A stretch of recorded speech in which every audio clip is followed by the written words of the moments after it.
Football, starting with the templates of Ronaldo, Ronaldinho, and Cristiano Ronaldo. Welcome back, brave explorers of impossible worlds. We are excited to have you here to continue this odyssey together. Before we continue, everything you'll hear is pure fiction. So please don't try to replicate combat techniques at home. This wonderful story in all its rights belong to its brilliant original author. We are only the messengers of entertainment. Want another dose of adventure? Subscribe to our YouTube channel so you don't miss a single chapter. And if you can't wait, our Patreon has exclusive surprises you'll love. Chapter 76: The Confidence to Launch an Attack. Goal. In the commentary booth, the commentator from the local Málaga TV station jumped up from his seat, raised his arms, and roared to the sky. Ye Luo. Ye Luo. Ye Luo. Goal. Woohoo. What an awesome header. Commentators from other TV stations also shouted. In the 23rd minute of the first half, Málaga took the lead. They are leading Real Madrid 1-0 at home. Moreno's team is behind. Real Madrid conceded the first goal at Malaga's home ground. Ye Luo. Header. Beautiful header. That was a beautiful goal, my god, he jumped so high. Ramos's shoulder barely reached Ye Luo's leaping feet. Explosiveness. Jumping power. Anticipation of the trajectory. Accuracy of the header. Everything was just perfectly. After landing, Ye Luo staggered on the ground, ultimately losing his balance and falling to the ground. He jumped too high, and it was a running start, so he rolled a few times in the penalty area. Seeing the ball already bouncing on the net, Ye Luo's blood boiled. Trying to stop me? No way. He leaped up, just about to celebrate. Isco grabbed him. Celebration. The celebration we agreed on. Isco roared. Ye Luo slapped his thigh. He was so excited he almost forgot about this. So, he called to his teammates and ran towards the sidelines. Meanwhile, some players on the Málaga bench were already waiting with something in their hands. Is Ye Luo going to celebrate a goal with his substitutes? The commentators wondered. Until Isco ran up and took something from a substitute player. The other Málaga players ran all the way to the Real Madrid coaching and substitute benches. At this moment, some players on the Real Madrid bench stood up, waving and shouting at the Málaga players, warning them not to cause trouble. Moreno frowned, wondering what the Málaga players were up to. Then Ye Luo, wearing a fake beard, reading glasses, and a grey-haired wig, bent over, and Ye Luo placed his hand on Isco and Camacho. The other players lay in a row. Their blue and white striped jerseys made them look like zebra crossings on the ground.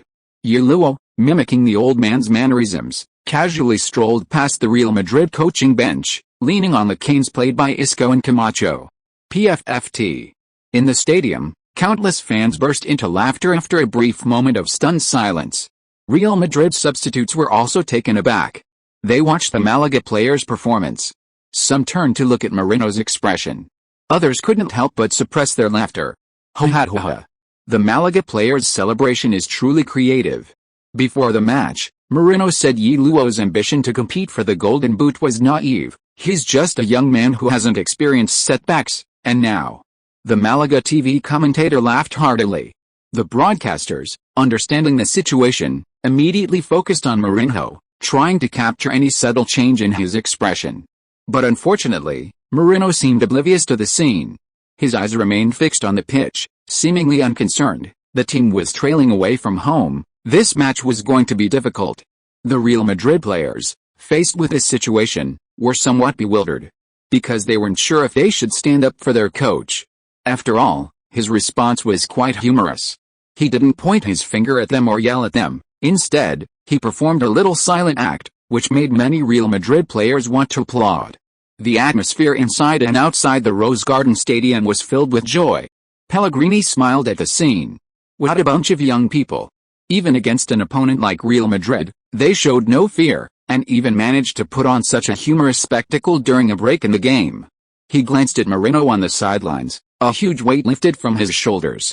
Málaga was now in the lead. The situation had returned to how it was when the two teams met at the Bernabeu. Málaga, having taken the lead, could retreat and capitalize on their counter-attacking advantage, while Real Madrid had to push forward.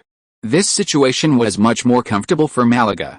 The Málaga players had a very humorous celebration, a response to the verbal sparring Mourinho had started at the pre-match press conference. Zhang Jun thought, wanting to laugh as well, but he held it in. I must say, Ye Luo, Isco, and Camacho's acting was quite good. They performed very convincingly. However, this is just a minor episode in the match. Málaga has now taken the lead and gained the upper hand. Now it's Mourinho's turn to figure out what to do. As Zhang Jun spoke, Ye Luo and the others had already finished their celebrations. The reporters in the media section were already planning how to portray Mourinho after the match. This was the perfect gimmick and writing material, wasn't it? Mourinho's relationship with the media wasn't exactly good, whether in England, Italy, or Spain. The reporters in China were quite pleased. Mourinho was very popular in China, but how could his popularity compare to Ye Luo's? Cheering for Ye Luo was part of the national pride for many fans, something Mourinho could never match. His previous disdain for Ye Luo at the pre-match press conference had naturally angered the Chinese media and fans. Now, Ye Luo was responding in this way, humorously and memorably. Didn't you say I was naive, a young man who had never faced setbacks, and that you wanted to teach me a lesson? Now, who's teaching whom a lesson? After the match restarted, Mourinho returned to his seat. He had a habit of carrying a small notebook to jot things down during the game. Just like now. He sat on the bench, glancing at the pitch, and scribbling in his notebook. I think Mr. Mourinho is already preparing for his post-match press conference comeback. Haha, a commentator laughed. Ye Luo was also very active after scoring. Málaga retreated appropriately, but not all at once, retreating while fighting. When given the opportunity, they would press forward to attack, suppressing Real Madrid's momentum. The midfield battle became the main focus of the first half. Both teams had chances in the first half, but neither could change the 1-0 score. This score remained until the end of the first half. Málaga went into halftime with a 1-0 lead at home. In the locker room, the Málaga players were ecstatic, congratulating Ye Luo on his 27th league goal.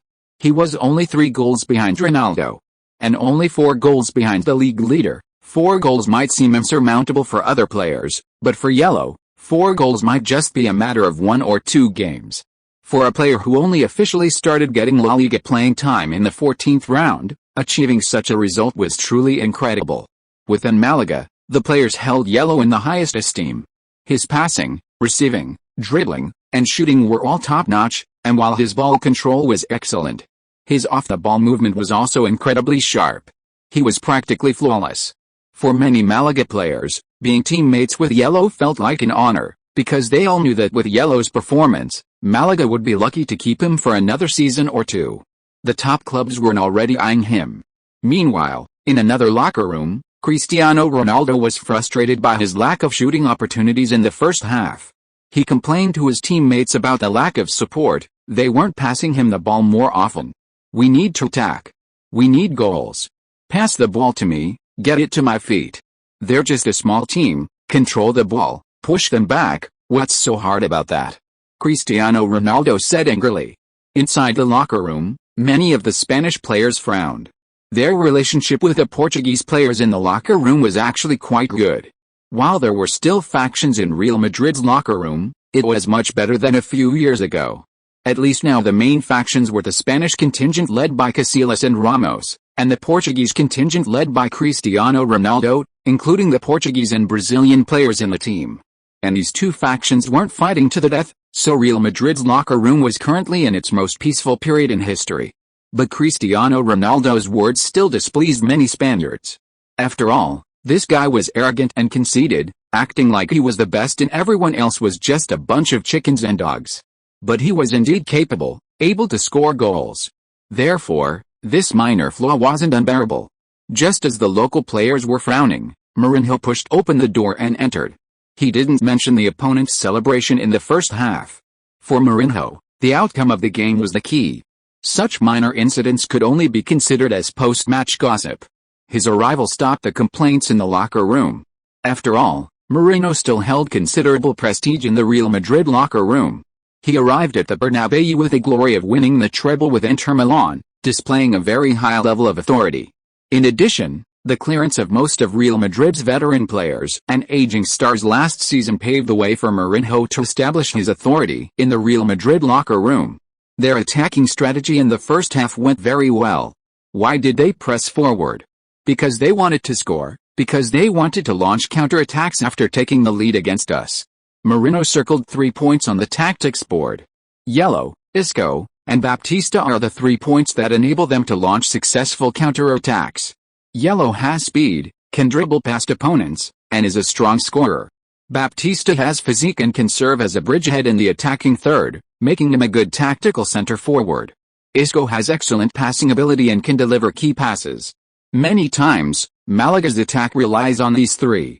This trident combination has complementary characteristics and is powerful in counterattacks. Therefore, in the second half, while attacking, we must not forget to guard against their counterattacks. On the defensive side, we must stick to the strategy of the first half and cut off the connection between Ye Luo and other Malaga players, especially Isco. We cannot allow him to have the ball at his feet for long periods. Although he showed his off-the-ball movement and heading ability in the first half, Moreno looked around at his players. It is always easier to defend against his off-the-ball runs than to defend against his dribbling breakthroughs. Real Madrid's attacking and defensive players nodded in agreement. What they feared most was being relentlessly broken through by Ye Luo once he had the ball. Ironically, it was better to keep the ball away from Ye Luo, even though his off-the-ball runs were threatening. Moreover, the key to our second half isn't defense, but attack. They'll definitely be playing counter-attacking football in the second half, giving us plenty of time for positional attacks. As the Real Madrid players walked onto the pitch after halftime, in the locker room, the tactical board was a jumbled mess. Looking at the board, no one could guess what Moreno was trying to convey. However, the strategies he had developed during halftime had been communicated to his players. That's all the coach can do.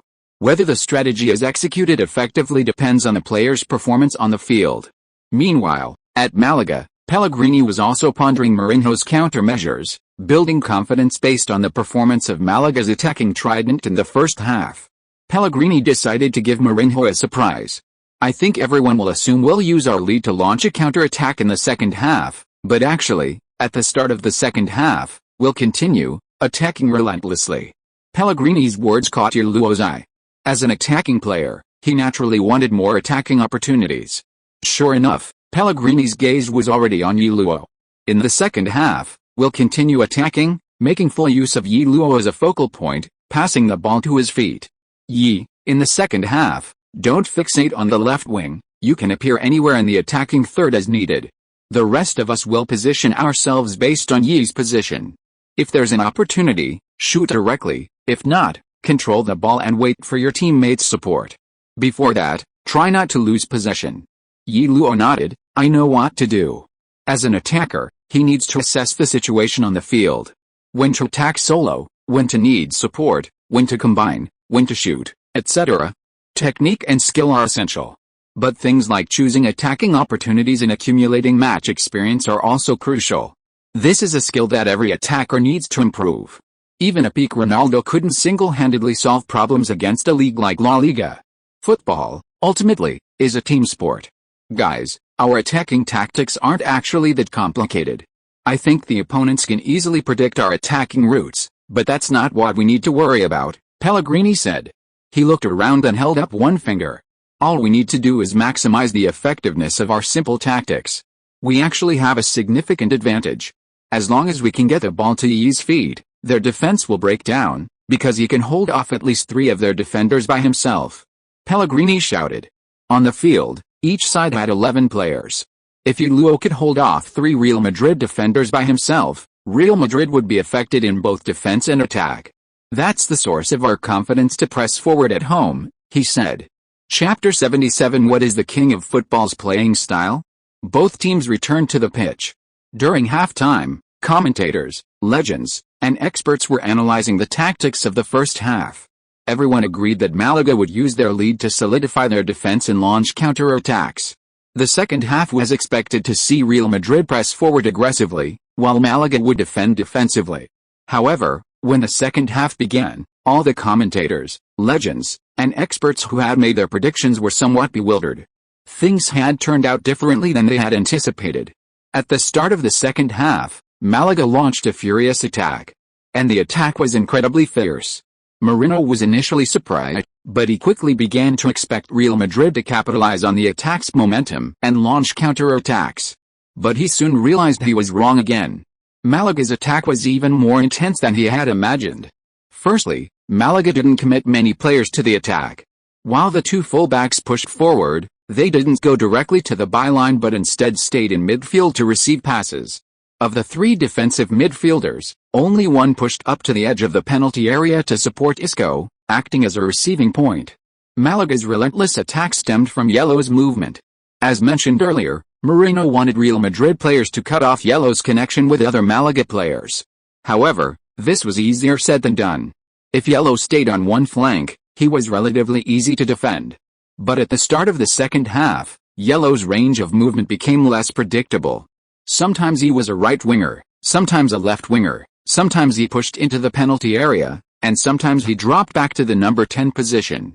He was practically omnipresent in the attacking third. This style of play is known as the free-roaming forward style. He can play any position in the attacking third, possesses masterful passing, dribbling, and shooting skills, and his off-the-ball movement is incredibly threatening. He can attack as a striker, breaking down defenses, or retreat as an attacking midfielder to receive the ball and orchestrate attacks. This style of play is the legendary king of football style. It's common in lower leagues, because lower leagues often have players whose abilities are significantly superior to others on the field, allowing players to experience the thrill of being a king of football in a lower league.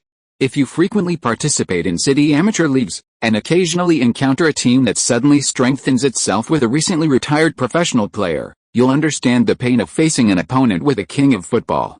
But in a league of La Liga's caliber, only a handful of players in history have managed to play like this. For example, Maradona and Messi. And now, Ye Luo is also trending in that direction, to become a king of football with a crucial, pivotal influence on the game. Under Ye Luo's influence, Malaga's attack is incredibly fierce. Isco's beautiful shot. Ye Luo's lobbed pass into the box. Baptista's header. Oh my god, Triumphus makes a crucial save. Ye Luo breaks through on the right wing. A cutback from the byline. Joanito. The defensive midfielder Joanito missed a golden opportunity. The commentators' exclamations rose and fell, like the conductor of a symphony orchestra, dancing to the climax of the game. Pellegrini on the sidelines was the same. Every time Malaga's attack failed, he felt extremely disappointed. But he continued shouting from the sidelines, encouraging his team to keep attacking. For a moment, he even stole the spotlight from Mourinho. How could Pellegrini not resent being kicked out of Real Madrid? A double victory against Real Madrid. Just thinking about it was enough to excite Pellegrini. Mourinho, however, looked very serious. All his half-time arrangements hadn't been used yet. The opponent had launched such a fierce attack.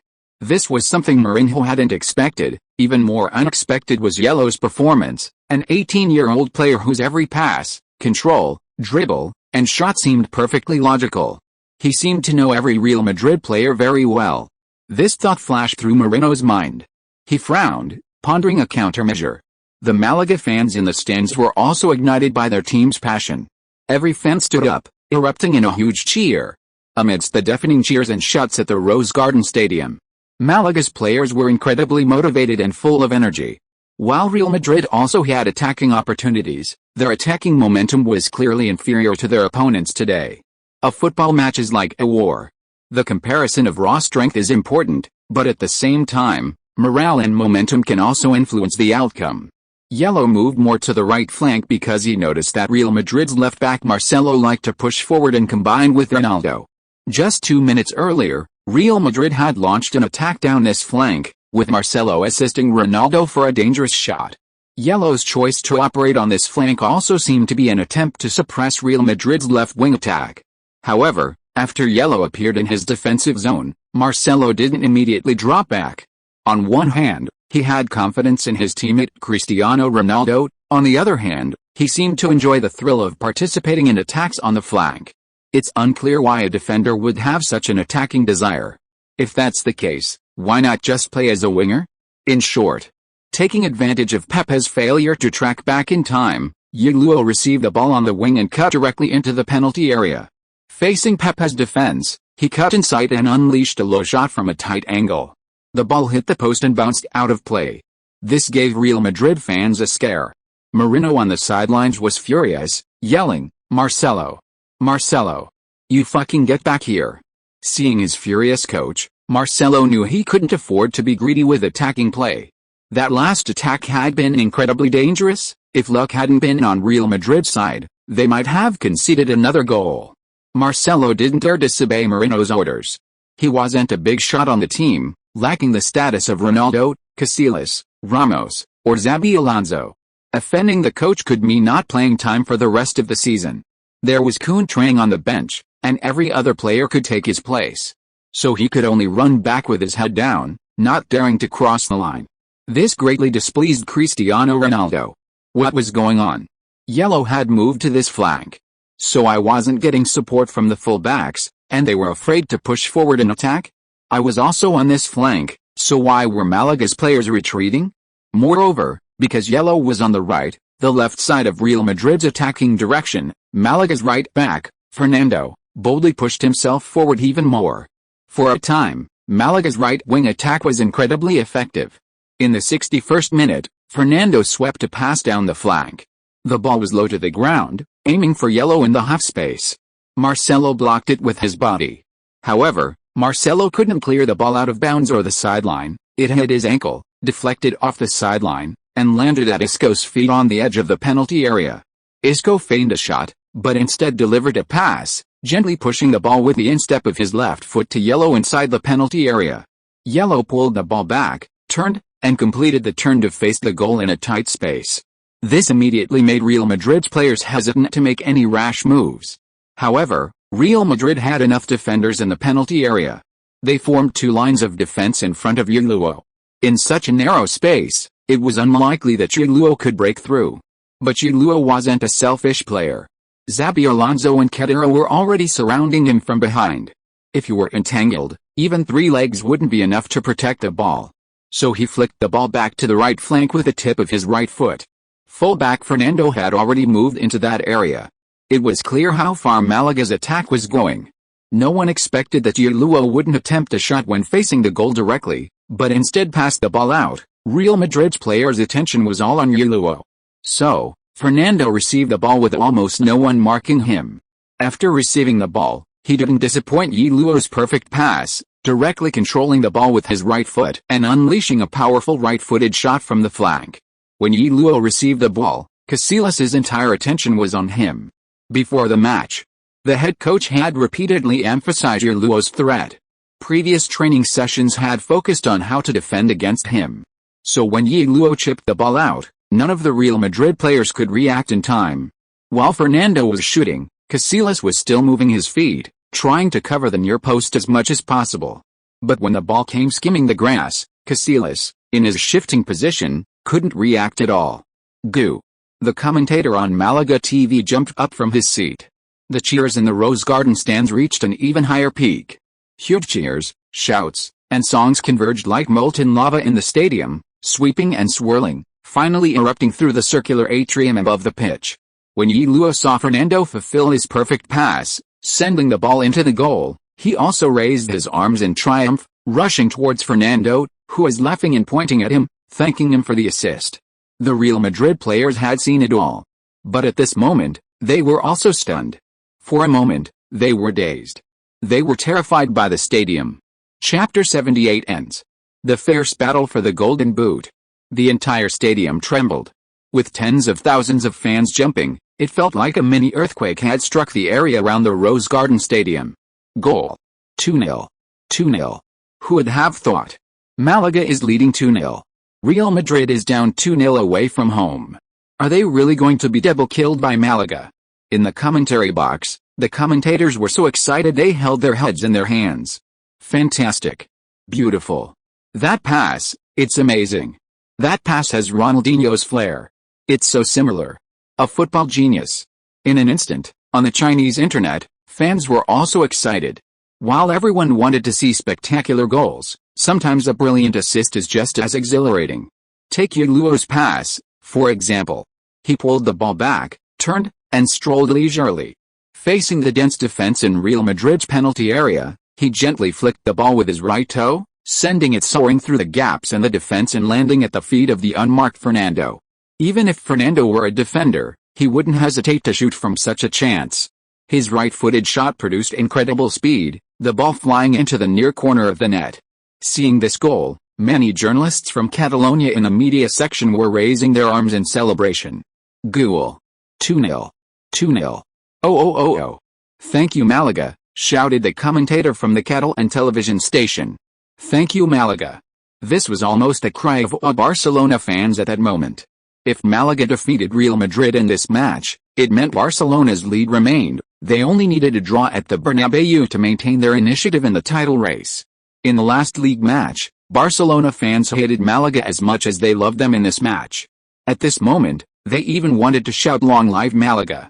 On the sidelines, Pellegrini, who had remained calm, could no longer contain himself. He rushed to the sidelines, raising his arms in celebration, and was immediately embraced by his assistant, Mirasca. This goal was crucial, 2-0. After scoring in the second half, Malaga's lead reached 2 goals. What does this mean? It means Malaga finally has enough to secure a victory through a hard-fought defense. It means Malaga is not far from 3 points. 2 consecutive tough matches, against Barcelona and Real Madrid respectively. It was initially thought that one of these matches would result in a dropped point. But now, both matches offer the possibility of 3 points. This means Malaga has completely seized the initiative in the race for the top 4. Neither Pellegrini nor Malaga's players and fans care about the title race between Barcelona and Real Madrid. They are only focused on their own team. Their victory over Real Madrid is not for Barcelona, but for their own league ranking. On the other side, Moreno's face turned ashen. He could remain calm when down by 1 goal, even hoping for a counter-attack from Real Madrid when Malaga pressed forward. But now they are down by 2 goals. Conceding another goal at this point in the game is extremely bad for Real Madrid. They must score 3 goals in the remaining time to take the lead. A draw is meaningless for Real Madrid. They need a victory, 3 points, to overtake Barcelona. If they only get 1 point this round of league matches, then if Barcelona beat Mallorca at home, they will still lead Real Madrid by 1 point. Although the match between Barcelona and Mallorca at home hasn't started yet. Can Moreno expect Mallorca, ranked 16th in the league, to beat or draw with Barcelona at Camp Nou? Just then, a commotion broke out on the pitch. It turned out that Marcelo and Ramos had a verbal altercation. Several players then came to break it up. This scene made Moreno's face turn as black as an iron pot. The team was 2 goals down, and 2 defenders had even clashed. Could this match still be played? The Rosé Stadium erupted in laughter at the infighting among Real Madrid players. In the VIP box of the stadium, Malaga's general manager Sanz was watching the match with Real Madrid president Florentino. After all, Malaga and Real Madrid have a good official relationship. Florentino didn't seem particularly concerned about the outcome of the match. Instead, he looked up at the screen in his box with interest. A close-up of Ye Luo appeared on the screen. He was leaning back, watching the infighting among the Real Madrid players with great interest. "I think we can talk about his transfer, Fernando," Florentino said. Sanz shrugged. "Sir, the initiative isn't ours. You know, he has a €60 million release clause." Florentino nodded, a slight smile playing on his lips. "I don't think any player would refuse Real Madrid's offer. Fernando, if you can help us complete the transfer, Real Madrid's first team also has quite a few players that need to be cleared out." It sounded rather arrogant. But that's Real Madrid. They are the top club in La Liga. And possibly the most attractive club for players in the world. Upon hearing this, Sanz remained silent for a moment before shaking his head and saying, "At least we need to keep him next season. We can't sell our core player just because we've qualified for the Champions League. I don't think he himself will be in a hurry to leave Malaga next season. He's still young, isn't he?" Florentino remained non-committal, simply looking at the pitch. No one knew what this most powerful man in La Liga was thinking. Sanz was also somewhat uneasy. To be honest, he was genuinely worried that Real Madrid would make a move in this summer's transfer window. It seemed the team needed to negotiate with Ye to patch up his contract, for example, by getting him to promise not to leave the team this summer. Of course, modern football is commercialized. Everything revolves around money. If the team wanted Ye to make a promise, then of course they would have to pay a certain price, for example, money. Moreno began making substitutions. The team was falling behind, and conflicts broke out among the defenders. All of this forced Moreno to make substitutions. Soon, Benzema and Coentrao stood on the sidelines, ready to replace Higuain and Marcelo.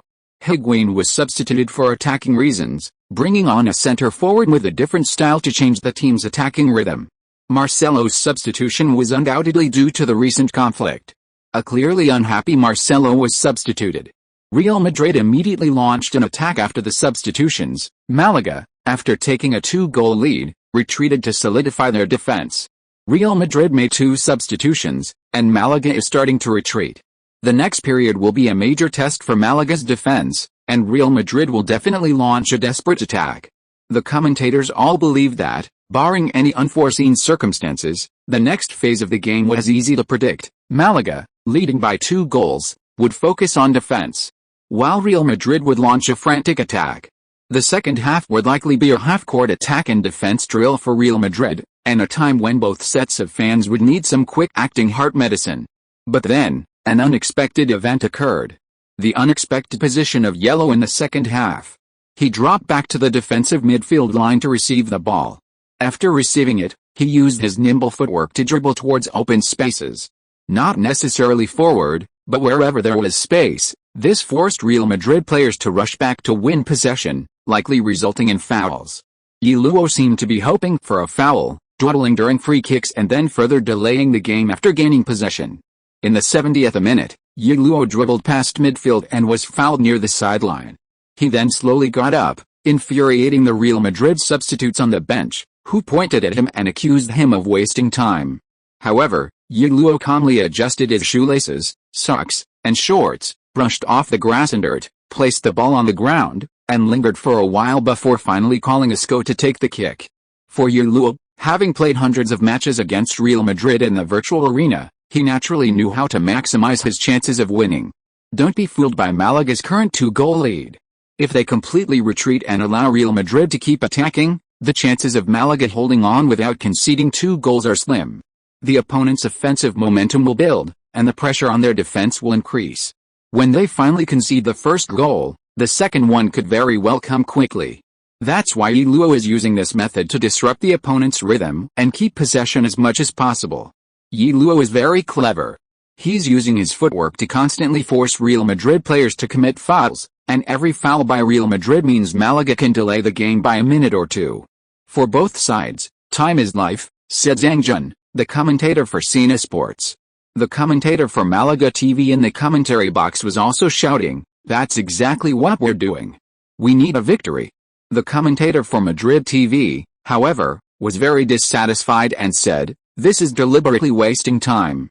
This is extremely unsportsmanlike conduct." Everyone knew that Málaga was deliberately stalling for time. However, to call it a lack of sportsmanship wouldn't be accurate. Ye Luo was dribbling and protecting the ball himself. If you couldn't take it back, you had to foul him, and possession remained with him. He wasn't deliberately lying on the ground. How could that be considered a lack of sportsmanship? For Ye Luo, his goal was victory. He was actually doing it with ease because, without pushing forward, he had plenty of room to maneuver. And he seemed quite experienced in this. Every time Ye Luo deliberately drew a foul, Moreno on the sidelines was seething with anger. This kid was infuriating. His playing style was practically mentally damaging, affecting the mentality of Real Madrid's players on the field and even those on the bench. The less time remained, the more frustrated Real Madrid's players became. They played more awkwardly on the field, and even when they finally regained possession, their attacks were more bark than bite. Cristiano Ronaldo's forced shot from outside the penalty area in the 76th minute was a prime example of this mentality. This powerful shot didn't threaten Malaga's goal. The ball bounced off Demichelis's foot and out of the penalty area, landing right at Ye Luo's feet. Seeing Ye Luo get the ball, Real Madrid fans' hearts skipped a beat. Here we go again. As Ye Luo received the ball, he shifted his shoulder to the right, tricking the on-rushing beggar into shifting his weight. Then, Ye Luo suddenly flicked the ball to the left, breaking through. The beggar hurriedly turned, but Ye Luo backheeled the ball and turned, making the beggar's legs look like braids. When he tried to recover, he felt a sharp pain in his foot, a muscle strain from being faked out without any contact. He sat on the ground, raising his hand in pain. But Ye Luo didn't care about the injured man. He had no liking for this guy anyway. So what if you're injured? What's it to me? I'd rather you were dead. He continued dribbling forward. This completely enraged the Real Madrid players. They all rushed forward, and Ye Luo was like a tank in a game, specifically designed to draw aggro. Ye Luo dribbled forward along the wing.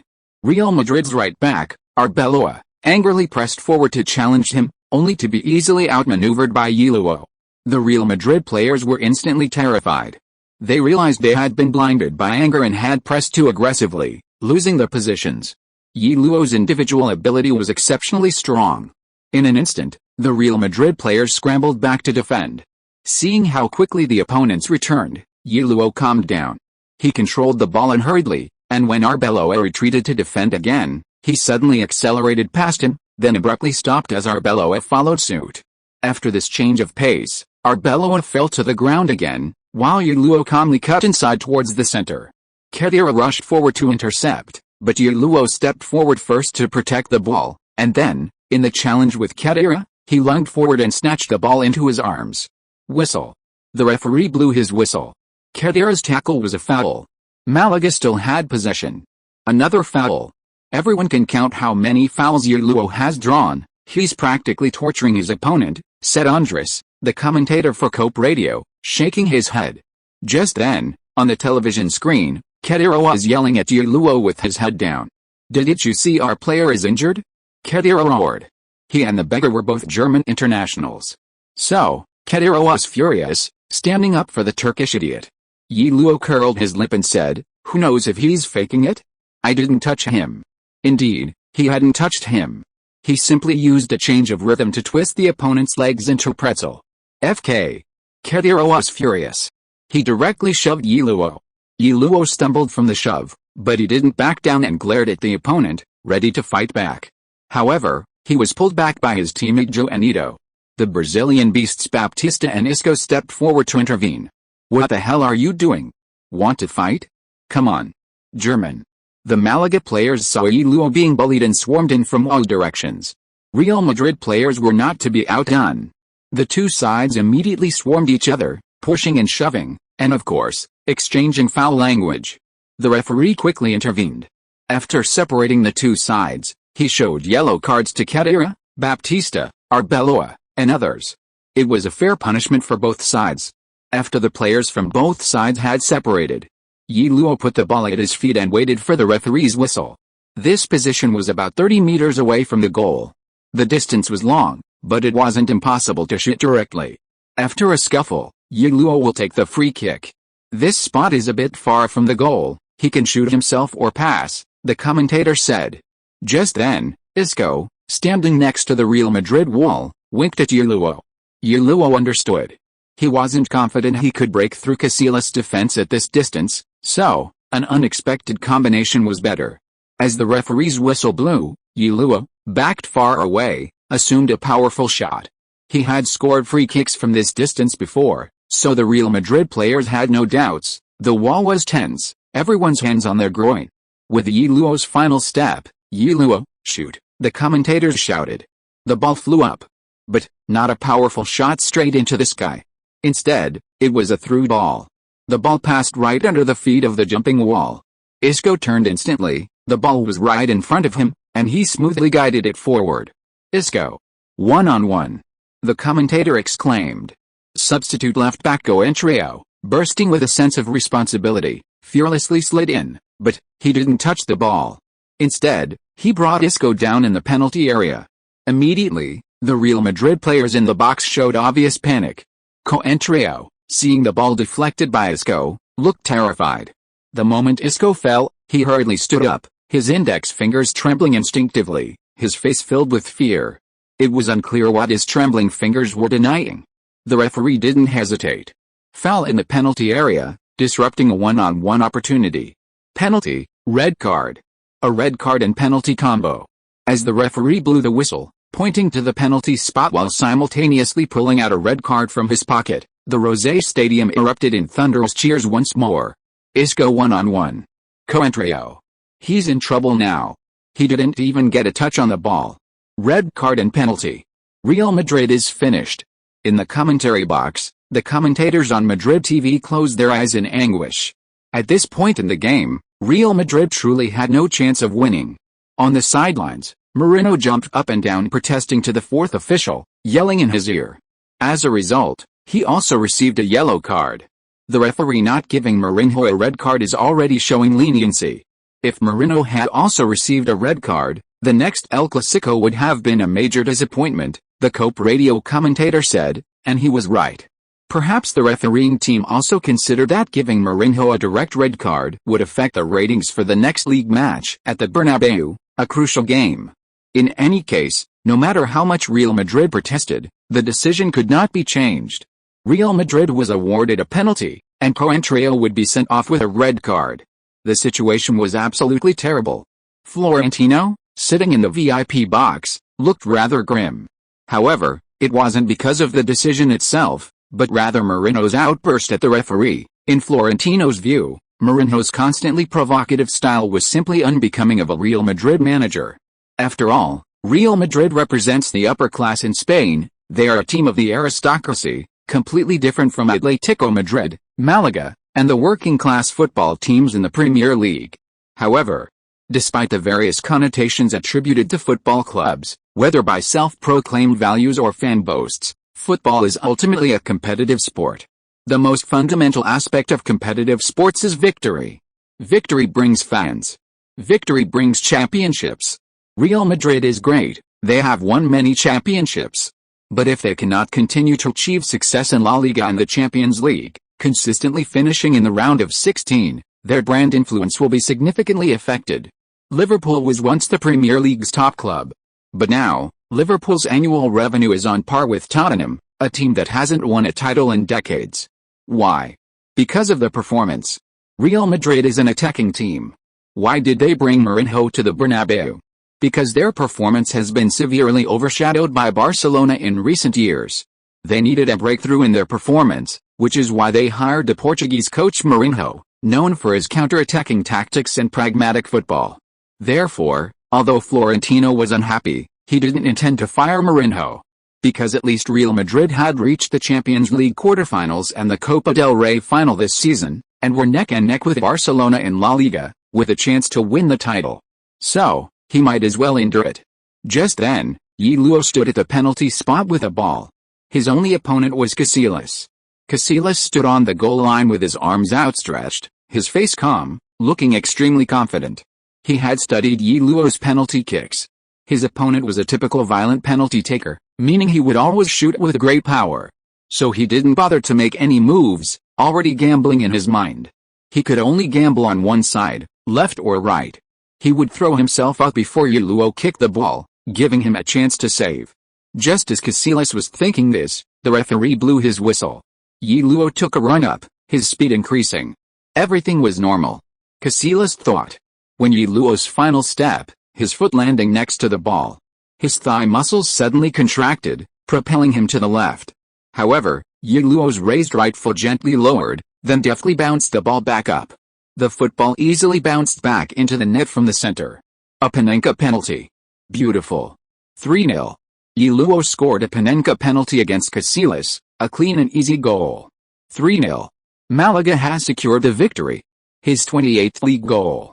He's only 2 goals behind Ronaldo and 3 goals behind Messi. Ye Luo has officially joined the race for the league's golden boot. To dare to take a Panenka penalty against Casillas shows he's very relaxed. Yes, Ye Luo's performance in this match was outstanding. The stars of Real Madrid paled in comparison. With the commentators' exclamations, the entire stadium erupted again because of this goal. When the game restarted, Real Madrid found it difficult to launch any threatening attacks. They were 3 goals down and a man down. Even the most renowned stars on the field found it difficult to muster any desperate fighting spirit at this point. Cristiano Ronaldo, however, was working incredibly hard. For him, scoring was crucial to extending his lead in the top scorer rankings, catching up with, or even surpassing, Messi. But lacking support, his shots were often strained. He racked up a lot of shots, but few posed a real threat to Sancho.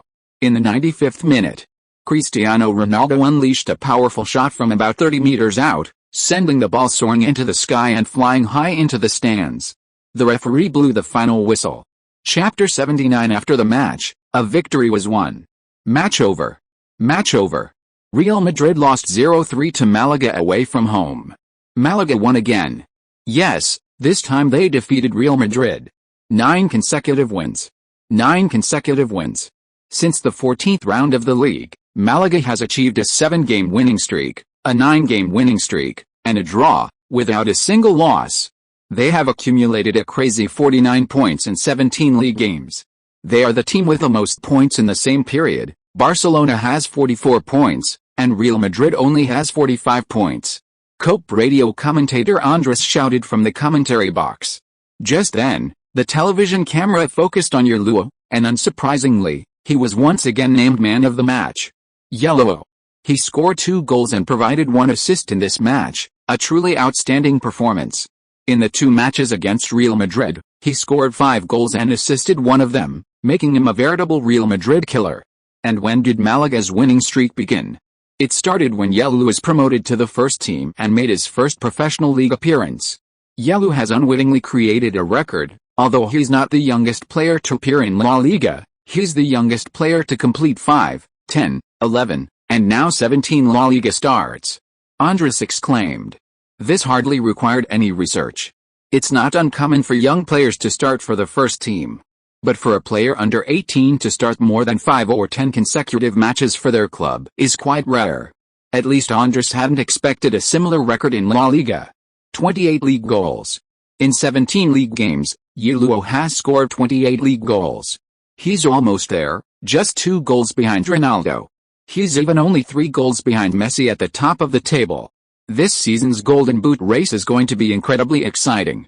Could it be that after Messi and Ronaldo have been competing for most of the season, the ultimate top scorer will be Ye Luo, the young Chinese player who burst onto the scene this season? Andres himself found it hard to believe. But looking at the data alone, if you plot the increase in goals for the 3 players on a timeline, you can see that Ye Luo's rise is incredibly rapid. At this rate, he might overtake Messi and Ronaldo before the season is even over. This match unsurprisingly became the hottest topic in Spanish football. Málaga defended their top 4 position. In another match played at the same time, Villarreal lost to Atletico Madrid away from home. Atletico Madrid overtook Villarreal in points, taking 5th place. And after a 9-game winning streak, Málaga reached 55 points. Málaga leads 5th-placed Atletico Madrid by 4 points, 6th-placed Villarreal by 5 points, and is 3 points behind 3rd-placed Valencia. They've also secured consecutive victories against strong opponents. For Málaga, in their final 8 league matches, their only remaining opponents are Atletico Madrid and Athletic Bilbao. In round 33, they face Athletic Bilbao away. In round 38, Málaga will travel to face Atletico Madrid. If they win both matches, Málaga will practically secure a top 4 finish. Of course, it's also possible that Málaga will have already secured a top 4 spot before their final match against Atletico Madrid. Compared to Málaga, their competitors, including Valencia and Atletico Madrid, haven't yet faced teams like Real Madrid and Barcelona. Therefore, Málaga even has a chance to challenge for a top 3 finish. After the match, the media was abuzz with discussions about the La Liga title race and the race for 4th place following Real Madrid's loss to Málaga. Meanwhile, the animosity between Málaga and Real Madrid stemming from this match has continued into the post-match war of words. Cristiano Ronaldo, who failed to score in this game, is now in jeopardy on the top scorer list. Before the match, he was compared to Ye Luo, with Mourinho stating that only players like him, who have maintained peak performance for several consecutive seasons, deserve praise, while Ye Luo is too young and lacks the experience and ability to challenge him on the top scorer list. Now, with the match over, Ye Luo has narrowed the gap from 4 goals to 2. Naturally, reporters asked Ronaldo this question after the match. Ronaldo, what do you think of Ye Luo's brace in this game? Before the reporters could finish their questions, Cristiano Ronaldo shook his head repeatedly and said, "It's just one game. I admit we didn't play well, but that doesn't mean anything. I suggest you pay more attention to the standings, they're a full 20 points behind us." Ronaldo then ignored the reporters' questions and left in displeasure. He certainly had reason to be unhappy. Did he really not care about the changes on the top scorer list? That's impossible, of course. He cares too much? But what can he say now? I'm still 2 goals ahead of him. Can he say that? Of course not. Who is he? He's Cristiano Ronaldo, a Ballon d'Or winner. He's aiming to be like Ronaldo. His full name is Cristiano Ronaldo dos Santos Aveiro, and according to the usual Portuguese naming conventions, Nazário is the most common, and very few people use their middle name on the back of their jersey. However, when Cristiano Ronaldo debuted at Sporting Lisbon, his jersey simply read C Ronaldo, back when Ronaldo was at the height of his fame. It's hard to say whether he did this to ride on Ronaldo's popularity, although he later vehemently denied it. But as his fame grew, the C prefix was dropped, and he simply became Ronaldo. Whatever the reason, it all points to one thing: this Portuguese Ronaldo is a proud and ambitious person. If Ye Luo were an unknown nobody, he might have offered some words of encouragement to the young player. But now, in his mind, Ye Luo had clearly become a challenger and competitor. So it was normal for him to be blunt about questions regarding Ye Luo. The reporters knew his style and understood. Meanwhile, the other Real Madrid players criticized the referee's red card decision. Obviously, it was too harsh. A penalty plus a red card ruined the game. This decision was the turning point. Ramos said angrily in a post-match interview. He didn't continue, fearing he might lash out at the referee, which would likely lead to more serious consequences than just a yellow card. At the post-match press conference, Mourinho was besieged by reporters. Everyone was only asking him about Ye Luo. Ye Luo scored 2 goals in this match, while Ronaldo failed to score. What do you think about that? Ronaldo has 30 league goals, 9 in the Champions League, and 6 in the Copa del Rey, totaling 45. Mourinho gestured with the numbers 4 and 5. Anyone with a modicum of intelligence knows that 45 is greater than 28. The reporter, retorted, looked rather displeased. But that's Mourinho's style. Defeating him at a post-match press conference is incredibly difficult. The reporters certainly wouldn't let him off so easily. What do you think of Ye Luo's celebration? I didn't see it. Mourinho said dismissively. You really didn't see it? The reporter pressed. Do I need to prove it to you? Mourinho stopped arguing and directly retorted. The press conference was quite lively. The reporters were all very excited. They both loved and hated Mourinho. Without Mourinho, post-match press conferences would lack a lot of material. What's your opinion on Real Madrid's 0-3 defeat? A Málaga journalist stood up and asked loudly. The post-match press conference had completely turned into a verbal battle between Mourinho and the journalists. It's normal. No team is invincible, but so what if we lost this game? We're still number 1 in the league. Mourinho said. That won't be the case after Barcelona plays Hercules, a Catalan journalist said. Although Real Madrid lost, Barcelona hadn't played their league match yet. So, in the standings, Real Madrid, having played one more game, led Barcelona by 1 point. Oh, you think Hercules doesn't deserve to beat Barcelona? Mourinho looked at the journalist with interest. He didn't mind making things a little difficult for Barcelona, for example, by inciting the Catalans to speak recklessly, completely enraging Hercules, and making the entire Hercules team fight tooth and nail against Barcelona.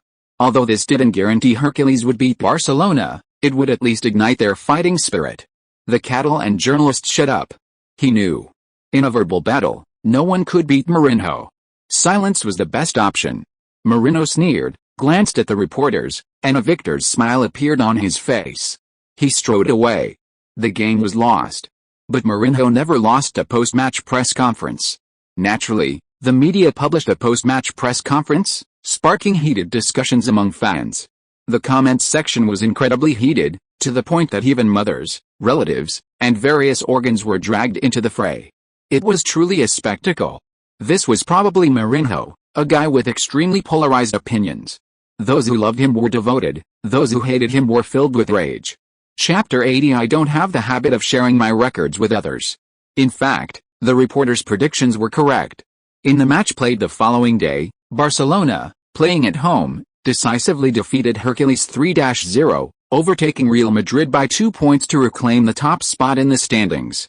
Messi scored a goal in this match, bringing his La Liga goal tally to 32, 4 goals ahead of El Clasico, solidifying his position at the top of the scoring charts. After the conclusion of this round of league matches, the media was abuzz with discussion. Many media outlets praised Malaga's outstanding performance of achieving 9 consecutive victories. This greatly excited the Málaga players. During training the next day, Pellegrini warned his players, "Don't be too happy yet. There are still 8 league matches to be completed. Any point dropped in these 8 matches could change our league ranking." In fact, the players were well aware of this. Currently ranking 4th in the league is meaningless, If they cannot maintain this ranking until the end of the season, everything will be for naught.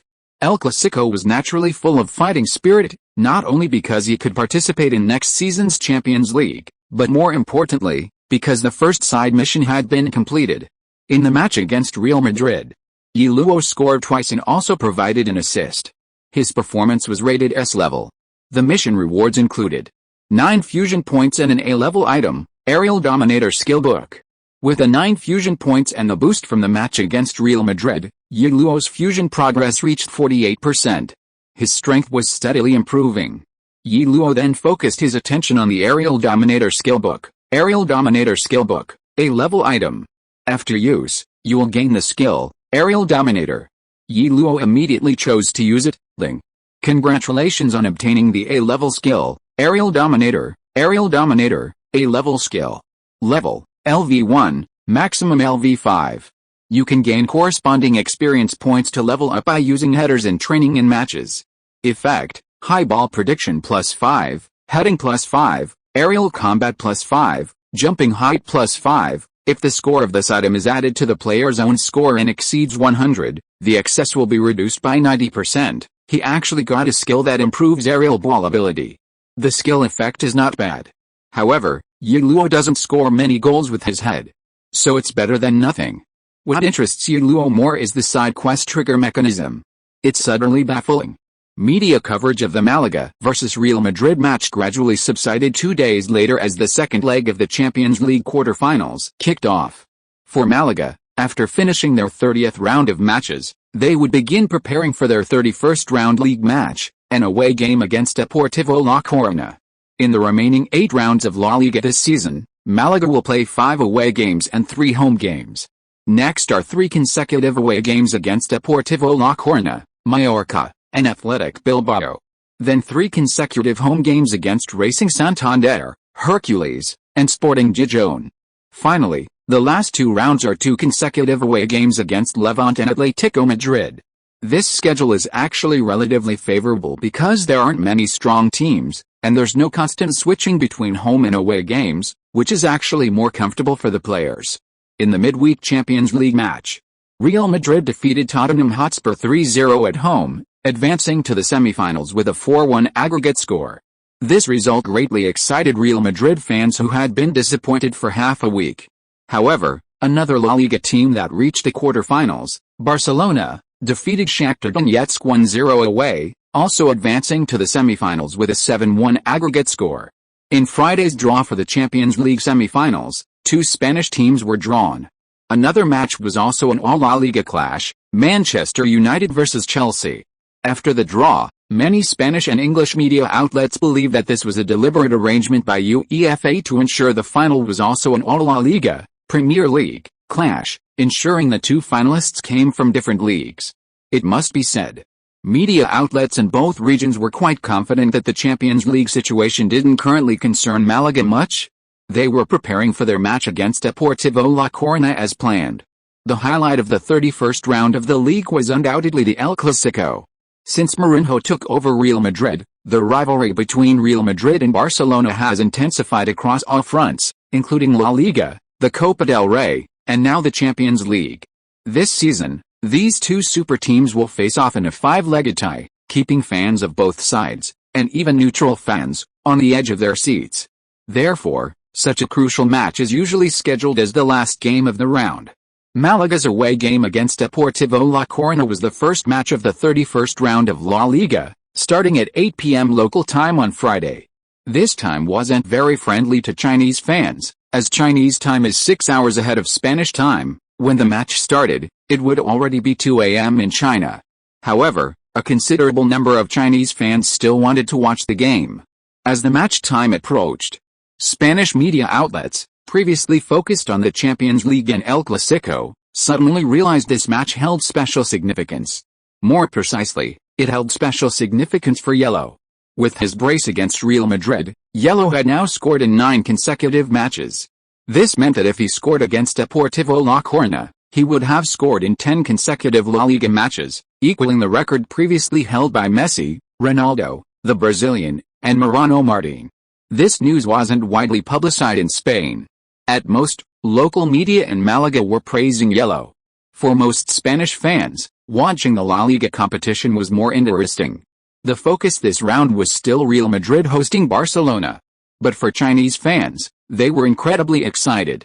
As everyone knows, the level of sports media in China, especially football media, is far inferior to the level of Chinese football.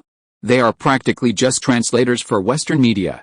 His appearance was roughly similar to the chubby translator in the movie Little Soldier Ghazi. All he could do was parrot and translate other people's news. As for in-depth reporting, sorry, none of that. However, for the Chinese media these days, their job was very easy. Because Ye Luo's performance was good enough, local Spanish media were praising him. Finding media outlets praising Ye Luo was incredibly easy, they just needed to translate, no embellishment was required. With the hype of Ye Luo equaling the record, the discussion surrounding the Malaga match on the Chinese internet far surpassed that of the Spanish El Clasico this round.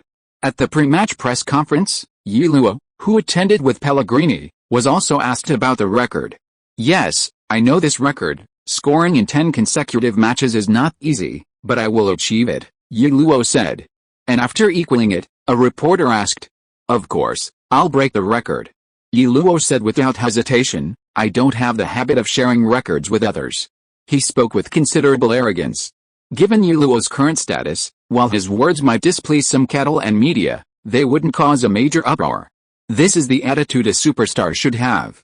Unbeknownst to many, Ye Luo has almost made the media and fans forget he's just a rising star who's played half a season. In their eyes, he's rapidly becoming a superstar on par with Messi and Ronaldo. "I don't share records with others." This was the headline of Marca. Many Spaniards criticize Ye Luo for being arrogant, conceited, and a bit cocky.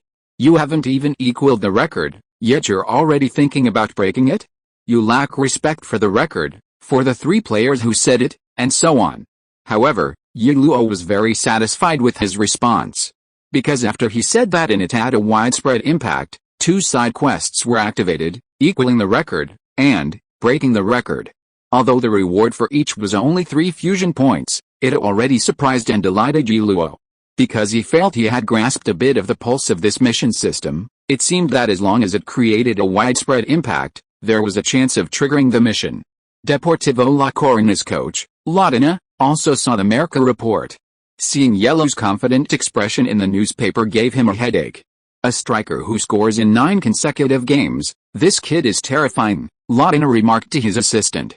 However, his words at the press conference can give us something to work with and motivate the players, the assistant said. Ronaldinho nodded. Deportivo La Coruña's morale definitely needed a boost. They currently only had 32 points, ranking 16th in the league. They were only 3 points ahead of Hercules, who were ranked 18th and in the relegation zone. Their opponents, Malaga, were considered relegation favorites before the season started, but now they were aiming for a top 4 finish, their position in the top 4 very secure, and they had even achieved a 9-game winning streak. This winning streak was the 6th longest in La Liga's team winning streak records. The longest winning streak in La Liga is Real Madrid's 15-game winning streak in the 1960-1961 season. That's a very ancient record. Malaga is in phenomenal form. Given Deportivo La Coruña's current form and morale, even playing at home against Malaga, they would be at a significant disadvantage. Who could have imagined that the once mighty Deportivo would fall to such a precarious state, struggling to avoid relegation? After returning to La Liga in 1991, Deportivo La Coruña created a whirlwind of Super Deportivo. In almost every season thereafter, they put immense pressure on La Liga giants like Barcelona and Real Madrid. With the arrival of Brazilian star Bebeto, Deportivo began its Brazilianization, signing over 20 Brazilian players. And in the 1999-2000 season, the team won their first ever La Liga title, breaking the traditional Barcelona-Real Madrid title race.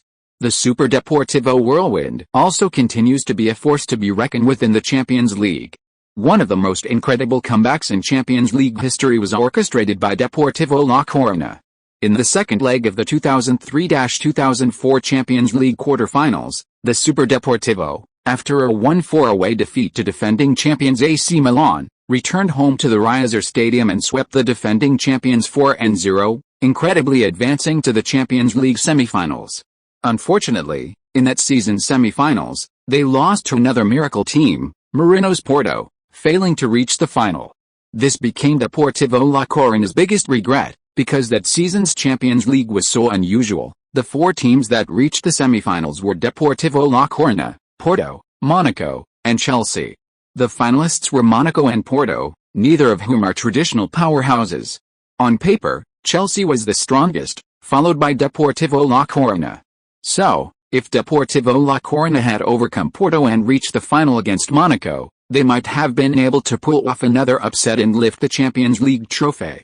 Unfortunately, history has no what-ifs. After that, many key players from Deportivo La Coruña, who had created a miracle and reached the pinnacle of their club history, became prey for top teams. The team was dismantled, quickly lost its competitiveness, and never regained its former glory in La Liga, falling to its current predicament of struggling to avoid relegation. Meanwhile, the once miraculous Deportivo La Coruña now faces a team currently creating miracles, Málaga and Ye Luo, at home. The tables have turned. Life is truly unpredictable. What do we need to do? Ronaldinho wondered. But in reality, Deportivo La Coruña didn't have much room for tactical adjustments. Against a team like Málaga, ranked high in the standings, Deportivo La Coruña could only adopt a defensive strategy. Park the bus. At this point, there was no time to worry about football philosophy, attacking football, or pleasing the fans. For a relegation-threatened team, getting points was the only thing that mattered. Even a single point gained through sheer defensive effort could be a lifeline at the end of the season. Therefore, from the start of this match, Málaga faced a completely defensive posture from their opponents. Almost all 11 players were positioned low, adopting a defensive turtle shell formation, hoping the opponent couldn't break through their dense defense. And the Deportivo La Coruña players executing this strategy demonstrated remarkable execution in this match. Ye Luo's earlier boast had clearly provoked them. This resulted in Ye Luo receiving special attention from the Deportivo La Coruña players, facing significantly more defensive pressure. The Riazor Stadium was filled with boos, because with Deportivo La Coruña completely relinquishing possession, Málaga held a large share of the ball. Therefore, the home fans didn't hold back their boos when the opponent had possession. From the very beginning, this match tested Málaga's positional attacking capabilities. Moreover, Deportivo La Coruña wasn't without the power to counter-attack. Their striker, number 10 Adrian, was extremely fast. Given the opportunity, Deportivo La Coruña wasn't without the ability to deliver a decisive blow. Chapter 81, Horses trample the enemy's camp, scoring goals in succession. Deportivo La Coruña has adopted a defensive strategy, which isn't surprising given Málaga's higher ranking. However, this might make the match rather dull, said Andres, the COPE commentator, frowning in the commentary box. As a neutral commentator, he was similar to a neutral fan. He naturally hoped for an intense, attacking game with many goals, a fast pace, and thrilling action. But such scenes are rare on the pitch. Most teams, especially in matches with a significant disparity in strength, are unlikely to engage in direct attacking play in pursuit of victory. Deportivo La Coruña's defensive strategy, aimed at avoiding relegation, is understandable. Now it's time to test Málaga's ability to break down a tight defense. Pellegrini's team is considered the best in La Liga after a winning streak, but they excel at counter-attacks. Their counter-attacking trident is incredibly powerful. However, facing a tight defense, how will they perform? For Ye Luo, the situation might be a bit difficult because the opponent's tight defense leaves very little space. It will be very difficult for him to continue his scoring streak. Zhang Jun, the commentator for Zingling Sports, also frowned. Fans in China were also worried. After all, everyone knows that breaking down a tight defense is a world-class challenge. Even if Deportivo La Coruña is not in good form, their players are at least La Liga level, and their impenetrable defense is not easy to break. For Málaga, facing the opponent's tight defensive formation, they indeed felt a bit helpless. The ball was passed around the perimeter for a long time without finding a breakthrough. Finally, Ye Luo tried a long shot from outside the penalty area, but it was blocked by the dense crowd inside the box and then cleared by a defender. Of course, Deportivo La Coruña wouldn't allow Málaga to attempt shots from the outside with ease. Long-range shots sometimes require a bit of luck, and if Málaga were to have an incredible stroke of luck and score a spectacular goal, their tight defense would be meaningless. Their defensive formation would remain flexible, ensuring that any Malaga player receiving the ball on the perimeter would find their path to the goal blocked. Aside from long-range shots, there are only a few ways to break down a tight defense: individual dribbling to disrupt the defense, or relying on a tall striker to head the ball across from the wing. However, against a tight defense, these methods are quite difficult to execute. Yellow attempted an individual dribbling attempt, but in confined space, even the best dribblers struggle to get through the crowd. In the 10th minute, Yellow received the ball on the wing, dribbled past several players but couldn't find a shooting angle, finally passing to the right side to Isco. Isco received the ball and swept it into the penalty area, but the ball was cleared. Malaga once again faced a formidable defensive wall of 11. On the sidelines. Seeing this, Deportivo La Coruña's coach, Ronaldinho, felt a little relieved. 2 points could be summarized from those 10 minutes of play. First, Malaga's ability to break down a dense defense was weak. They weren't good at positional attacks, and their form wasn't great either, which was understandable, given their 9-game winning streak. The pressure of such a winning streak naturally led to a dip in form for Malaga's players. Second, there were issues on Deportivo La Coruña's own side. The pre-match morale-boosting efforts had worked. Ye Luo's comments in the media had enraged the players, who are now united and determined to defend at home, displaying exceptional execution and discipline. If attack requires inspiration and talent, defense requires discipline and willpower. Deportivo La Coruña possessed both. Therefore, they definitely had a chance to get points. Ronaldinho's expectations grew even higher. After Ye Luo completed his attack, the camera focused on him. However, his expression remained calm, seemingly unaffected. In fact, Ye Luo wasn't discouraged. After all, he had anticipated this situation. As his performance improved, the opponent's defensive strategies against him would become more targeted. Tight defenses and parking the bus were nothing new. For attacking players, one failure means a second, a third attempt.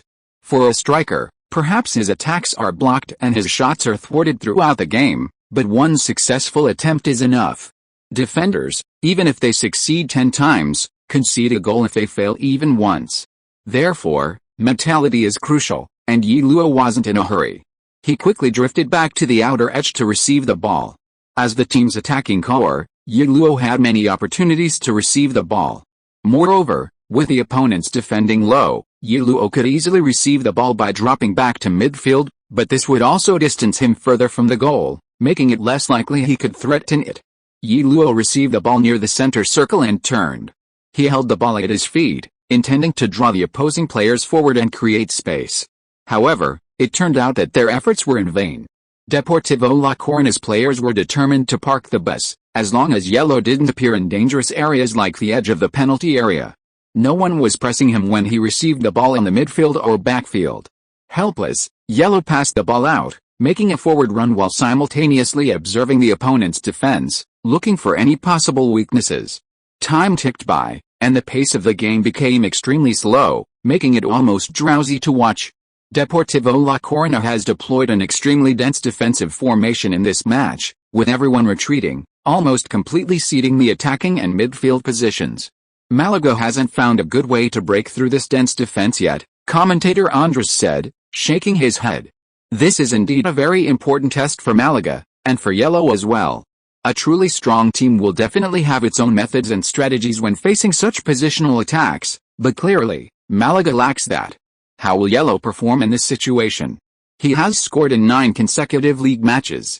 If he continues to score in this game, he will equal the La Liga record for consecutive goals, joining Messi and Ronaldo. Andres' tone was full of anticipation. He was indeed looking forward to Ye Luo's performance, because he believed that with the ability of a talented player like Ye Luo, it was impossible for him to be contained in this situation. Looking at Ye Luo's expression, there was no sign of anxiety, even though his attacks in the previous 30 minutes hadn't threatened the opponent's goal. But he was still raising his hand for the ball. Undeterred. At this moment, Ye Luo raised his hand. The ball was quickly placed at his feet. He took the ball and turned, very easily, because there were no opposing defenders around. After turning, Ye Luo was facing Deportivo La Coruña's impenetrable wall. To be precise, there are 4 lines of attack and 4 lines of defense. The first line is a harassing defense composed of striker Adrian and French attacking midfielder Desmo Moritz. The second line of defense consists of 4 defensive midfielders, Saul, Anthony Thomas, Ruben Perez, and Guardado. The third line is their back line, left back Manuel Pablo, right back Lor, and the center back pairing of Lapo and Crotto. The fourth line of defense is the starting goalkeeper, Alan Chuvaya. To be honest, this lineup doesn't have many star players. They are all relatively unknown players. However, these players are mostly between 25 and 30 years old, seasoned veterans who have been playing in La Liga for many years, with a wealth of experience. Ye Luo's previous attacking attempts have been thwarted. This time, Ye Luo is coming back with renewed vigor, having learned from their previous failures. Ye Luo is once again challenging Deportivo La Coruña's defense. To score, they need to break through these four lines of defense, these four checkpoints. A cross, forward, a 1-2. The first line of defense was breached. Ye Luo now faced four midfielders who had collapsed into the center. His first opponent was Saul, a Spanish midfielder. After receiving the ball, Ye Luo easily passed it to himself, slowing down slightly. Saul had been very nervous, but now, seeing Ye Luo slow down, he breathed a sigh of relief. Ye Luo was too fast. The thought of having to race against Ye Luo made Saul's scalp tingle. Now that his opponent had slowed down, it wasn't so scary anymore. If things went wrong, he could foul him in time. Just as Saul was thinking this, Ye Luo dribbled closer to him. Throughout the process, his speed was slow, with no intention of accelerating. Should he try a feint? Saul wondered. His urge to foul was already surging. Anyway, they were still far from the goal. It was better to just pull Ye Luo down than let him have the ball and try to break through. Although Ye Luo's previous attacks hadn't resulted in a goal, Deportivo La Coruña's players, especially their outer defenders, the midfielders and both full-backs, were thoroughly tormented by him. Now, whenever Ye Luo got the ball, these defenders felt a jolt of fear. Their pathetic state had been broadcast live worldwide. Just as Saul was considering when to foul, Ye Luo's left shoulder dipped.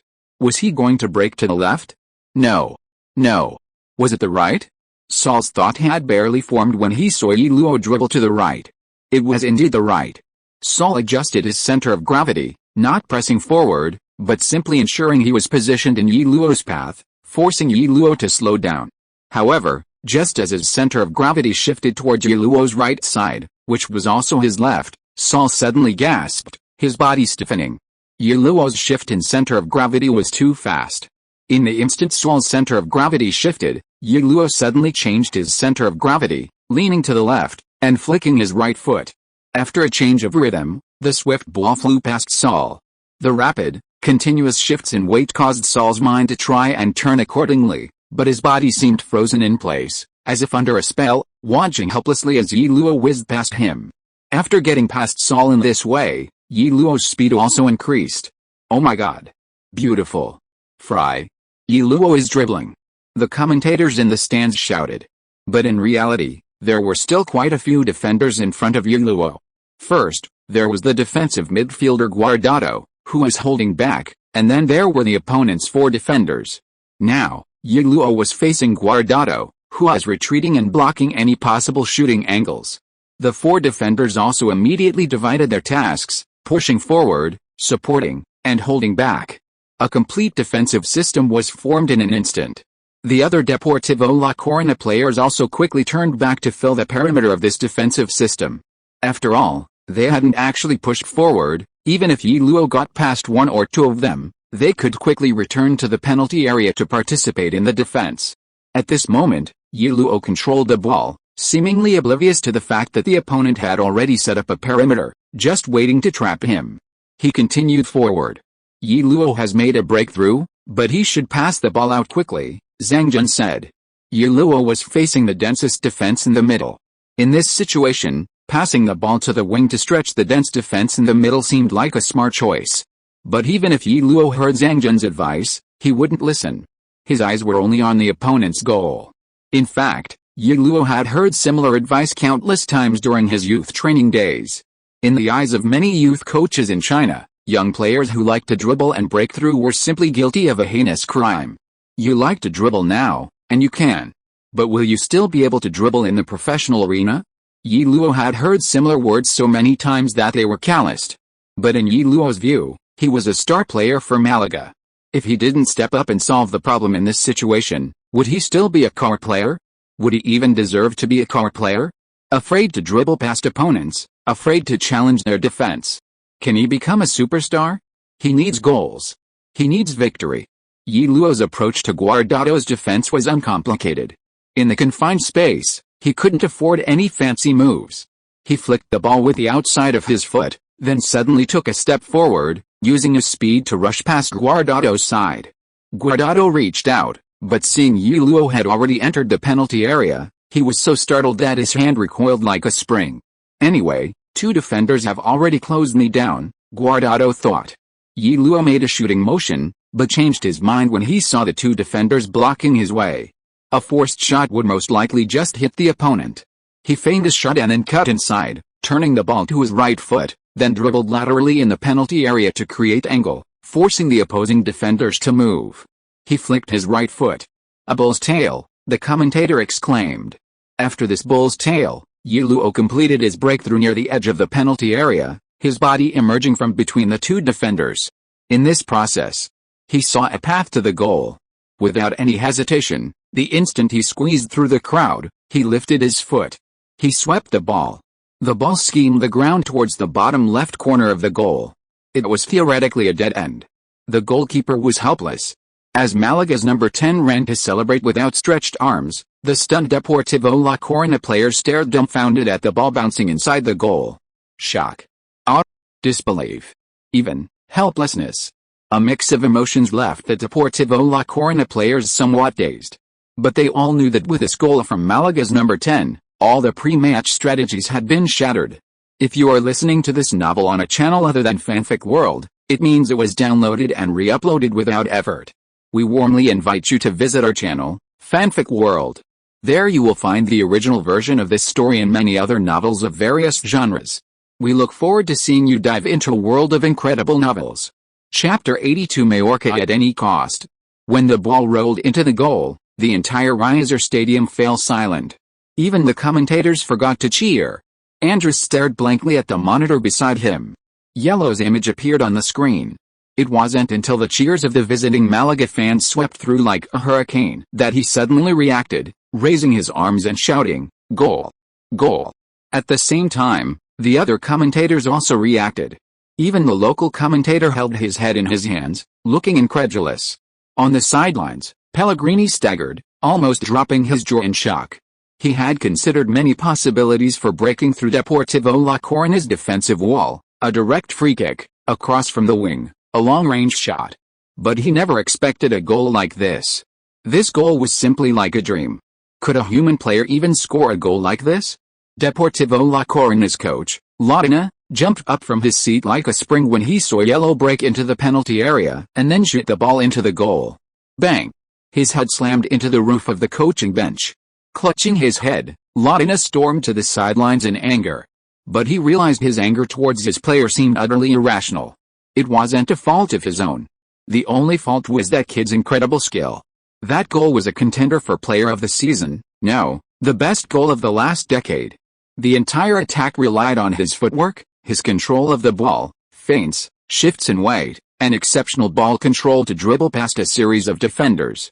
No speed or brute force, just constant changes of pace and direction, his keen observation of the defense, dismantling Deportivo La Coruña's defensive formation like peeling away layers.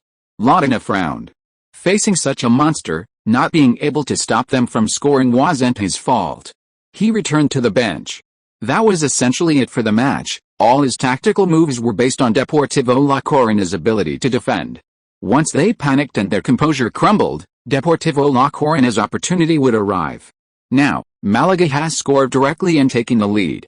From now on, the opponent can comfortably retreat, and if you push forward, you'll face the threat of Malaga's counter-attacks. Ye Luo's goal completely disrupted Deportivo La Coruña's defensive strategy. After scoring, Malaga played much more relaxed. Deportivo La Coruña continued to park the bus, but Malaga's mentality remained stable. They wouldn't risk passing unless there was an opportunity. At this pace, Deportivo La Coruña's defeat was inevitable. Therefore, it was actually the home team, Deportivo La Coruña, whose mentality faltered first. Some of their players started trying to push forward. As a result, Malaga seized the opportunity. Before the end of the first half, Ye Luo dribbled into the penalty area and chipped the ball to the far post, where striker Baptista easily headed it into the goal. Before the first half was even over, Málaga was already 2 goals ahead. With 2 goals, Málaga had almost secured the victory. However, as the saying goes, a 2-goal lead is the most dangerous score. So, in the second half, Málaga continued to pursue goals. In the 73rd minute of the match, Ye Luo unleashed a long-range shot from the edge of the penalty area, sending the ball into the net. With a 3-goal lead, Málaga had finally secured the victory. Ye Luo, who scored twice, also achieved the remarkable feat of scoring in 10 consecutive matches, equaling Messi's record. After the match, Deportivo La Coruña's coach, Ronaldinho, said helplessly, "We completely lost this match to Ye Luo. If it weren't for his first goal, we could at least have gotten a draw." A reporter from China stood up and asked, "Mr. Ronaldinho, do you have any advice for the 18-year-old Ye Luo?" Advice? Ronaldinho was taken aback. "What's wrong with you Chinese? Ye Luo is already so amazing, what advice does he need? Your humility is a bit hypocritical, isn't it?" So he shook his head and said directly, "I can't give him any advice. He's already the best player in the world. I'm not qualified to give him advice." This was the truth. But it sounded somewhat unsettling to the Chinese reporters. Ronaldinho was an experienced coach with many years of experience in La Liga. His qualifications were undeniable. Even if Ye Luo is incredibly skilled, according to the customs of Chinese football, no matter how good Ye Luo is, someone with Ronaldinho's seniority has the right to say a few words. At the dinner table, a young guy like Ye Luo would even have to offer him cigarettes. Ye Luo was also being interviewed by the media. "Of course I'm very happy to have equalized the record, and as I said, I will create my own record," Ye Luo said confidently. After dealing with the reporters, Ye Luo returned to the locker room and couldn't wait to open the system panel. At this moment, the side quest, equalizing the record, in the mission system had been completed, and the rating had reached S level. He received the mission rewards. 1. 3 fusion points. 2. B-level skill, power shot. Ye Luo was slightly stunned when he saw this mission reward. He didn't expect to be rewarded with a skill directly. Power shot, B-level skill, passive skill, cannot be upgraded. Skill effect, increases shooting power by 10% and ball speed by 5% from outside the penalty area. Ye Luo couldn't help but gasp. There are always 2 contradictions in long-range shooting, the contradiction between shooting power and accuracy. There are countless examples of players unleashing their full power in a shot, only to miss the target. However, for professional players, as long as they don't deliberately pursue ball speed and reduce shooting power, their shooting accuracy is quite high. Therefore, this skill greatly enhances the threat of Ye Luo's long-range shots. Ye Luo looked at another side quest, breaking records, and couldn't help but feel more anticipation. He then fused 3 fusion points. Fusion progress. 49%. Bernabeu. Away team locker room. 10 minutes before the start of the most anticipated match of the round, Guardiola gave a rare, passionate pre-match speech. Real Madrid had been neck and neck with Barcelona almost the entire season, making the pursued Barcelona feel somewhat uncomfortable. This match had undoubtedly become the key to this season's Champions League title race, a true battle for supremacy. I think everyone knows the importance of this match. In Messi's ears, Guardiola's words seemed somewhat insubstantial. He was still recalling the match he had witnessed yesterday, Malaga's away game against Deportivo La Coruña. Ye Luo scored twice, netting his 30th league goal of the season and marking his 10th consecutive league game with a goal, equaling his record. Even more crucial was Ye Luo's first goal, a series of dribbles and breakthroughs that almost single-handedly broke through Deportivo La Coruña's tight defense. Such ability is truly astonishing. It's unbelievable that this guy is only 18 years old. Messi recalled his own 18th year. Although Messi was already a well-known and promising young star attracting the attention of many veteran coaches, he hadn't truly entered the public eye yet. It wasn't until he led the Argentine youth team to the World Youth Championship that he began to gain widespread recognition. Back then, Messi's translation in China was quite chaotic, with various translations. 5 years later, at 23, Messi is already one of the best players of his generation. And Ye Luo, at just 18, is almost on par with the 23-year-old Messi. The speed of this young man's rise has left even Messi speechless. Now, on the top scorer list, Ye Luo is only one goal behind him. Although he has played one less game, Ye Luo only started catching up in the 14th round of the league. In other words, if Ye Luo had gotten a starting opportunity in La Liga from the beginning of the season, he might already be leading the scoring charts by a wide margin. Messi, usually reserved, became somewhat serious. He was proud, and he unequivocally believed he was the best player in the world. But Ye Luo's appearance made him feel somewhat dazed, even starting to doubt himself. Messi clenched his fist slightly, a fighting spirit surging within him. Leo. Guardiola frowned. Messi, lost in his own world, suddenly snapped out of it. He looked up at his coach. What's wrong? Guardiola frowned. Had he not slept well last night? Wait, Antonella didn't come to Madrid with him. And this wasn't the Argentine national team. Last night, it was Iniesta, not Agüero, who shared a room with Messi. Nothing. Messi, of course, didn't mention that he was thinking about the scoring charts. Leo, don't worry, you'll definitely score in this game and widen the gap between you and that guy. Pique shouted. Just that guy? There should also be that young man from China, Messi thought. We need to win. Only by scoring can we win. In the home team's locker room, Cristiano Ronaldo was much more flamboyant. He clenched his fist and shouted, encouraging his teammates. He made no attempt to hide his desire for victory and goals. Perhaps it was this desire that ultimately made him the all-time leading scorer in professional football. The other Real Madrid players in the locker room also knew the importance of this game, and everyone was encouraging each other. This game meant so much to Real Madrid, the championship, revenge. And for Cristiano Ronaldo, it also meant competition for the top scorer title. This fierce competition excited him immensely. He couldn't wait to score goal after goal on the field, to prove to the world that he was the best player. Málaga. Ye Luo had moved to a detached villa on the outskirts of Málaga. After yesterday's match against Deportivo La Coruña, Pellegrini gave the team a day off. Now, Ye Luo can comfortably watch the crucial match between Barcelona and Real Madrid. To be honest, Ye Luo would prefer Málaga to win the title, but unfortunately, Málaga dug themselves a huge hole at the beginning of the season, and even if they win all the remaining matches, they can't catch up with Real Madrid and Barcelona. So, this season, Málaga can only be a spectator. Ye Luo has already set his sights on next season. The La Liga title? Does anyone say it has to be Real Madrid or Barcelona? The competition for the La Liga title next season will be fierce. With Real Madrid, Barcelona, Simeone's Atletico Madrid, and now Málaga joining the fray. Staring at the players from both sides filing into the box on the TV screen, Ye Luo has already made up his mind that his goal for next season is the La Liga title. And another reason he's watching this match is naturally to keep an eye on the two rivals in the top scorer rankings. Messi, currently leading the scoring charts with 31 goals, is followed by Ronaldo and Ye Luo, both with 30 goals, but Messi and Ronaldo have played one less game. Therefore, whether these two can score in this match is crucial.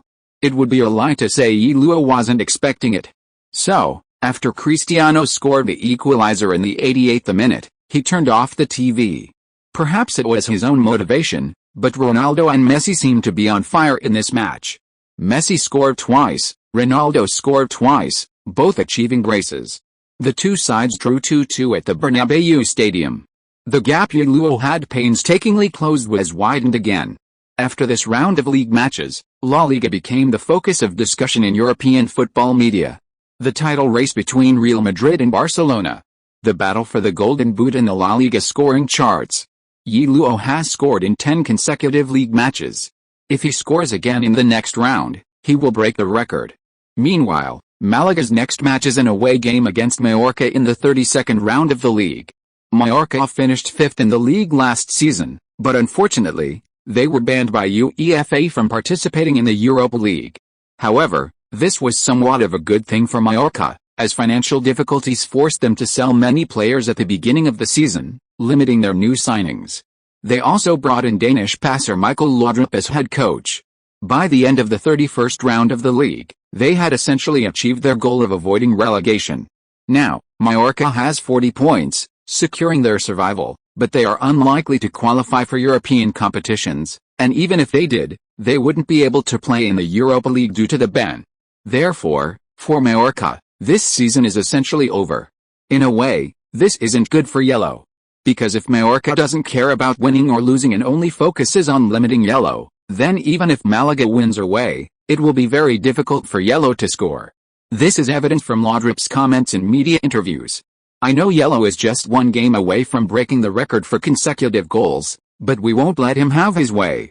His 30 league goals this season, and scoring in 10 consecutive games, is truly remarkable, but we won't be the backdrop for a new record.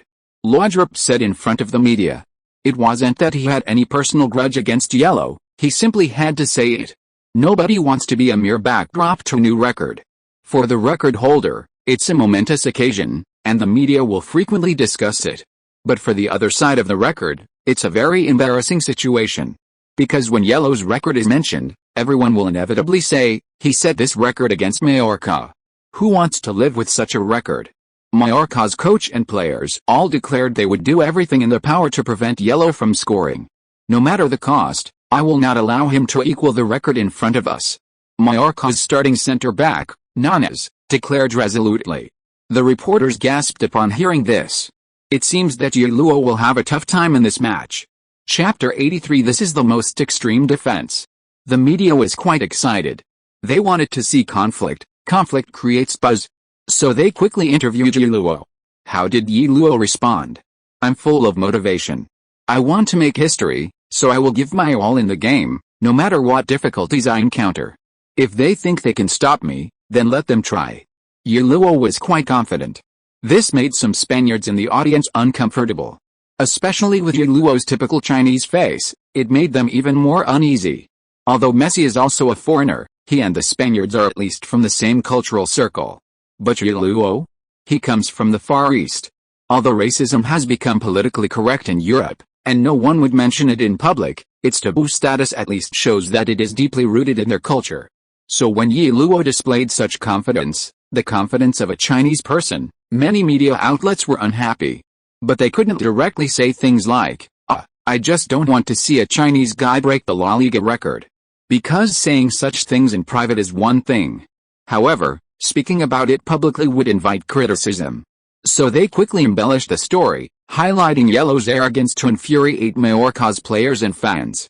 The media, as always, is adept at manipulating public opinion.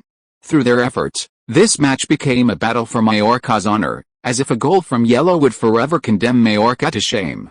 This was especially true of another Mallorca player, their key centre-back Ramos, who publicly stated, in crucial moments, I don't mind fouling to stop him. This statement sent chills down the spines of many Spanish journalists. Ramos is a notorious villain in La Liga. He's known for his unconventional and aggressive defensive tactics, a frequent recipient of red and yellow cards in La Liga. In fact, this home game against Mallorca was just after his return from a red card suspension. He's received 3 red cards this season in La Liga, 2 straight reds and 1 resulting from 2 yellow cards. He's been suspended for 8 games. His face is also extremely fierce. He's the kind of guy who, if he went into a movie, wouldn't even need makeup to play a villain. Did he really say that? Ye Luo frowned slightly. Seeing Ye Luo's expression, many Spanish reporters secretly gloated. They thought that Ramos's reputation as a villain should have intimidated Ye Luo. No matter how powerful he is, he's only 18 years old. He's still a child. How could he dare to go toe-to-toe with a bald giant like Ramos, who's almost 1.9 meters tall and has a burly build? Putting Ye Luo and Ramos side by side, one is the image of a handsome, well-behaved high school student, the other is the image of a prison bully. They're simply incomparable. Yes, that's what he said. You know? Messi's last injury was thanks to Ramos, one reporter added fuel to the fire. One reason Messi and Ronaldo have been able to maintain their peak performance for so many years is related to their relatively injury-free physiques. Otherwise, how could an injury-prone player become a football king? Oh, I understand. Ye Luo nodded. The Spanish reporters were somewhat disappointed. They thought Ye Luo was going to back down. Tell him to get ready, I'll score in his defensive zone. Ye Luo grinned. This made all the Spanish reporters freeze. This kid, doesn't he know fear? Fear? Of course Ye Luo wasn't afraid. He was just an idiot with mediocre defensive skills who could only create a thug image to intimidate opponents. What was there to be afraid of? Moreover, Ye Luo discovered that doing this had its advantages. For example, The system had just generated a side quest, teach Ramos a lesson. How to teach him a lesson? The system didn't say. He'd have to figure it out himself. The Chinese media also picked up on the war of words between Ye Luo and Mallorca. Many Chinese fans were very worried after hearing about Ramos's bad reputation. I know that Messi was injured by him last season. That guy's a thug. A red card specialist. I think if you can't break the record, you shouldn't. Avoiding injury is the priority. Yet, it's not worth going head-to-head with someone like that. Fans were buzzing with discussion. Most opinions hoped Ye Luo would be careful and not confront him directly. Protecting himself and avoiding injury was the most important thing. This was the mainstream view among Chinese media and fans. Many retired Chinese football legends also came out to give Ye Luo advice, pointing out how he should play. After all, Ye Luo now meant popularity in China, and everyone wanted to ride his coattails. Many people advised Ye Luo to be more low-key, since he was making a living on someone else's turf, and too much of a good thing can be bad. These Machiavellian principles of conduct have been frequently appearing in the domestic media recently. With the media's hype, the atmosphere of the Mallorca vs Malaga match reached its climax. Almost all eyes were focused on this match. Fans of other teams besides the two main teams also joined the fray. Real Madrid and Barcelona fans surprisingly stood together, both supporting Malaga in preventing Ye Luo from scoring. Barcelona fans, of course, didn't want Ye Luo to break Messi's record. Real Madrid fans, on the other hand, were cheering for Ronaldo. If Ye Luo didn't score, he couldn't threaten their top scorer position. And so, under the intense scrutiny of the crowd, the entire Malaga team arrived in Mallorca. From the moment they appeared at the airport until they arrived at their hotel, they could feel the city's hostility towards them. An ordinary La Liga match had become anything but ordinary because of this. Various banners were hung around Malaga's hotel. Needless to say, they were all the kind that would be marked with an asterisk. As the match time approached, the outside noise gradually subsided. Even the most comfortable foot massage couldn't compare to going upstairs. Even the most intense verbal battles couldn't compare to the real action on the pitch. Many people felt that it wouldn't be easy for Ye Luo to score in this match, or rather, it would be extremely difficult. Mallorca had nothing to play for. They didn't care about winning or losing. They didn't even care about other Malaga players scoring. They only cared about Ye Luo. This match wasn't Malaga versus Mallorca, it was Ye Luo versus Mallorca. Under these circumstances, who could believe Ye Luo could score? It was simply impossible. The San Moise Stadium, with a capacity of over 26,000, was packed to capacity. Mallorca's ticketing department was overjoyed. When had Mallorca's home games ever been so difficult to sell? They wished for more of this kind of scene so they could start planning stadium expansion. When Ye Luo and his teammates went out to warm up, a huge chorus of boos erupted from the already packed stadium. The deafening boos made the Malaga players look worried, and many complained about the media. They believed the media had turned this match into this. It should have been a normal game. It feels like we're on our arch-rival's turf, Isco exclaimed. What's so special about this? Do you think they can come down and fight us? Ye Luo laughed. Just then, a barrage of coins rained down from the stands. Holy crap! Ye Luo quickly dodged to a spot out of the way of the coins, wiping away his cold sweat. Stadium security personnel rushed over to stop the Mallorca fans' behavior. Exciting! Ye Luo exclaimed. He'd never seen anything like it before. Isco rolled his eyes. Did this guy know that scoring a goal under these circumstances would be much harder? He was truly heartless. Ye Luo seemed unaffected by the scene. He was diligently warming up. But in reality, he was already impatiently hoping the match would begin. The greatest joy in life is to defeat the enemies you've oppressed, bullied, despised, and humiliated, yet who are far stronger than you. Then, to seize their wives and daughters, to possess their wealth, and to watch them weep. That is a hero's greatest joy. These words suddenly popped into Ye Luo's mind. He looked at the stands of the San Moise Stadium and shook his head regretfully. Unfortunately, Mallorca wasn't exactly a much stronger enemy. This kind of atmosphere is indeed rare in La Liga. Many Chinese reporters were worried about Ye Luo's performance under such circumstances. However, once the match started, Ye Luo's performance was normal. His movements showed no signs of being affected by the home crowd. His ball control, passing, dribbling, and shooting were all quite ordinary.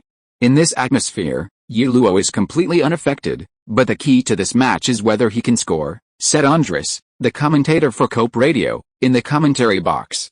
This was what everyone was hoping for. Looking at the lineups, Malaga was quite normal. Since Malaga was only competing on one front, they generally used their main lineup unless there were injuries. Mallorca, on the other hand, was completely different. They fielded almost no attacking players, only defensive players. 5 defenders and 4 midfielders. When this lineup was set up, all the cameras focused on Laudrup on the sidelines. No one expected Mallorca to use such an extreme formation. And in the match, Mallorca completely tightened their defenses, and wherever yellow appeared, the defensive density was unprecedented. They completely ignored other areas. Under these circumstances, the game naturally looked very unpleasant. But at this point, nobody cared. Everyone wanted to see if yellow could score under these conditions. For Malaga, scoring wasn't difficult. But for yellow himself, he was facing the densest defense. This was the most difficult ironclad defense to break through. Chapter 84 is making history. Kid, you better behave. This was the warning from the notorious thug Ramis after committing a foul. As he returned to his defensive zone, his partner Nunez whispered, "Don't scare this kid. Hell, without a little trickery, I probably can't stop him from scoring." Ramis chuckled nonchalantly, a slight smile creeping onto his face as he noticed Ye Luo's gaze fixed on him. Frankly, Ye Luo had been calculating how to score. Breaking through a dense defense boils down to creating set pieces, long-range shots, and crosses from the wings.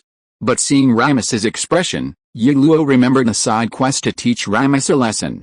If that was the case, then things would be simple. Ye Luo would receive the ball on the outside, adjust his footing, and then take a long-range shot. A dense defense, in essence, is about piling up enough players in front of the goal, using numerical superiority to fill gaps and openings. In this situation, Ye Luo had ample space to execute a long-range shot. Although most of his shots would hit the defenders, specifically Ramis. Yes, Ye Luo's solution was a long-range shot. A long-range shot aimed directly at Ramis's defensive zone. You think you're a tough guy? Let's see how many times you can block this. With his explosive shot skill, Ye Luo's shooting power increased by 10%, and the ball speed increased by 5%. Combined with his already considerable shooting power, the sheer force of his shot was predictable. After receiving a pass from his teammate, Ye Luo checked Ramis's position and then unleashed a powerful shot. Bang! The ball slammed into Ramis's chest and bounced away. Ramis staggered, almost falling to the ground. He felt a burning sensation on his chest, and when he pulled up his shirt, he saw a reddish area. This kid, what a powerful shot. Ramis began to feel uneasy. He saw the smile on Ye Luo's lips. Suddenly, a thought popped into his head. Could this kid have done it on purpose? At the San Moise Stadium, the home fans cheered wildly. They were celebrating Ramis's body blocking Ye Luo's shot, cheering for Mallorca and Ramis. In their eyes, Ye Luo's shot hitting Ramis demonstrated how successful Mallorca's defense was, forcing Malaga to attempt long-range shots from the outside, which then faced Mallorca's dense defense. The situation was very favorable for Mallorca. If things continued like this, the Malaga team would definitely become more impatient. The fans in the stands were already imagining how they would mock Ye Luo after he failed to score a single goal. However, they soon discovered that things weren't as simple as they seemed. Bang! Ye Luo took another shot from outside the box. His instep struck the back of the ball powerfully. Then the goalposts hit the on-rushing Ramis in the stomach. This time, Ramis was knocked to his knees by the shot. The ball bounced back, landing right in front of Ye Luo. Instead of stopping it, Ye Luo unleashed another powerful shot. This time, the ball struck Nunez's head and went out of bounds. Ramis clutched his stomach, kneeling on the ground, while his partner Nunez lay on his back, hand on his head, his expression one of intense pain. Clearly, he'd been badly hit. Ramis began to have a bad feeling. None of the other Mallorca players suspected Ye Luo of intentional foul play. But he felt, this kid did it on purpose. The pain in his stomach made Ramis seriously consider a question: if the ball had been a little lower, hitting a vital spot, would it have smashed Dundon? Ramis, despite his notorious reputation, wasn't crazy. Why would he risk Dundon's life to oppose Ye Luo? So, nobody knew. The seemingly most ferocious Ramis was beginning to feel fear inside. Nunez, who had boasted before the match that he would stop Ye Luo from scoring at all costs, was actually having second thoughts.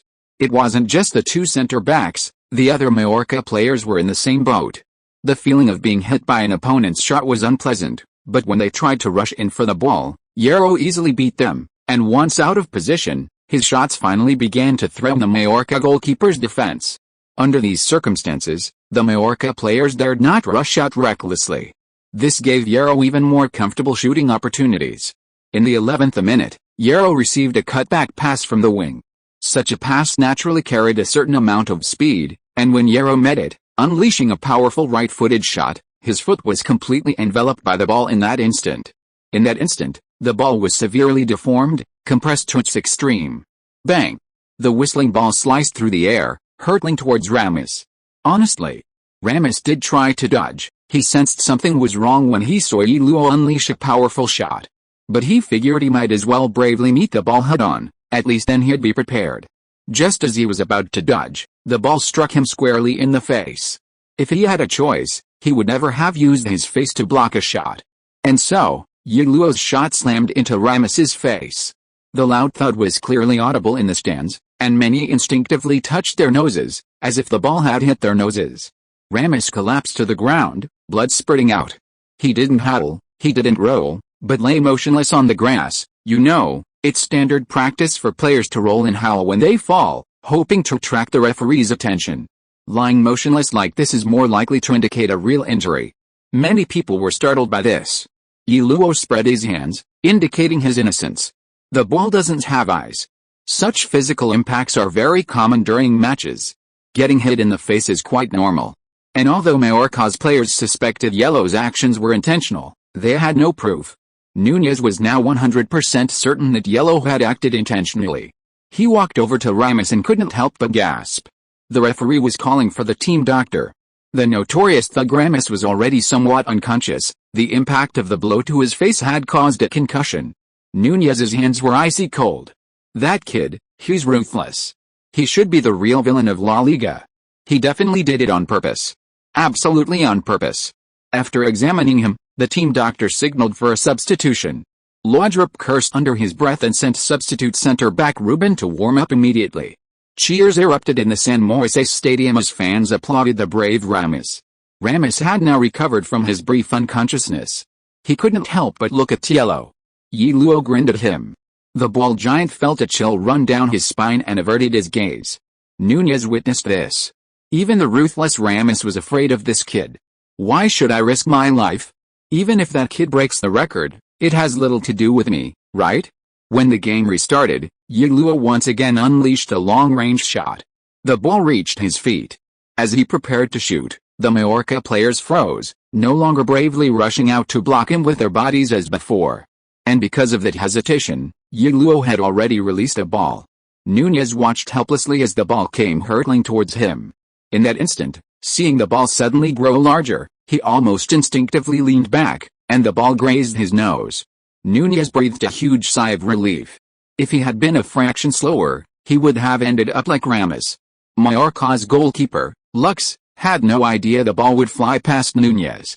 Núñez's positioning had completely blocked Lux's, and by the time Lux noticed the ball coming, it was too late. He didn't even have time to make a save. He could only watch helplessly as the ball slammed against the underside of the crossbar and bounced down into the net. Goal. In that instant, the San Moisés stadium fell into a brief silence. Mallorca's fans were also caught off guard by this goal. They never expected him to unleash such a sudden world-class strike that pierced their goal. And this was only 11 minutes into the game. The goal of preventing Ye Luo from scoring for 90 minutes now seemed like a joke. While the home fans were stunned, the Málaga fans seized the opportunity to speak. Their cheers echoed throughout the stadium. Ye Luo. Ye Luo. Beautiful. A beautiful world-class strike. His long-range shot directly pierced Mallorca's defense. Absolutely brilliant. Zhang Jun, the commentator for Sina Sports, raised his arms and shouted. He rarely felt so excited. The loud roar made his voice sound shrill, but at that moment, the Chinese fans who were staying up all night to watch the game didn't care about this small detail. They jumped up and cheered. Record broken. Well done. Awesome. Damn. Before the game, I thought this match would be difficult, but it's just like this? Chinese fans flooded the live broadcast with comments. In the commentary box, Cope radio commentator Andres held his head in his hands. A new record moment. Who would have thought that, facing a defense like Mallorca's, Ye Luo would score in the 11th minute? This is his 31st league goal of the season, and his 11th consecutive game. A world-class goal. Wow. What a stunning long-range shot. Scoring in 11 consecutive games. Ye Luo is making history. Unfortunately, I'm positive for COVID-19. I feel weak all over, and had a high fever of 39 degrees Celsius last night. My whole body aches, my limbs are weak, and I can't concentrate at all. I forced myself to write this chapter today. I'm going to rest now. The update will be a little later tomorrow. Chapter 85, Did such a monster really exist in history? On the pitch. After taking his shot, Ye Luo stood still, arms outstretched, head held high, surveying the entire stadium. Mallorca fans opened their mouths, but found themselves speechless. They simply didn't know what to say. Before the match, they were full of confidence. I'll field all my defensive players to stop one of you from scoring. In terms of physical strength, you can easily defeat me. Mallorca seemed to have the upper hand. If you were to say their goal was simply to avoid defeat, that would be incredibly difficult. But to prevent one of them from scoring, that seemed effortless. But now? The stadium's big screen displayed the score. 0-1, home team first, away team second. Less than 12 minutes into the game, the pre-match boasts had been shattered in a single minute. Everyone stared blankly at the Málaga players celebrating on the pitch, unsure of what to say. Maybe we're not the end of his record, a Mallorca fan thought. There's a saying, those who join the Communist Party, suddenly find the world vast and boundless. Having grasped this, Mallorca's fans were no longer conflicted. Yes, Ye Luo had broken the record against them. But whether the record would truly end depended on whether Ye Luo could score in the next match. If Ye Luo's scoring streak ended here, Mallorca would become nothing more than a backdrop to the record. What if not? It was truly a dilemma. Not just Mallorca's fans, but even their players seemed to have lost their backbone. Everything before the match revolved around the goal of preventing Ye Luo from scoring. But now, only 11 or 12 minutes into the game, that goal had already failed. So what should they do next? Continue to prevent Ye Luo from scoring? Or try to equalize? The Mallorca players' mentality was somewhat shattered. Fortunately, after Ye Luo's goal, Málaga didn't continue their relentless attack, but instead controlled the ball in their own half, trying to draw the opponent out. The game became much more uneventful. It wasn't that Mallorca's players didn't want to attack, the problem was that they hadn't fielded any offensive players at all. On the Chinese internet, fans were still hotly discussing Ye Luo's goal. But just then, a GIF suddenly went viral on Weibo. It was a GIF showing Mallorca's centre-back Núñez's actions after Ye Luo's shot. In slow motion, captured by a high-definition camera, Núñez's face clearly showed a hint of fear as Ye Luo shot, and then his body began to lean back. As he leaned back, the ball flew towards him, just barely passing above his nose. From this action, it was clear that Núñez wasn't trying to block the shot, but rather dodging it. Is this what they call at all costs? Translate, what the hell is at all costs? Holy crap, Núñez is a real kung fu kid. That move deserves full marks. Awesome. In an instant, a chorus of mockery erupted on Chinese social media. The so-called at all costs? Is this all? Just then, someone posted a GIF of Ramos. This guy was even more outrageous than Núñez. He actually misjudged the ball's trajectory while trying to dodge it, resulting in him being hit in the face without warning. If he hadn't dodged, or even bravely faced the ball, it would have at most hit his chest, and he could have even used his hand to protect it, since it wouldn't have been called a handball since he hadn't expanded his defensive range. But this dodge was disastrous. The ball struck him squarely in the face, causing him to leave the field injured. If it were an ordinary player dodging the ball, people would criticize but understand. But who is Ramos? He's a notorious villain in La Liga. To dodge the ball while portraying a villain? It's like projecting a tough guy image but ending up with nothing, a stark contrast. Moreover, Ramos's pre-match boasts had already greatly angered Chinese fans. Now, seeing that the opponent only seems tough on the outside and on the inside, but upon closer inspection, he turns out to be nothing but a useless piece of trash. Ramos is now famous, It's not easy for a mediocre center-back playing for a mid to lower tier La Liga team with no experience at a top club to have such a reputation in China. Screenshots of his arrogant pre-match interview and the image of him being hit in the face while trying to dodge the ball have been turned into various memes and emojis by netizens, widely circulating and enduring on the Chinese internet. It wasn't just Chinese netizens who noticed the two Mallorca center-backs' ball-dodging antics. Under the camera's lens, everything was laid bare. In online circles across Europe, many people amplified Nunez and Ramos's clumsy performance and posted it on various social media platforms, quickly making them a laughingstock. The harshest words are met with the harshest punishment. On the sidelines, Danish legend Laudrup, arms crossed, stared at the field with a furrowed brow. His tactics had been completely disrupted. Who could have imagined that Ye Luo would score a goal in the 11th minute under such defensive posture? It's understandable that the Mallorca team is now bewildered, even somewhat lost. Many players don't quite understand the significance of this match. The excessive emphasis on preventing Ye Luo from breaking the record before the game has become a shackle for the entire Mallorca team. Just then, his assistant showed him the footage on his phone, his face grim. Upon seeing the two slow-motion replays, Laudrup almost lost his temper. "Damn it," he muttered under his breath. His anger surged, his face turning red. These are two spies. Especially Ramos. You say you're trying to dodge the ball, but you failed, resulting in injury? It's a joke. You can imagine this scene becoming a laughingstock worldwide. Suppressing his anger, Laudrup refocused his attention on the field. He went to the sidelines, pressing his hands down, signaling the team to continue defending. Frankly, in this situation, the head coach's options are limited. Even with substitutions, significant adjustments are difficult. Moreover, the team's current squad can't support Mallorca's attacking prowess at home. And how to defend? Should they continue focusing on marking yellow, or prevent Malaga from scoring again? Positioning, covering, and support are not things that can be easily rearranged with a few words. Thus, despite having a large number of defenders and sufficient defensive presence in the penalty area, Mallorca's defense became increasingly chaotic. After scoring, Ye Luo wasn't fixated on his own shot, he drew defenders and provided assists for other players. In the 27th minute, Ye Luo received the ball on the wing, dribbled to the edge of the 6-yard box, and then cut the ball back to Isco. Before receiving the ball, Isco feinted a shot, causing the opposing defenders to block, even the goalkeeper shifting his weight. Before calmly controlling the ball with his right foot and easily slotting it into the empty net. Malaga scores again. But this wasn't Malaga's last goal in the first half. In the 39th minute, Ye Luo provided another assist. This time, after a series of cuts inside from the edge of the penalty area, he feinted a shot and then passed to striker Baptista, delivering a pinpoint pass. Baptista calmly slotted the ball past the goalkeeper one-on-one. Malaga led 3-0. The first half wasn't even over yet. The home team, Mallorca, was already being overwhelmed by Malaga. After this goal, television footage showed large numbers of fans leaving the San Moisés stadium. For Mallorca fans, this match was indeed somewhat embarrassing.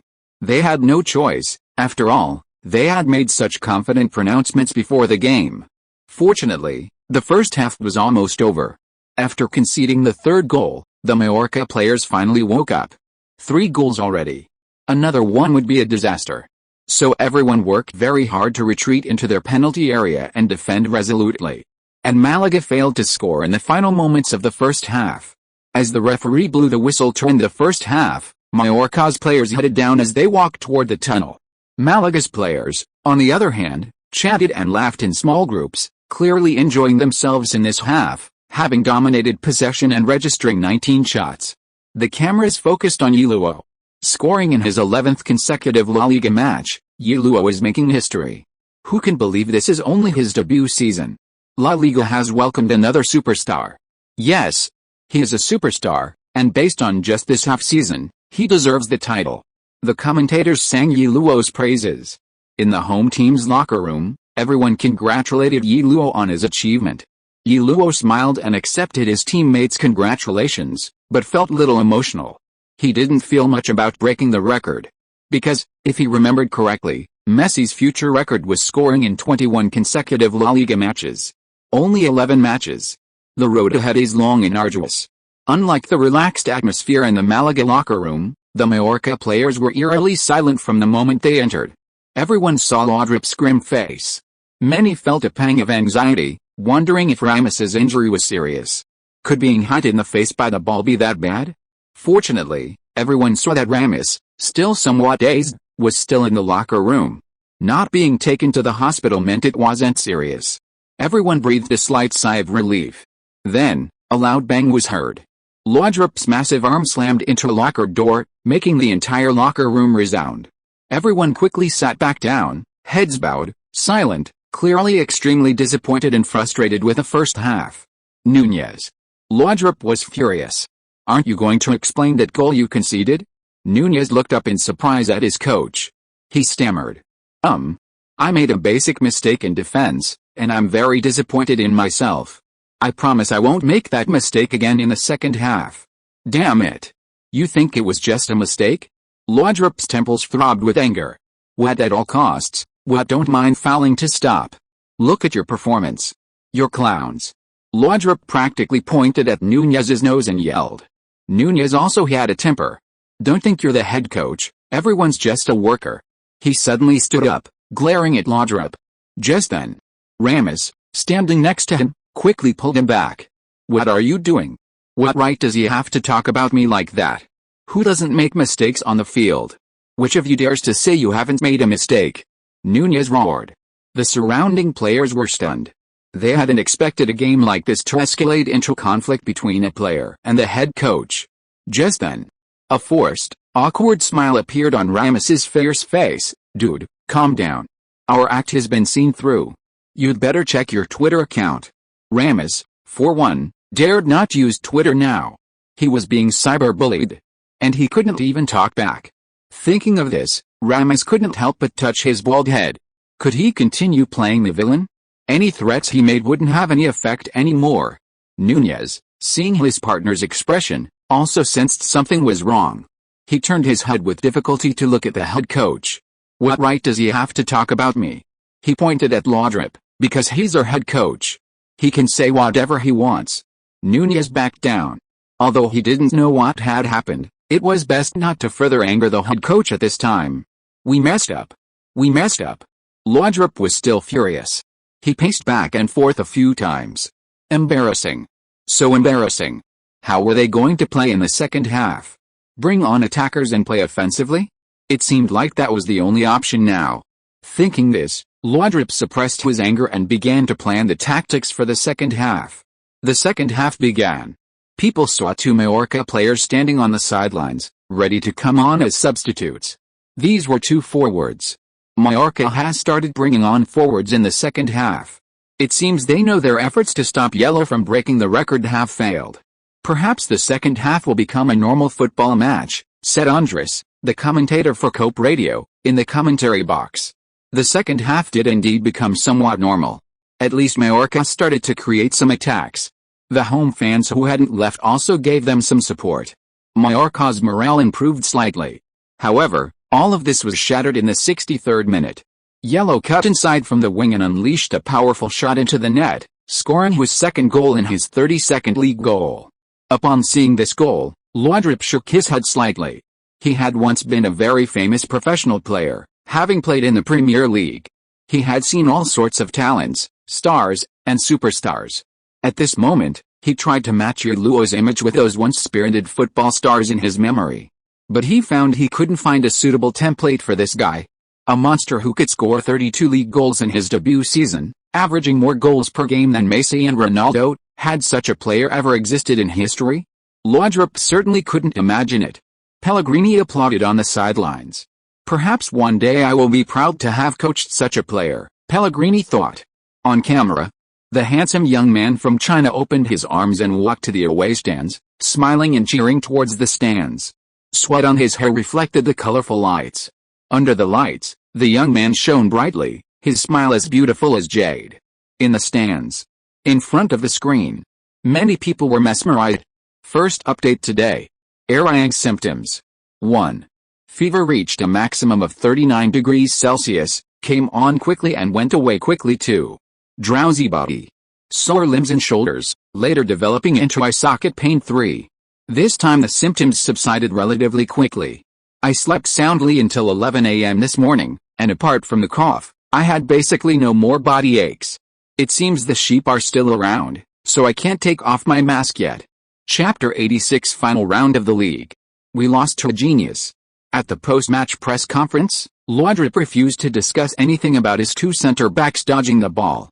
For a manager, he can yell at his players in the locker room, but he can't speak ill of them in front of the media. That's unethical. So even if Laudrup was unhappy, he didn't show it directly. Instead, he refused any questions or discussions from the media on this topic. Pellegrini, on the other hand, didn't hold back in praising Ye Luo. He's the best player in the world right now, Pellegrini said. This, of course, sparked media discussion. After this round of league matches, Real Madrid and Barcelona, both in the championship group, won, but in the media headlines, Málaga and Ye Luo overshadowed Real Madrid and Barcelona, becoming the protagonists of this round of league matches. Ye Luo's record of scoring in 11 consecutive league matches also broke the previous record. Now, this record belongs only to Ye Luo. But perhaps things reached their extreme and then decline. In the 33rd round of the league, Málaga suffered a 1-0 defeat away to Athletic Bilbao. This match ended Malaga's unbeaten run of 17 games, which began in the 14th round of the league and continued until the 33rd round. It also ended their 10-game winning streak. Ye Luo's consecutive goal-scoring streak also ended in 11 games. It's nothing, just a fresh start, Ye Luo said, his face grim, as he left the stadium while speaking to reporters. After this loss, Málaga is only 1 point ahead of fifth-placed Atletico Madrid. This change in the standings has caused considerable anxiety among many Málaga fans and has greatly angered Pellegrini. There are only a few rounds left in the league. Every game is a final for us. We can't afford to lose. If we lose this game, our lead will be down to just 1 point. We were in a very good position. We could even catch up to third place. But now we've lost that position, and we have to accept battling our rivals for the top 4 until the very last round. Who put this pressure on you? You yourselves. Pellegrini unleashed a torrent of criticism, leaving everyone humiliated. After more than half a season of integration, he had successfully established his authority within the team. Don't blame me for putting pressure on you, because this pressure is nothing compared to what we're going to face in the Champions League if we can't even handle this much pressure. Only 5 rounds remained in the league. For Málaga, the only good news after the loss was that their 3-game away streak was over. Next came 3 consecutive home games, and against relatively weak opponents. In the 34th round of the league, Málaga hosted Racing Santander. Some media outlets poured cold water on Málaga's form after this match, suggesting they were about to enter a period of decline. In these crucial final rounds of the season, Málaga suddenly lost their form, and their key player, Ye Luo, seemed to be declining as well. After a breakout half-season, as a rising star, he had had enough of that. It was time for him to enter a period of rest.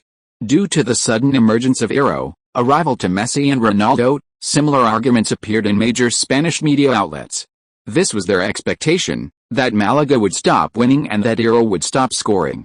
However, back at home, Málaga decisively defeated Racing Santander 3-0.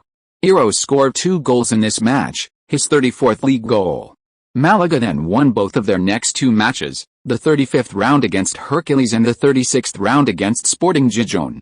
Ye Luo scored in each of these matches, continuing his scoring streak. In the 37th round, Málaga faced Levante away. This match was extremely difficult for Málaga.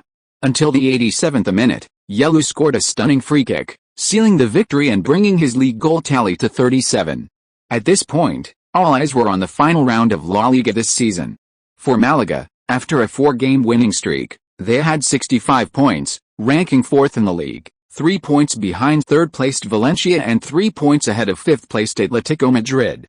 In the final round, Valencia played away against Barcelona, while Málaga played away against Atletico Madrid. If Málaga won and Valencia lost, Málaga could overtake Valencia to rank 3rd in the league. In La Liga, in cases of a tie on points, head-to-head records take precedence.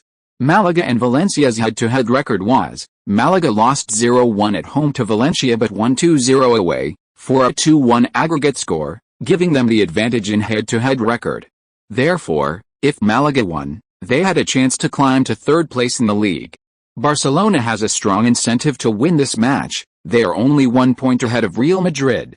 With such a small lead, they can't even afford a draw.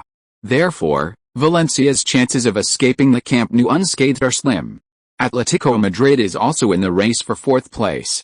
A home win against Malaga would level the score.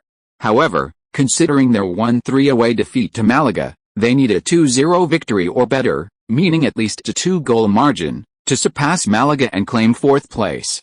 Besides the race for 4th and the title, the media is also focused on the incredibly exciting La Liga top scorer competition, attracting worldwide attention this season.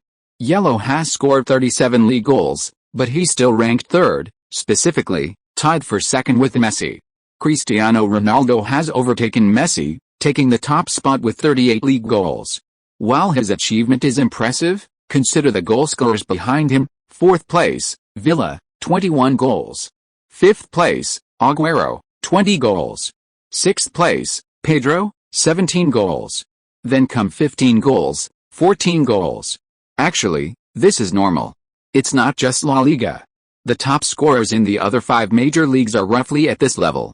In the Bundesliga, around 20 goals per season is enough to win the Golden Boot. The Premier League's all-time single-season goal record is only 34 goals. Someone like Villa, who is 4th, could have competed for the Golden Boot in the past if he had a bit of luck. So Ye Luo's 37 league goals are already quite impressive. Even if he doesn't win the Golden Boot this season, no one will question his achievements. At least, this year's Golden Boy award is a sure thing. No one can compete with Ye Luo for this award. The European Golden Boy Award was established in 2003 by the Italian newspaper Tuttosport. The award is voted on by major European media outlets to select the best young player of the year, and is considered a coming-of-age ceremony for young talents. The award is open to players under 21 years old playing for European clubs. But these days, there are few players over 21 who can compare to Ye Luo, let alone those under 21. However, Ye Luo is certainly not satisfied with this. He is burning with desire for the Golden Boot. The final league match against Atletico Madrid carries immense weight for Malaga. A top 3 finish, Ye Luo's Golden Boot, the buzz is immense. These days, many more fans drive to the team's training ground to watch training and hold banners in support.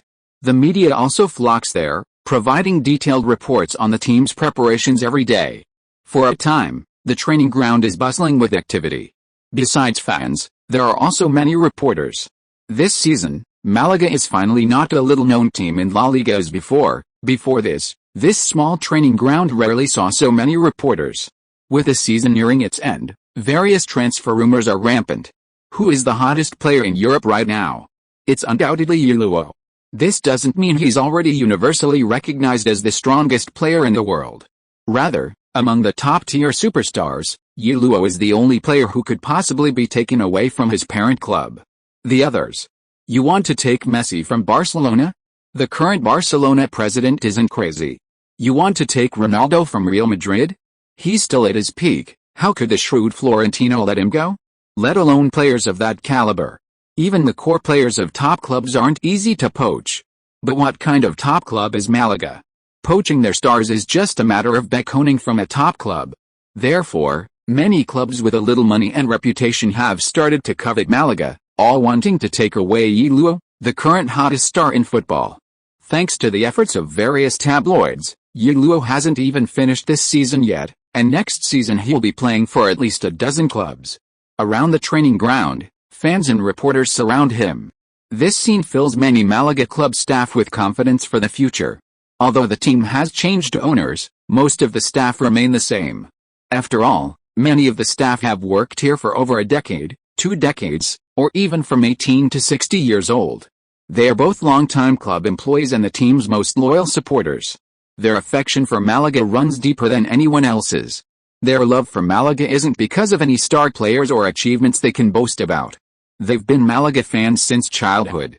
Their fathers, mothers, grandparents, and other family members are also Malaga fans.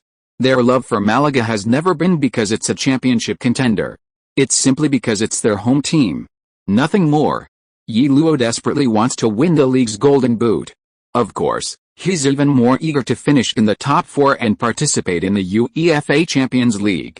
From a technical standpoint, the UEFA Champions League is now a more technically demanding competition than the World Cup.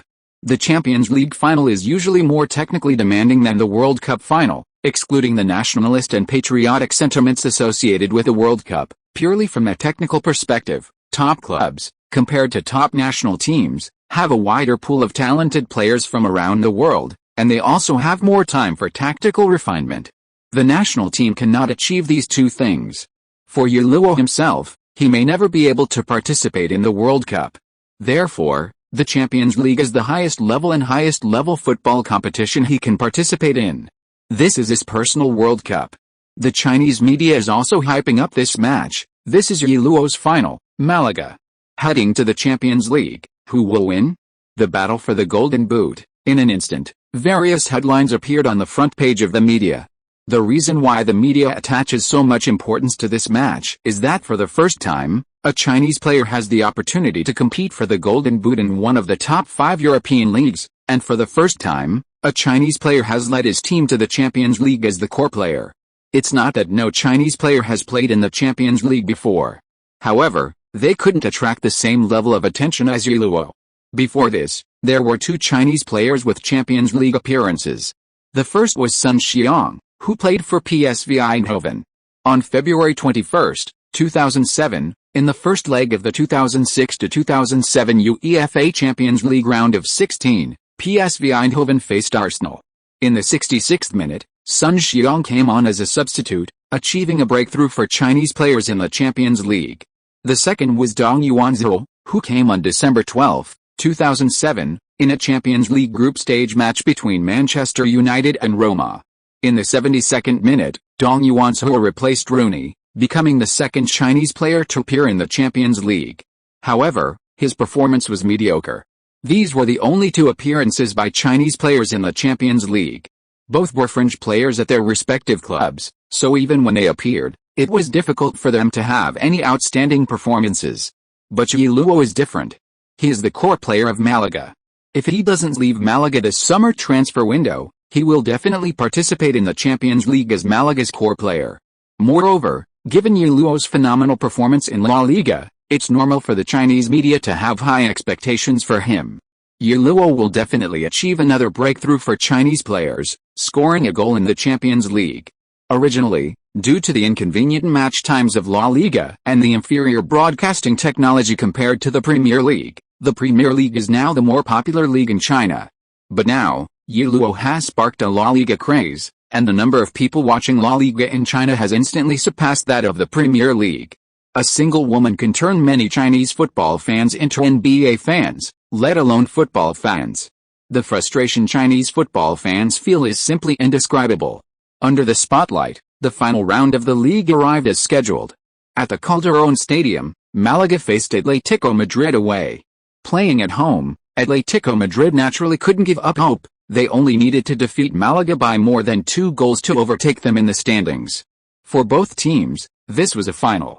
Chapter 87, the crucial battle, a show of force. The Calderón Stadium was packed. An hour before the match, Atlético Madrid fans had almost completely filled the stadium. Atlético Madrid. Towards the Champions League. Champions League. We're going to the Champions League. Banners and slogans adorned the stands. Singing began even before the match started, reaching a peak as the players warmed up. In the commentary box, many commentators were worried for Málaga. Could they withstand such a frenzied atmosphere? After both teams finished warming up, the atmosphere at the Calderón Stadium subsided slightly. But everyone knew this was just the home fans building their energy, waiting for the real explosion. This is our final. Pellegrini announced to his players in the away team's locker room. This season has been tough for Málaga. They started with a winless streak, then managed to overtake Villarreal, their main rivals for a top 4 finish mid-season. However, Atlético Madrid unexpectedly surged ahead at the end of the season, going on a winning streak and closing the gap on Málaga. Now, Málaga's 4th place position is somewhat precarious. The situation is complicated. Atlético Madrid has a 3-goal deficit and goal difference, so if they win by 2 or more goals, they will definitely surpass Málaga. However, La Liga prioritizes head-to-head records. Even with Atlético Madrid winning by 2 goals, there are different scenarios. If the score is 2-0 or 3-1, Atlético Madrid is ahead of Málaga. But if the score is 4-2 or 5-3, then Malaga has the advantage due to away goals. I know the media is calculating all the possibilities, but for us, if we end up having to consider head-to-head records and goal difference to finish fourth, it's practically the same as failure. Pellegrini's voice became serious. We have an advantage in this match, but it's not enough to guarantee our Champions League qualification. We've worked hard all season to get to this final step. We can't just hand over our advantage. Focus. Focus. Focus. Pellegrini emphasized, pointing to his temple. Tactically, there wasn't much to say. Playing away, with a 2-goal advantage, and Malaga being a team that primarily relies on counter-attacking football, their strategy for this match was also counter-attacking. Pellegrini wouldn't dare to try anything unconventional in such an important game. A stable approach was key, especially since Atletico Madrid is also a team that primarily relies on defensive tactics. Even at their home ground, if Atletico Madrid pressed forward and played a positional attack, Atletico Madrid would likely struggle. Malaga's main strategy for this match was defense followed by counter-attacks. With talents like Ye Luo and Isco in the attacking third, Malaga possesses the confidence to launch sharp counter-attacks. Inside the home team's locker room, Simeone is giving his players a final pre-match pep talk. Simeone finds himself quite connected with Malaga. His first match as Atletico Madrid's manager was against Malaga. In that game, Ye Luo gave his team a thorough lesson, making Simeone experience the harsh realities of La Liga right from the start. After that, Simeone, relying on his players, gradually refined and established Atletico Madrid's tactical system, achieving excellent results in the second half of the season. Atletico Madrid's midfield strangulation plus fast counter-attack style makes them unique in La Liga, and they have now climbed to 5th place in the league standings, with a chance to break into the top 4. Now we have 2 paths before us, one to the Champions League, the other to the Europa League. Simeone looks around at his players. Is there anyone who doesn't want to play in the Champions League? The players sit upright, offering no response. Simeone nodded slightly. Very good, it seems everyone understands the difference between the Champions League and the Europa League. So our goal is simple, defeat our opponents, break into the top 4, and advance to the Champions League. We've been preparing for this match for almost half a month. Fortunately, we still have hope in our last match before the end of the season. I'll look forward to seeing that hope blossom after the 90 minutes. Guys, I believe everyone is very familiar with the tactical preparations, but the outcome of the match isn't just based on tactics, but on yourselves, your determination, your fighting spirit and execution, and of course, most importantly, your momentum. I demand that you control the game from the very beginning and overwhelm them with your fierce momentum. Simeone clenched his fist and swung it out, as if this punch could knock down the enemy in front of him. Attack. Overwhelm them with attack. Kill them. One by one, the Atletico Madrid players stood up to express their determination, boosting morale. Both sides were well prepared. As the players from both sides filed out of the locker rooms, they met in the player tunnel. The countdown to the start of the match was about to begin. Inside the players' tunnel, Ye Luo, wearing the captain's armband, stood at the front, next to Atletico Madrid's vice-captain, Raúl García. Both looked relaxed, without the usual pre-match tension or seriousness. Ye Luo stood quietly, waiting to be led onto the pitch by the referee team. Suddenly, a little ball boy next to him looked up and said in a childish voice, "Ye, you're so good at scoring goals." Ye Luo looked down and saw a beautiful, blonde-haired, blue-eyed little girl looking at him expectantly. He had assumed she was a fan. So he smiled slightly and said, "Thank you. So, can I ask you not to score in this match?" Ye Luo's smile froze. "Why?" Because I want Atletico Madrid to finish in the top 4, so we can play in the Champions League. But if Atletico Madrid wants to play in the Champions League, you have to rely on your own strength. If you need others to throw the game, isn't that the same as cheating? Would you cheat in school? Ye Luo laughed. No, Orisa has never cheated. The little girl shook her head like a rattle. That's right, you have to give it your all on the football field. Ye Luo said. Does she really need to give it her all? Little Orisa blinked. Of course, I can give you my jersey after the game. It's the jersey of the best player in the world. Ye Luo laughed. Little Orisa's eyes lit up, and she said expectantly, Really? Then can you get me David De Gea's jersey too? Ye Luo's face stiffened. You can only choose one, my jersey or De Gea's jersey. Then I'll keep David De Gea's. Okay, I'll get you a David De Gea jersey after I win. Yay. Little Orisa laughed immediately, skipping and hopping as she pulled Ye Luo onto the pitch. Both teams have entered the field. The final round of La Liga this season, a crucial battle for the top four, Atletico Madrid versus Málaga, is about to begin. As the players lined up and entered the field, the Calderón Stadium seemed to explode. The roar of the stadium forced the commentators in the stands to grip their headsets and shout at the top of their lungs. Ladies and gentlemen, the match is about to begin. Both teams have fielded their strongest lineups. Many Chinese fans watching on TV, computers, and mobile phones were jolted awake by this announcement, waking from their early morning drowsiness. All the matches in the final round of La Liga started simultaneously. The match time was incredibly difficult for Chinese fans, as it was already 1:30 a.m. Chinese time. However, the match still attracted a large number of Chinese fans. This is a crucial match in the race for fourth place. Málaga is currently fourth in the standings, but a win would give them a chance to move into third. Atletico Madrid, trailing Málaga by 3 points, also has a chance to overtake them for fourth. This match is like a final for both sides.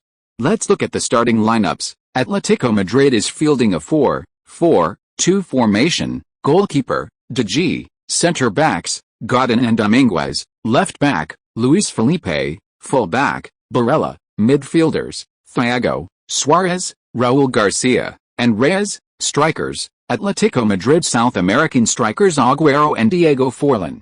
Málaga is sticking with their 4-3-1-2 formation. Goalkeeper, Asenjo, center backs, Demichelis and Ivan Gonzalez, left back, Rosario, right back, Gomez, midfielders, Camacho, Fernando, and Joanito, front three, Ye Luo, Baptista, and Isco. These are the most regular starting lineups for both sides in the recent league rounds. Neither side is holding back. This is going to be a clash of titans. As the commentators finished introducing the starting lineups, the pre-match ceremony concluded. With a referee's whistle, the match officially began. Atletico Madrid, kicking off first, immediately displayed an aggressive attacking style, contrary to their usual approach. The ball was immediately passed to the left flank. Left-back Felipe Luis received the ball and crossed it from the byline. The ball hit Malaga's right back, Gomez, and went just out of play. Corner kick. Just over 10 seconds into the game, Atletico Madrid has won their first corner kick. The commentators in the stands became excited. They could all see that Atletico Madrid's attacking style was extremely fierce. Raúl Garcia took the corner kick. At the far post. Amidst the commentators' exclamations, Diego Forlán at the far post got to the ball and headed it towards the goal. Bang! A collective gasp filled the air. The football struck the crossbar and bounced out of bounds. Crossbar. The crossbar denied Diego Forlán's goal. Atletico Madrid gave Málaga a real shock right from the start. This match is going to be exciting. Atletico Madrid isn't playing conservatively at all. They have two top-class strikers. Málaga might not be able to withstand Atletico Madrid's relentless attack. The commentators in the stands exclaimed in surprise. Diego Forlán stood in the penalty area, hands on his head, filled with disappointment. Simeone on the sidelines was practically kneeling in despair. Atletico Madrid fans at the Catas de Lorenzo Stadium held their heads in their hands, staring wide-eyed at the football bouncing on the advertising boards. They almost had the urge to go down and kick that damn ball into the goal themselves. If that ball went in, giving them a dream start, Atletico Madrid's chances of overtaking Málaga in the standings would be even greater. Update resumes tomorrow at normal times. Chapter 88, The Málaga Twin Stars Connect. Málaga fans couldn't help but feel tense when they saw Atletico Madrid's aggressive opening attack. Too many near misses have happened in the world of football. Although Málaga regained possession, Atletico Madrid players quickly regained control like mad dogs, pressing and tackling relentlessly in the midfield and attacking third. They launched another attack, igniting the passion in the Calderón stands. The fans cheered wildly for Atletico Madrid's players. Simeone on the sidelines was ecstatic. The enthusiasm of Atletico Madrid's players was exactly what he wanted to see. Who would want to play in the Europa League when they had the chance to play in the Champions League? For Atletico Madrid, the faster they scored, the greater their chances of overtaking Málaga. The initial onslaught was a common, aggressive tactic. The period right after kickoff and near the end of the match is when players are more likely to lose focus and become distracted. making these times more conducive to goals. Simeone knew very well that achieving a 2-goal comeback was incredibly difficult, especially against a team adept at counter-attacking. The earlier the goal came, the better for Atletico Madrid. As long as they had a goal, Malaga's mentality would shift. Because in football, goals can happen at any time, and if Atletico Madrid scored again, it would mean Malaga was overtaken, and Atletico Madrid would be in 4th place. Atletico Madrid's attack was fierce, but they lacked a goal. Faced with Atletico Madrid's relentless attack, Malaga's defense finally crumbled after 11 minutes. In the 11th minute, Diego Forlan's shot caused Asensio to fumble. Agüero cleverly followed up and slotted the ball into the empty net. Agüero! Agüero! The commentators in the box shouted excitedly. The suspense is back. Atletico Madrid has scored. Malaga is in danger. If they concede another goal and lose the game 2 goals behind Atletico Madrid, they will lose 4th place and drop to 5th. After scoring, Agüero excitedly rushed to the corner flag and celebrated wildly with the Atletico Madrid players. The Calderón Stadium erupted. The entire stadium shook violently in that instant. The stands were trembling. Malaga has conceded first. This is not a good situation. Atletico Madrid's aggressive attack in the early stages has been very effective. They scored first, breaking the balance of the game. Although Malaga can theoretically continue to defend and maintain this score, remaining in 4th place, just 1 goal. Just 1 more goal. If Atletico Madrid scores again, Malaga will drop to 5th place. Zhang Jun, the commentator for Sina Sports, also looked somewhat grave. Fans in China were also filled with worry. Holy crap! Atletico Madrid is so strong. Forlan and Agüero's attacking duo is still awesome. This is dangerous. Don't worry, Ye Luo will score. We can't rush things now. Fans flooded the chat room with messages. After the team conceded a goal, Captain Ye Luo immediately called a meeting with his teammates. It's okay, we're still leading in the standings, there's still plenty of time in the game. When they push forward, there are actually a lot of gaps behind them. That's our chance. A counter-attack opportunity. As long as we pass the ball out, they're finished. Ye Luo told his teammates. Hearing this, everyone's previously panicked hearts calmed down again. Ye Luo's words were their reassurance. That's right. Atletico Madrid was pushing so high. Attacking so fiercely. There was a lot of space behind their defense. All they needed was a penetrating pass. It didn't even need to be very precise, just a long pass over the top would do. Demichelis patted his chest and said, Ye, just wait for my pass. Okay. They'll be on edge after scoring, let's keep our defense solid. Come on. Ye Luo shouted. Come on. Everyone stood up and cheered. Then they dispersed and took their positions again, waiting for the game to restart. When the game restarted, the high-spirited Atletico Madrid continued their relentless bombardment of Malaga's goal. It was no different from before, even more intense. After all, this was their home ground, and Atletico Madrid's morale and momentum were at their peak after just scoring. All of the Atletico Madrid players were full of confidence. Why do goals sometimes come one after another? It's because of the change in mentality between the scoring and conceding teams. In a state of high excitement, anything can happen. Malaga was pushed back again, except for Ye Luo. He was still roaming in the attacking third. Thiago received the ball and passed it across to Suarez, who then passed it to Forlan, who had dropped back to receive it. The experienced Uruguayan veteran, during his control of the ball, feinted a direct pass, successfully shifting the weight of Malaga's defensive midfielder, Camacho. At that instant, Forlan stopped the ball a meter in front of him, just within his running start distance. Forlan, shoot, the commentators exclaimed. A cheer erupted from the Calderón stands. Malaga fans held their breath. The ball arced through the air towards the bottom left corner of the goal. At the crucial moment, young goalkeeper Asensio made a crucial save. He dived to the side, tipping the ball out of play with his fingertips. Atletico Madrid fans in the stands let out a sigh of relief. Malaga fans, both at the stadium and watching on television, were terrified. If 2 goals were scored in such a short time, it would be a disastrous situation for Malaga.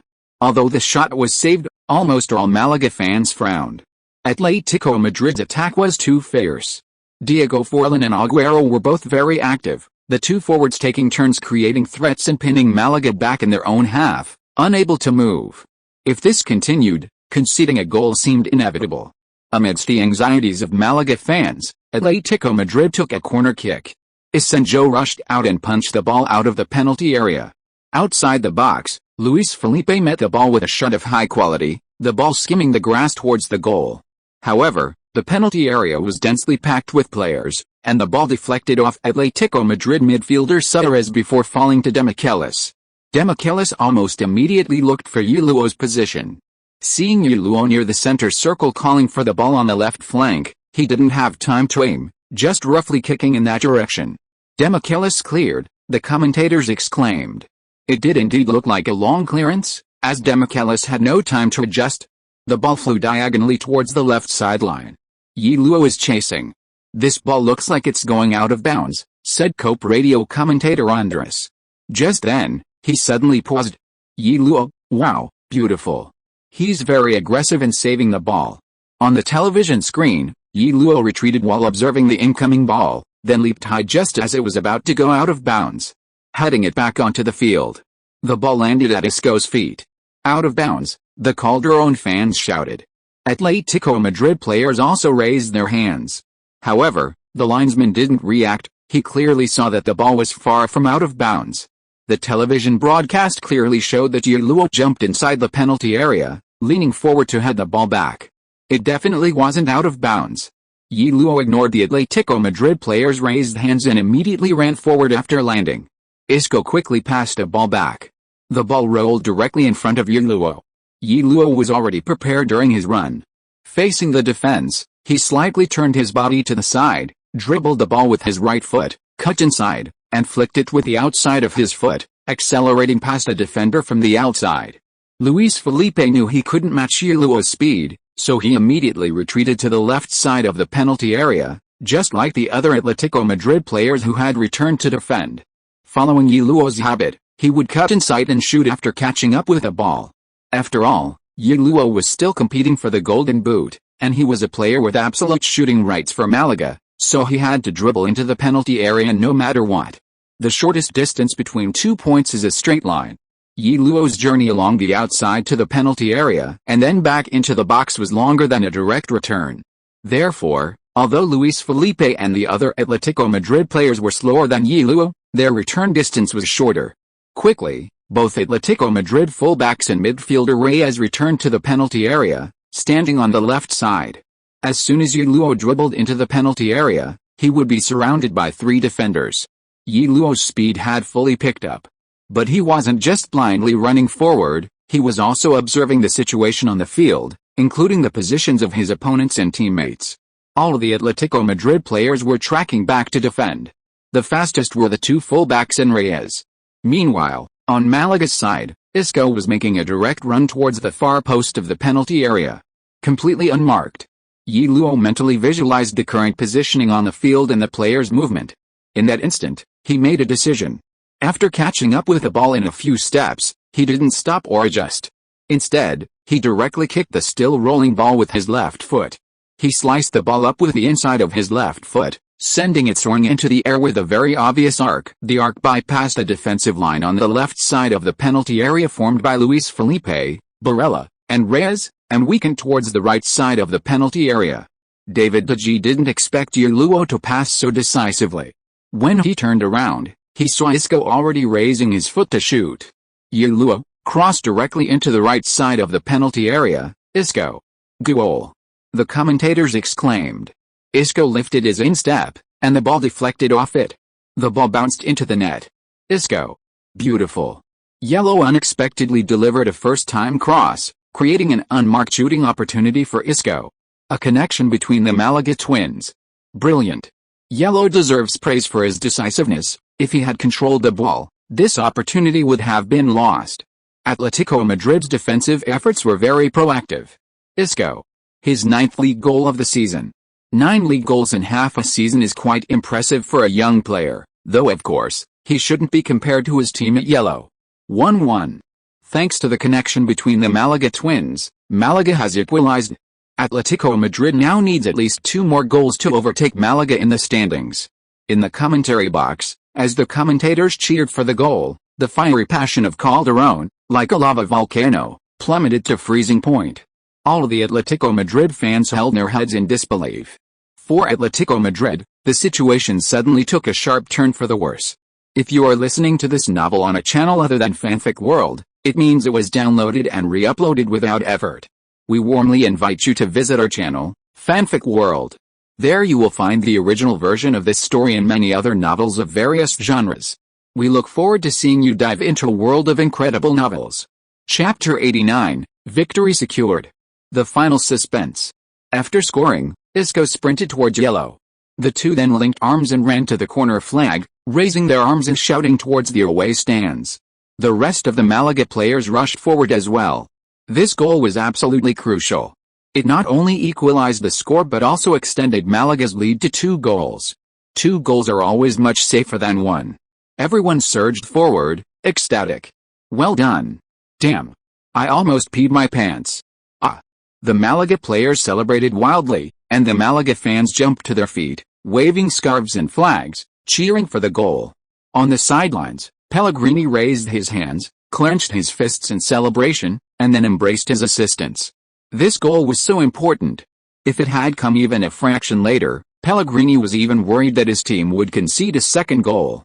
All of Atletico Madrid's fierce counterattacks were thwarted by this goal, their enthusiasm and passion extinguished as if doused with cold water. This was significant. What reassured Pellegrini even more was that his core player, his captain, was an absolutely outstanding team player. Before this, Pellegrini himself had been somewhat worried that Ye Luo's focus on competing for the Golden Boot might have interfered with the team's success. But judging from this attack, Ye Luo showed no regard for his Golden Boot ambitions compared to the team's victory. His pass was decisive, a slight delay would have meant the loss. It's truly unimaginable that an 18-year-old player could maintain such composure and maturity on the field, like a seasoned veteran. The television replays of this goal were repeated over and over. Ye Luo dribbled down the outside to overtake, and Luis Felipe and the other Atletico Madrid defenders chose to immediately drop back into the penalty area to cover key areas. All these choices seemed reasonable. What was unexpected was that Ye Luo, without stopping the ball, chose to pass with his weaker foot, and with such perfect weight. Ye Luo's timing and technique were impeccable. Such a pass is incredibly difficult. The ball is still moving forward. To accurately pass it over the head of the defender at the near post while ensuring perfect coordination with Isco's run is extremely challenging.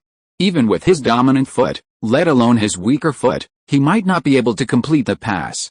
Yet Ye Luo executed it exceptionally well. Of course, no one expected him to suddenly choose to pass. After all, in that position, most strikers would likely stop the ball, either to charge into the penalty area themselves or to wait for support from teammates. However, if Ye Luo had stopped, the opportunity might have been missed. Although Isco scored, in China, the commentators praised Ye Luo. Beautiful pass. That cross was exquisite. Perfect. He got it. Fans cheered for Ye Luo. However, some fans expressed concern. Messi has already scored, Barcelona is leading Valencia 2-0, and Ye Luo hasn't scored yet. Keep it up. Strive for the Golden Boot. The fans at the Calderón Stadium had already realized what was happening.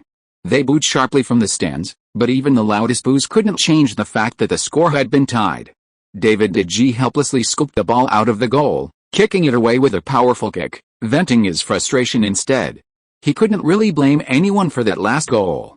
If he had even anticipated Ye Luo's cross, he could have punched it away. But there are no ifs. Atletico Madrid had been tied, and now both sides were back to square one. At least 2 goals were needed. Given Atletico Madrid's initial momentum, scoring 2 goals seemed easy. But now, seeing Malaga's sharp counterattacks, David De Gea's confidence waned. On the sidelines, Simeone frowned, feeling equally helpless. He knew how sharp Malaga's counterattacks were. But he had no choice. Atletico Madrid was behind, so he had to take a risk. He had to gamble. But who could guarantee that a gamble would succeed, that a bet would win? If it were the early stages of the match, Atletico Madrid would still have a considerable chance of winning. But now, even Simeone himself is starting to waver. To score 2 goals while also not conceding against a team like Malaga, who excels at counterattacks, is a paradox. To score, you have to invest resources and attack, pushing the formation forward, but pushing forward means the opponent can exploit the space in your defense. This situation is incredibly difficult. Malaga can comfortably play counter-attacks, while Atletico Madrid needs to push forward and play positional attacks, something they're not particularly good at. But does Simeone have any other choice? He doesn't. So, he can only continue to gamble. Push forward, attack. There's still a sliver of a chance. If they just let the game run out, there will be no chance at all. Therefore, Simeone called Raul Garcia to the sidelines. Attack. Let's keep attacking. The opening attack was very good, their defense isn't foolproof. Raul Garcia nodded repeatedly. Amid a chorus of boos, he relayed Simeone's latest instructions to every Atletico Madrid player. The boos were directed at the still celebrating Malaga players. The Malaga players weren't in a hurry. If the referee didn't intervene, they could celebrate until the end of the first half. The fans at the Calderón Stadium also reacted. Sharp boos erupted, especially from Ye Luo. As the Malaga players finished their celebrations and returned to their own half, the cameras focused on Ye Luo. When a close-up of Ye Luo appeared on the Calderón Stadium's big screen, the decibel level of the boos skyrocketed, as if the entire stadium was about to be overturned by the noise. However, Ye Luo appeared calm on camera, chatting and laughing with Isco as they walked back. For Ye Luo, the sharper and louder the boos from the opposing fans, the better his performance, the more fear they felt. It was a kind of unconventional praise. And now, Malaga didn't need to rush at all. It was Atletico Madrid that needed to rush. The restart of the game proved this. Atletico Madrid continued to press forward, but their attacking threat was greatly reduced. Because their mentality had changed, they were starting to get anxious. This manifested in a loss of patience in their attacking organization. They tried to break through Malaga's defense with a single pass, and when they reached the wing, they would simply cross the ball. This hasty attack not only failed to produce results but also gave Malaga more counter-attacking opportunities. Possession began to change hands more frequently. In the 33rd minute, Atletico Madrid's fullback Barella received a pass on the right wing and forced a cross. The ball deflected off a defender and bounced into Malaga's right side of the penalty area. Right back Gomez, who had moved in to defend, received the ball first. He glanced at Ye Luo's position ahead and, with a near-shooting technique, struck the ball forward with the instep. The ball flew low along the ground at high speed, precisely matching Ye Luo's sprinting run. Ye Luo, the commentator exclaimed.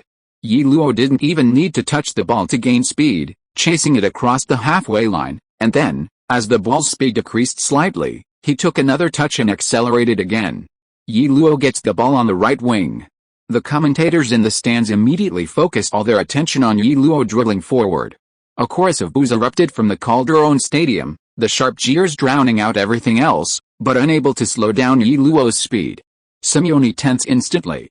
He only felt slightly relieved when he saw that Atletico Madrid's two center-backs, Godin and Dominguez, and left-back Felipe, weren't pushing forward but instead staying inside. Felipe was stuck inside, afraid to rush out and challenge. Meanwhile, Godin and Dominguez were observing the positions of the other Malaga players. Fortunately, Ye Luo's speed was too great this time. Even if he passed the ball, no Malaga player could catch up. Isco and Baptista were both surrounded by defenders, and their speed couldn't match Ye Luo's. If Ye Luo had to wait for his teammates' support, it would be the Atletico Madrid defenders who would return first. In other words, as long as they control the inside line and prevent Ye Luo from cutting inside to shoot, they can force him to continue down the outside, at most shooting from a tight angle near the byline. Godin and Felipe came out to meet him, blocking Ye Luo's path towards the inside. At the same time, Deji also positioned himself at the near post. It was almost the same situation as before Malaga's goal. The only difference was that Ye Luo was on the right this time, and no teammates could catch up in time. Ye Luo stared at the positions of Godin, Felipe, and Deji, continuing to dribble diagonally forward, his brain already racing. He had to make a decision in a split second. Because any hesitation would turn this counter-attack opportunity into a positional attack, Atletico Madrid players are very quick to track back. During his run, Ye Luo had already begun to make a plan.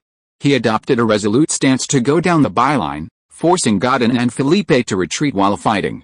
At the same time, while running, his right shin suddenly snapped like a whip.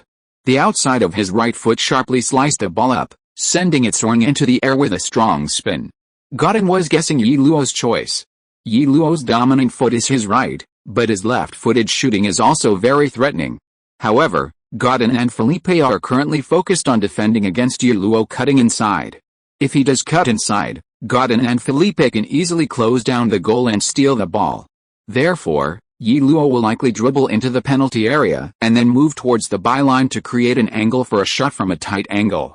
This is most likely an optimal choice. However, Godin trusts De Gee's defense. In a tight angle, directly hitting the near post covered by De Gee would require a massive mistake from him. Just as Godin was thinking this, Ye Luo indeed dribbled towards the byline. The danger wasn't over yet, and Godin continued to adjust his position, ready to deal with any unexpected situation. At that moment, he was suddenly startled. Ye Luo's right leg swung without warning during his run, and the ball flew up, passing right in front of his shoulder. Godin didn't even have time to think about how Ye Luo had kicked the ball. He jumped hastily, but didn't touch the ball at all. In mid-air, Godin turned his head and saw a scene that sent chills down his spine. The football drew an exaggerated arc in the air. The final direction of the football under this exaggerated arc was the goal. Where was De Gee? De Gee was frantically walking back from the near post and then jumping. De Gee was fully prepared for Ye Luo's shot from a tight angle. In his view, Ye Luo only had this one shooting route. Cut inside, but he was blocked. Pass, but his teammates didn't come up.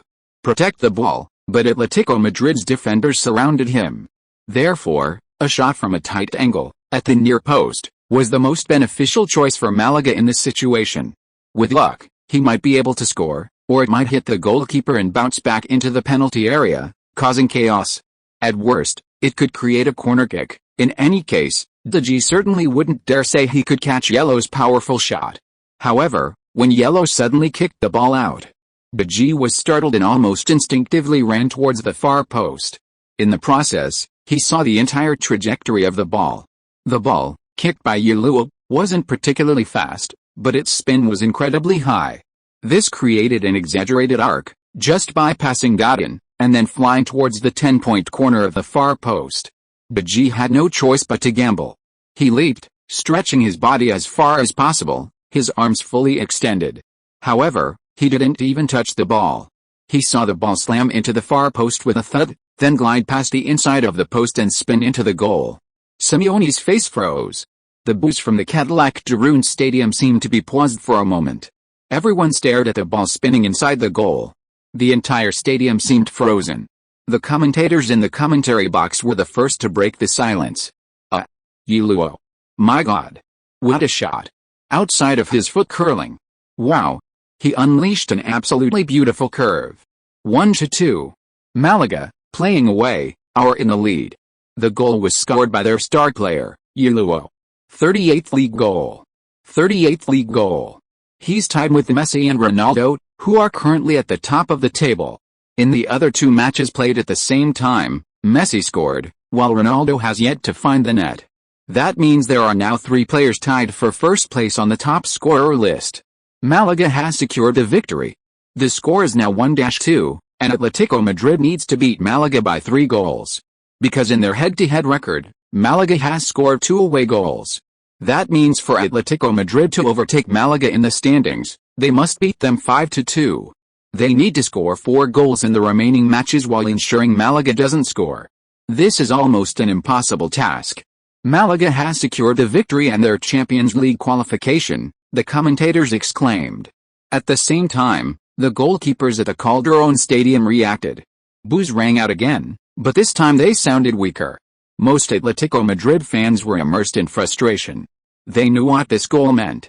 Scoring 4 goals in the remaining matches to achieve a dramatic turnaround in the standings was simply impossible. The game was no longer in doubt. Simeone returned to the bench. Although miracles often happen in football, if Málaga were to be overtaken by Atletico Madrid with 4 goals, that wouldn't be a miracle. That would be a horror movie. Pellegrini was relieved. Ye Luo's goal completely secured Málaga's Champions League qualification. The Málaga fans in the stands chanted, "Champions League. Here we come." Cope radio commentator Andres exclaimed, "Málaga's season has been incredibly difficult. They only managed a paltry 5 points in the first 13 games, deep in the relegation zone. Who could have imagined they would secure a Champions League spot by the end of the season? From 5 points in 13 league games to securing 4th place, it's a miracle. An unbelievable miracle." The television replayed Ye Luo's goal repeatedly. His lower leg suddenly swung during the run. Very subtle. Completely unexpected. The outside of his foot created such an exaggerated arc. The ball initially flew towards the other sideline, passing Felipe and got in before curving towards the goal. What a beautiful arc! Andres exclaimed. A curling shot with the outside of his foot, reminiscent of the Portuguese winger Quaresma, but in my opinion, Ye Luo's outside of the foot shot was even more spectacular. The swing of his lower leg was minimal, the curve was huge, completely catching Atletico Madrid's defenders completely off guard. Zhang Jun exclaimed in the studio, applauding Ye Luo's shot. Malaga has secured the victory, now only one question remains. Who will win this season's Golden Boot? The Chinese fans were also admiring the goal. So beautiful. Holy crap. I feel like writing a poem. Holy crap. Holy crap. Writing a poem? I can. That shot was awesome, that curve was awesome too. You don't have to force yourself to write one if you can't. So satisfying.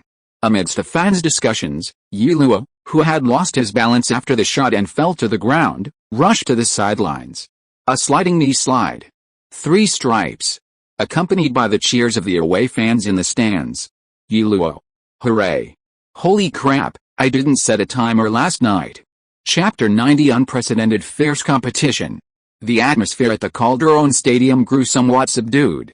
The boisterous singing and dancing of the away team, Malaga, had briefly dominated the stadium. Atletico Madrid's efforts to qualify for the Champions League this season had failed. While some Atletico Madrid fans in the stands still cheered for their players, everyone knew the tide had turned. The Atletico Madrid players had lost their previous fighting spirit. Ye Luo's goal not only put them ahead but also overturned the away goal difference, completely extinguishing any remaining will to fight. They even seemed somewhat dazed. Meanwhile, at another stadium, in the match between Real Madrid and Mallorca, the game was one-sided, with Real Madrid completely controlling the game. However, the Bernabeu fans weren't particularly enthusiastic. Even though their team was leading Mallorca 1-0, news from another stadium still left Real Madrid fans disheartened. Barcelona were leading Valencia 2-0 at home. This meant that no matter how many goals Real Madrid scored in this match, the league title still belonged to Barcelona. Cristiano Ronaldo had the ball in his hands. He cut inside from the wing and unleashed a powerful shot. The ball missed the goal, flying high into the second tier of the stands. After the shot, Cristiano Ronaldo clapped his hands angrily, muttering to himself as he turned away. Just then, the referee blew the whistle to end the first half. He walked towards the players' tunnel, his face grim. Although his team was now in the lead, the goal wasn't his, nor was it a Real Madrid player's, it was an own goal, caused by a Mallorca player bumping into the net while Marcelo was crossing. Ronaldo hadn't scored yet. Several boos had rang out from the stands. These boos told Ronaldo that Barcelona must have scored. Then the probability of Messi scoring was high. Messi scored. What about Ye Luo? If Ye Luo also scored, wouldn't he lose his top scorer position? This season, Real Madrid only won one Copa del Rey. Well, later even that became a dream for them, as winning the Champions League seemed easier than winning the Copa del Rey. But for Real Madrid now, beating Barcelona to win the Copa del Rey isn't enough. They were eliminated by Barcelona in the Champions League semi-finals. Barcelona made it to the final. Their opponent was still Ronaldo's former club, Manchester United. Cristiano Ronaldo played very actively in the first half, but failed to score. He was a bit too hasty. Now, in the top scorer list, Ronaldo, Messi, and Ye Luo have all scored 38 goals. The competition between the three strikers has reached a fever pitch, but there's no need to rush. There will be plenty of opportunities in the second half. In the commentary box, the Madrid commentator was cheering for Ronaldo. The Bernabeu fans were also applauding Ronaldo. Until his figure disappeared into the players' tunnel. After entering the players' tunnel, Ronaldo immediately found his teammates on the bench to ask about the other two. After learning that Ye Luo and Messi had both scored and equaled his goal tally, Ronaldo's face became even more grim. You'll definitely score in the second half.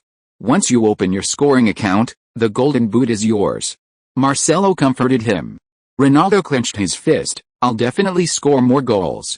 Meanwhile, on Malaga's side, halftime was over. The players couldn't wait to cheer as soon as they entered the locker room. Many even celebrating their qualification for the Champions League. Champions League. Champions League. Oh oh oh oh oh. Isco sang loudly. Demichelis slapped the table and tapped his feet to the beat. Camacho waved his underwear and swung a sausage. For Málaga, in the live standings, they weren't even fourth, but third. They had caught up with Valencia, overtaking them from third place thanks to their head-to-head record. Pellegrini had planned before entering the locker room to remind the players not to get carried away and not to celebrate too soon. But seeing the players' excitement, he changed his mind. A 4-goal lead. It would be unfair to suppress the players' excitement. The outcome of this match was already decided. They had worked hard for a season, no, half a season, and this result was truly remarkable. With only the final half of the league season remaining, it was good for them to vent their emotions. If you were to reprimand them with a stern face, it might even lower their morale. Therefore, Pellegrini congratulated the team and praised their performance in the first half. You deserve it, guys. You played exceptionally well in the first half. Guys, let's seal the victory in the second half. Pellegrini looked at Ye Luo. As the head coach, he knew how sought after Ye Luo was during the summer transfer window. He planned to talk to Ye Luo after this match. His tactics were built around Ye Luo, and if Ye Luo left at the end of the season, Málaga would have a tough time in the Champions League next season. And we have another goal, the Golden Boot. Ye Luo was taken aback. Isn't that right? Pellegrini winked at him. The biggest contributor to our success this season is Ye. And now, we have 45 minutes left in the second half to help him score, one goal after another. Yes. Golden Boot. We must fully support you to win the Golden Boot. Go for it. Golden Boot. Golden Boot. Golden Boot. The Málaga players erupted in cheers. Pellegrini nodded in satisfaction. Although Málaga's squad wasn't as strong as Real Madrid's or Barcelona's, their dressing room unity was definitely far greater. Look at that spirit. Next season, they have a bright future. In the first half, the race for the title and the top four was quite clear. So the remaining suspense was which of the top three scorers would ultimately win the Golden Boot. Messi increased his direct shooting frequency after the start of the second half. He was certainly determined to win the Golden Boot. Cristiano Ronaldo was currently inside the penalty area, completely dominating Mallorca with Real Madrid's superior strength, with both sides constantly sending crosses to him. From taking the lead to being tied, Ronaldo was understandably frustrated. Now all three teams were on equal footing, and if he didn't give it his all, the Golden Boot might slip away. Messi and Ronaldo were both working hard. But it was Ye Luo who scored first in the second half. Málaga intercepts in midfield, Isco plays a through ball. Ye Luo. Here he comes. Amid the commentator's exclamation, Ye Luo received the ball and faced the goalkeeper one-on-one. Baji rushed out, but didn't immediately close in, maintaining a distance. However, after observing Baji's position, Ye Luo gently pushed the ball with the instep, sending it skimming along the grass past Baji's left, curving slightly into the far corner of the net. A clean and easy goal. Goal. Beautiful. 1-3. Ye Luo scores his second goal. His 39th league goal of the season. For the first time this season, he has surpassed Messi and Ronaldo in the top scorer rankings. Oh my god. Could the top scorer rankings be reversed? The Málaga commentator shouted. The Málaga fans were just as excited. They all raised their arms and cheered from their seats. Ye Luo. Ye Luo. After scoring, Ye Luo ran to the away stands and waved to the fans to thank them. This season has been a dream for Ye Luo. He played in La Liga, scored goals, won games, and became the most watched rising star in the world. It all started in Málaga. Ronaldo, on the field, was unaware that Ye Luo had scored. But the commentators knew. Oh my god. Ye Luo scored. Ye Luo has now overtaken Messi and Ronaldo to top the scoring charts. My god. 39 goals after missing 13 rounds. 18-year-old Ye Luo is creating an epic legend. Ye Luo is in the lead. This is going to be interesting. After celebrating in the away stands, Ye Luo was passing the substitutes bench when the substitutes came up to celebrate his goal and told him that Messi and Ronaldo hadn't scored yet. Now he was at the top of the scoring charts. Ye Luo beamed. However, he also knew that a one-goal lead wasn't secure. He needed to keep working hard.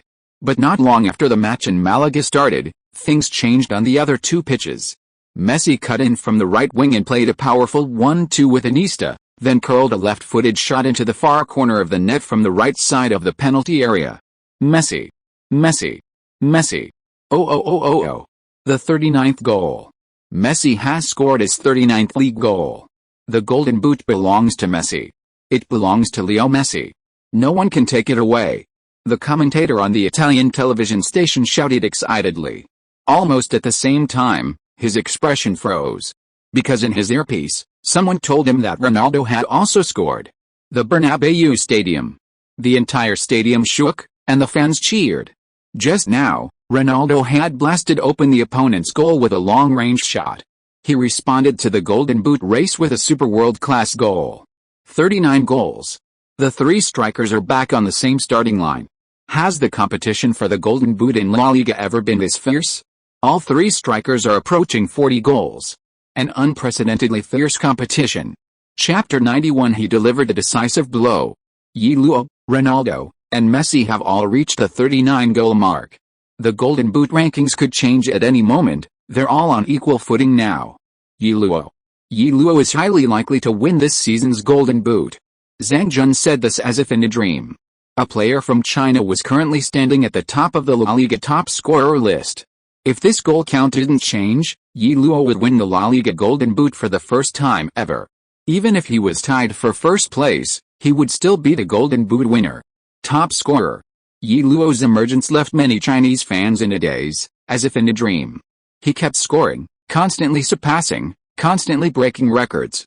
The records set by Chinese players in the top 5 leagues were no longer worth mentioning.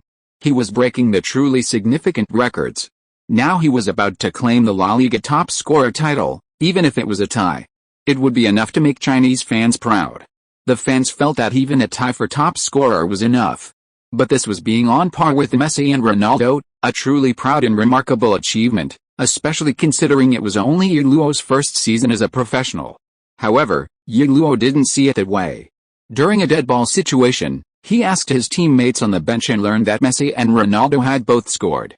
This made Ye Luo clench his fists and return to the field full of fighting spirit. He's still not satisfied. Marasca clicked his tongue. A player like that can't stand sharing glory with others, Pellegrini laughed. The pressure of winning or losing this match was gone. So, in the following matches, he had the Málaga players fully support Ye Luo in scoring. Hey, Ye, you're tied for first place with the Portuguese and Argentinians. Ye Luo's long-range shot went wide of the goal, and as he was feeling regretful, Isco next to him couldn't help but say, "Tie for first place is nothing. The top scorer can only be one person." Ye Luo said, "Messi. Messi. Messi." The Camp Nou stadium was chanting Messi's name. Just moments ago, Messi dribbled past a Valencia player on the edge of the penalty area. Barcelona were awarded a free kick in a superb position. This free kick was, of course, given to Messi himself. The fans in the stands were already chanting Messi's name, ready to welcome a goal. Messi's left-footed curling technique is exceptional, and he has scored many free kicks in the past. In such a favorable position, the fans were anticipating a spectacular free kick that would find the back of the net. Messi took 2 steps, then curled the ball towards the goal with his left foot. The ball, with a strong spin, curved towards the 10-point line. Messi. Messi. Messi. Messi. Messi. Messi. The Catalan commentator clenched his fists, chanting Messi's name, his backside slightly lifted from his seat, waiting for the moment to erupt. Bang! That was the sound of the ball hitting the crossbar. The Catalan commentator abruptly sat back down, as if all his strength had been drained by the scene before him. The entire Camp Nou crowd held their heads in their hands. Just like Messi on the field, he glanced at the goal, didn't retreat, but instead waved his hands forward, signaling his teammates to press forward. This kind of gesture is rare for the relatively reserved Messi on the field. He wasn't willing to share the Golden Boot with anyone else. The crossbar. God! The ball hit the crossbar. Just a little bit, just a little bit. The Catalan commentator exclaimed in dismay, clutching his head. Ye Luo was also clutching his head at that moment. His shot inside the penalty area was almost a certainty. Who would have thought that G would react so quickly, making an incredible save, flicking the ball with his fingertips, sending it hitting the post and going out of play. The ball was kept out of the net. What a pity. The G is like a wall. Zhang Jun's voice was filled with intense regret. In the Calderon commentary box, The commentators were also marveling at the fierce competition of this final round. How many years has it been since La Liga has seen such a fierce competition for the top scorer title? The battle between Messi and Ronaldo is already incredibly intense, and now with Ye Luo joining in, honestly, I'm really looking forward to next season. What if Ye Luo leaves at the end of this season? Probably not, right? He just signed a contract with Málaga. The commentators were buzzing with discussion. The fiercer the competition, the more superstars, and the more topics, the healthier the league's development naturally is. Everyone loves watching. Otherwise, it's all stagnant and dull. Who would want to watch that? Amidst the intense competition between Messi, Ronaldo, and Ye Luo, the match time ticked away. Their opponents weren't pushovers either, none of them wanted to be a mere backdrop. So, they all defended with considerable effort in the remaining minutes. Before they knew it, 80 minutes had passed. Only 10 minutes remained until the end of regulation time. If the three didn't score in these final 10 minutes, they would likely have to accept the reality of sharing the top scorer title. Messi and Ronaldo are both widely recognized as the two best players in the world, unmatched by any other. How could they allow themselves to be defeated by Ye Luo, becoming mere foils to this up-and-coming star? Ye Luo himself was fighting for his own goals, honor, dignity, and that damnably intense competitive spirit. All three were giving it their all. Ronaldo stood there, hands on his hips, head held high and head slightly shaking. But in fact, Real Madrid had just scored, but not by Ronaldo. It was his teammate Higuain. It was a low shot from the edge of the penalty area, the ball heading straight for the top corner, but Mallorca's goalkeeper made a diving save, miraculously scooping the ball off the goal line. Then it fell to Higuain's feet. Facing such a wide-open goal, Higuain, of course, wouldn't mind his bonus for scoring, so he easily put the ball into the net. The goal brought a burst of applause to the otherwise quiet Bernabéu stadium. For the Bernabéu fans, although Real Madrid were now leading Mallorca 3-0, they weren't exactly thrilled, as the league title seemed increasingly distant. Cristiano Ronaldo wasn't happy either, because it wasn't his goal. His shot was saved. Today, Mallorca's goalkeeper seemed to be deliberately working against him. Cristiano Ronaldo's luck is terrible. The goalkeeper made another incredible save. His shot was actually very tricky, but it was still saved. The commentator on Madrid TV lamented Ronaldo's misfortune. Holy crap, Ronaldo, Messi, and Ye Luo almost scored at the same time. That was so intense. Exciting. There are still 10 minutes left in the game. I feel like there will definitely be more goals. I'm watching from 3 different windows right now. What an exciting final round. Go Ye Luo. On the Chinese internet, fans' hearts rose and fell with the events on the field. Some fans even opened 3 windows to watch 3 matches simultaneously. The discussion surrounding La Liga in China had never been so heated. Ye Luo had become a complete hog. Once the ball reached his feet, he basically handled everything himself. It always ended with a shot. Low shots after dribbling into the penalty area, powerful volleys from outside the box, cut-in shots, curling shots with both feet. It was practically a showcase of his shooting skills. And the entire Málaga team was passing him the ball. No one thought anything was wrong. Now, the team's only goal was to help Ye Luo win the Golden Boot. Ye Luo initially hadn't expected to compete for the league's top scorer title. After all, he only joined the competition in the 14th round, and his opponents were goal-scoring machines like Messi and Ronaldo. But now, with his goals piling up, he was getting closer and closer to the top 2 scorers. Finally, he was certain he could compete for that position. This position always belonged to one person. The top scorer, the player with the most goals in the league, was the top scorer.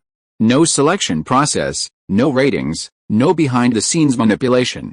It was fair. Direct. Yes, I want the top scorer award. Because, those 2 aren't too far out of reach, they're nothing special. It's the final round.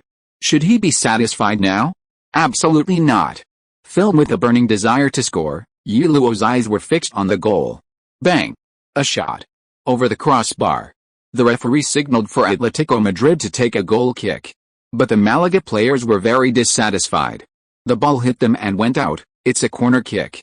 The referee ignored them. The players wanted to argue. But Ye Luo quickly persuaded them to stay calm. Time is precious. It can't be wasted here. The Atletico Madrid players knew their hopes of entering the Champions League were dashed. But now they had found a new target, to stop Ye Luo from scoring. This man shattered their dream of entering the Champions League. So, we can shatter his dream too. Yes, this is revenge. In the final moments of the match, the Atletico Madrid players reached a consensus. They wanted to shatter Ye Luo's dream. This was revenge from Atletico Madrid. Wherever Ye Luo appeared, he was always surrounded by at least 2 Atletico Madrid players. He could choose to pass the ball, but the Atletico Madrid players didn't care. Their only goal was to prevent Ye Luo from scoring. Ultimately, Ye Luo realized he needed to rely on his individual ability to solve the problem. Time was running out. He didn't have much time left. In the 88th minute, Ye Luo received the ball with his back to goal on the edge of the penalty area. He didn't choose to pass, knowing it was useless. Atletico Madrid didn't care about the other players. Even if other Málaga players scored, it wouldn't matter. He would do it himself. Suarez closely marked Ye Luo, while Raúl Garcia lurked nearby, waiting for an opportunity to intercept. The other Atletico Madrid players continued to retreat, forming a wall at the edge of the penalty area. Ye Luo leaned back, creating some space. Then he quickly pulled the ball back, turned, and cut inside. Suarez immediately followed up, blocking the shooting line while not pressing, fearing a foul from Ye Luo. A foul in this position would result in a very dangerous free kick. Ye Luo knew that a forced shot wouldn't penetrate so many defenders. His feint was merely to draw Suarez's attention. As soon as Suarez moved, Ye Luo feinted in the opposite direction, bursting into the penalty area. Suarez, who had been holding Ye Luo's jersey, suddenly pulled as Ye Luo entered the box, then abruptly released him, raising his hands high. This move wouldn't usually result in a penalty, but it was effective. Ye Luo stumbled from the pull, but his balance was excellent. Before Thiago could clear the ball, he hooked it back. Thiago, seeing he was about to kick Ye Luo, quickly pulled back his leg, and Ye Luo, taking advantage of Thiago's movement, bent low and slipped inside. Ye Luo. 2 players in a row, the commentators exclaimed. Ye Luo couldn't gain any speed, he was surrounded by enemies.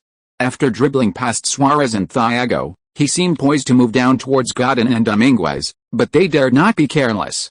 Ye Luo raised his left foot, preparing to shoot. Godin and Dominguez reacted almost simultaneously to block, but at that moment, Ye Luo braced himself with his right hand and flicked the ball to the right with his left foot. A passage appeared before him. "I'm going to score." Ye Luo gritted his teeth, veins bulging in his neck. He pushed off with his right hand, leaned back, and thrust the ball with the tip of his right foot into that fleeting passage. The ball grazed past Dominguez's feet. By the time the G saw the ball, it was too late. No one expected that Ye Luo could complete so many moves while almost losing his balance. The ball slammed against the inside of the post, bounced back, and hit the net, spinning inside the goal. Goal. Goal. Goal. Gaga goal. Goal. Goal. Hat-trick. Hat-trick. Zhangjun roared in the studio. The 40th league goal. The 40th league goal. Ye Luo now tops the scoring charts, surpassing Messi and Ronaldo. He did it. Cope radio commentator Andres held his head in his hands. My God, this is only his first season. This is only his debut season. He didn't even start playing until the 14th round of the league. He's only played 25 league matches, 25 league matches, 40 goals.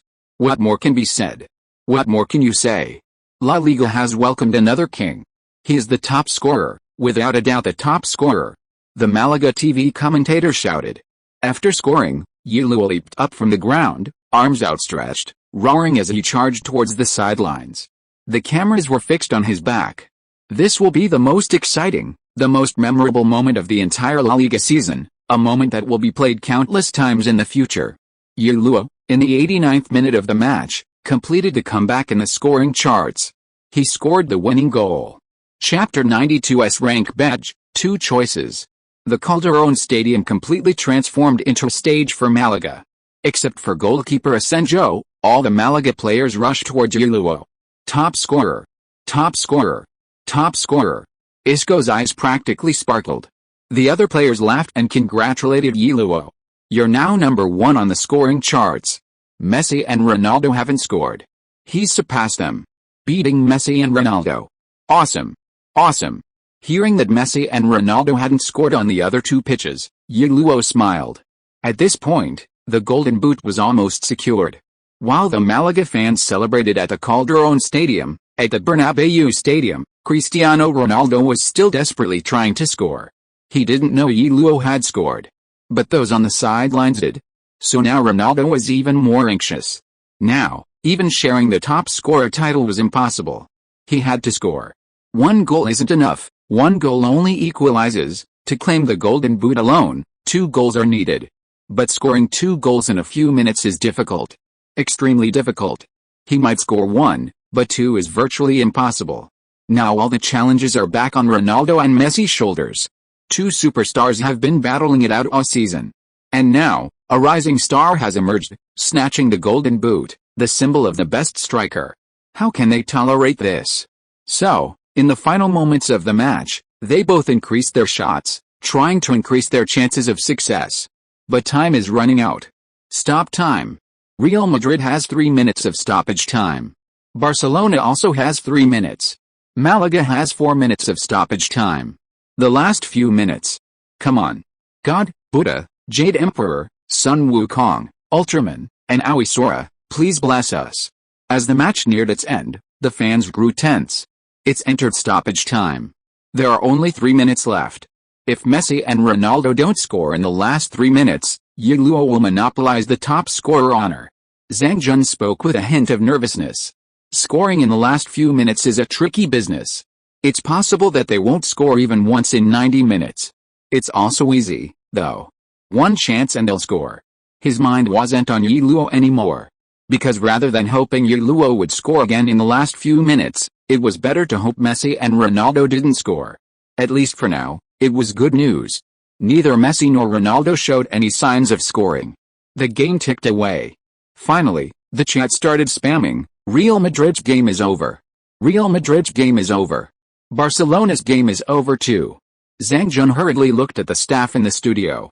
He received accurate information, both Real Madrid and Barcelona's games had ended first. Alright. Although the final whistle hasn't blown for this Malaga match yet, we can already congratulate Ye Luo on winning the La Liga Golden Boot this season. Zhang Jun's words had barely finished when the referee on the field put his whistle in his mouth. Then, 3 whistles blew. Malaga has overtaken Valencia to finish third in the league this season, directly qualifying for the Champions League group stage. Ye Luo also scored a hat-trick in this match, surpassing Messi and Ronaldo to become the La Liga Golden Boot winner this season. The commentators in the commentary box shouted in unison. However, Ye Luo, who had just been tirelessly pursuing goals on the field, was unaware of the situation on the other 2 pitches, so as soon as the match ended, his first action was to run to the sidelines. Malaga's assistant coach, Marasca, of course knew what Ye Luo wanted to ask. Therefore, before he could speak, he directly told him the answer. Ye, you are now the Golden Boot winner. The Golden Boot belongs to you alone. Marasca said. Upon hearing this, Ye Luo clenched his fist, cheered excitedly, and a joyful smile spread across his face. The members of the coaching staff also laughed. Congratulations, Ye. Fantastic. Well done. Everyone came up to hug Ye Luo. Ye Luo thanked everyone for their congratulations. Finally, Pellegrini came up, opened his arms, hugged Ye Luo, and said, to beat Messi and Ronaldo to win the Golden Boot in your debut season, to be honest, I'm really surprised, but thinking about it, it doesn't seem so strange. Your performance was truly outstanding, Ye. Thank you, coach. I also want to thank you. If I weren't in the core and main scorer position, I wouldn't have been able to score so many goals, Ye Luo said. Pellegrini chuckled, with a player like you, if I still let you play a supporting role, wouldn't I be crazy? He patted Ye Luo on the shoulder and said. In fact, he had also struggled quite a bit when he first took over Malaga. At that time, Malaga's squad was too poor. A poor squad, low morale, chaotic tactics, and unrest in the locker room. It was arguably the worst possible situation. If it weren't for Ye Luo's meteoric rise, he would have had to wait until the winter transfer window to turn things around. Ye Luo helped him through the most difficult period. In a very short time, he propelled the still under 18-year-old Ye Luo to the core of Malaga, making him their main scorer. And Ye Luo didn't disappoint. Goals one after another helped the team climb from the relegation zone to third place in the league, securing Champions League qualification, and he himself won the league's top scorer award. Now, Pellegrini is more worried about whether Ye Luo will leave this summer. It's foreseeable that there will be many transfer rumors and a lot of transfer news about Ye Luo this summer. Ye Luo has scored 40 goals. After learning Ye Luo's goal tally, Messi was visibly stunned. He had really been overtaken by this guy. Messi was a little downcast, a little resentful. Leo, it's okay, you're still the best player this season, you'll be the Ballon d'Or winner this year. Iniesta comforted him. Although they lost to Real Madrid in the Copa del Rey final, Barcelona still won the La Liga title and reached the Champions League final. If Barcelona wins the Champions League, then this year's Ballon d'Or will definitely belong to Messi. Winning this year's Ballon d'Or will give Messi a three-peat. Compared to the Ballon d'Or, the La Liga Golden Boot? It seems insignificant. However, Messi was thinking, if he snatched the Golden Boot this year, wouldn't this guy snatch the Ballon d'Or next year? Messi felt a chill run down his spine. The sense of crisis and urgency was overwhelming. 18-year-old Ye Luo put immense pressure on him. It was as if a tiger was chasing him from behind. Even Ronaldo had never created this feeling. Ronaldo was now radiating keep away vibes. His face was gloomy. He didn't even listen to Mourinho's comforting words. Although he finally won a title this season, the Copa del Rey, can the Copa del Rey compare to La Liga, or the Champions League? Regardless of who wins the Champions League this season, Ronaldo will be somewhat envious. If Barcelona wins, Messi will have 2 Champions League trophies. This year's Ballon d'Or will be a foregone conclusion. If his former club Manchester United wins, then his decision to come to Real Madrid at all costs will be ridiculed by some media outlets. He's only won the Copa del Rey since joining Real Madrid. Manchester United? They not only continue to win the Premier League title, but they've also reached the Champions League final. This situation is very detrimental to his image. Ronaldo's dissatisfaction is naturally due to many reasons. After celebrating with his teammates, Ye Luo went to the field to look for De Gea. He couldn't find De Gea anywhere and shook his head regretfully. He went to the stands and saw 2 little Orises with stars in their eyes. "I'm sorry, little Orises, I couldn't find De Gea," Ye Luo apologized. After all, he had promised to get De Gea's jersey before the match. No. I don't want De Gea's jersey anymore, I want yours." Little Orisa hopped around on her short legs in the stands, shouting loudly. Ye Luo was taken aback. Then he shook his head and said, "Little Orisa, you can't be fickle, De Gea will be sad." Just then, Ye Luo saw De Gea coming from the other end to return to the players' tunnel. "Hey, David." Ye Luo greeted him warmly, "Please take off your jersey." David De Gea was feeling somewhat dejected, and he was also thinking about his future. Stay at Atletico Madrid, or go to Manchester United? Just then he heard Ye Luo's voice, and he thought Ye Luo wanted to exchange jerseys with him. He took off his jersey and handed it to Ye Luo. "Little Orisa, look, this is De Gea's jersey," Ye Luo said, pulling De Gea over. "David, this is your fan. Goodbye." Ye Luo slipped away, leaving little Orisa on the verge of tears. "Little Orisa, do you need my autograph?" De Gea smiled slightly. He treated the fans like his bread and butter. Stars are usually very polite to their fans. Málaga didn't stay long at the Calderón. After celebrating in the away team's locker room and getting ready, they boarded the team bus. On the bus, the players gradually quieted down. A season of matches was over. The off-season had finally arrived. The players were all thinking about vacation. Sunshine, beaches, the ocean. Complete relaxation. Ye Luo also squinted and opened the system. The main quest, gaining Champions League qualification, was completed. Rewards received, fusion points. 15 points. S-rank physique badge. Physique badge, S-rank effect, physique plus 20 activated trait, steel bones activated trait, iron lungs trait, steel bones effect, greatly reduces the probability of injury. Trait, iron lungs effect, increases stamina recovery speed by 300%. The physique badge changed from A rank to S rank. Besides the increased physique, 2 incredibly useful traits have been added. If that's the case, what traits will the speed badge, air dominator badge, and the like activate at S rank?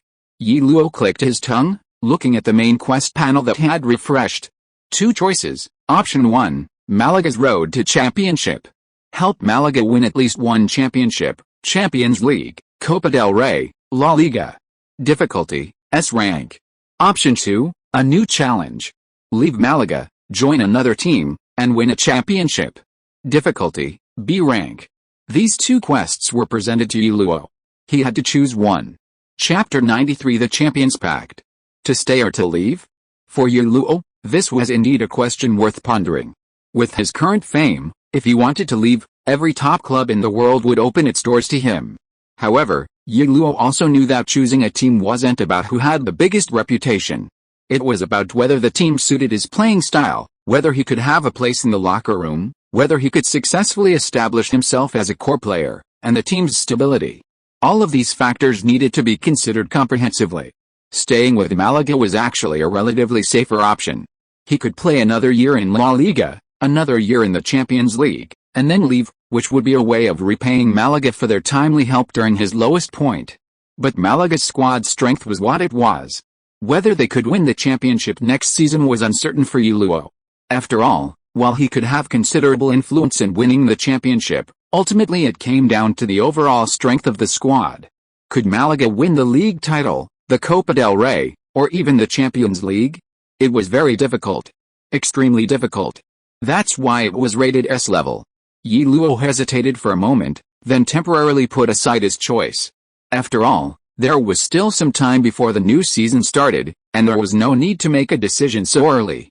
Ye Luo opened the side quest panel. The rewards for several side quests could be claimed. The most important one was the reward for the League Golden Boot quest. He obtained 9 fusion points and an A-level speed medal. Speed medal, A-level. Effect, speed plus 10.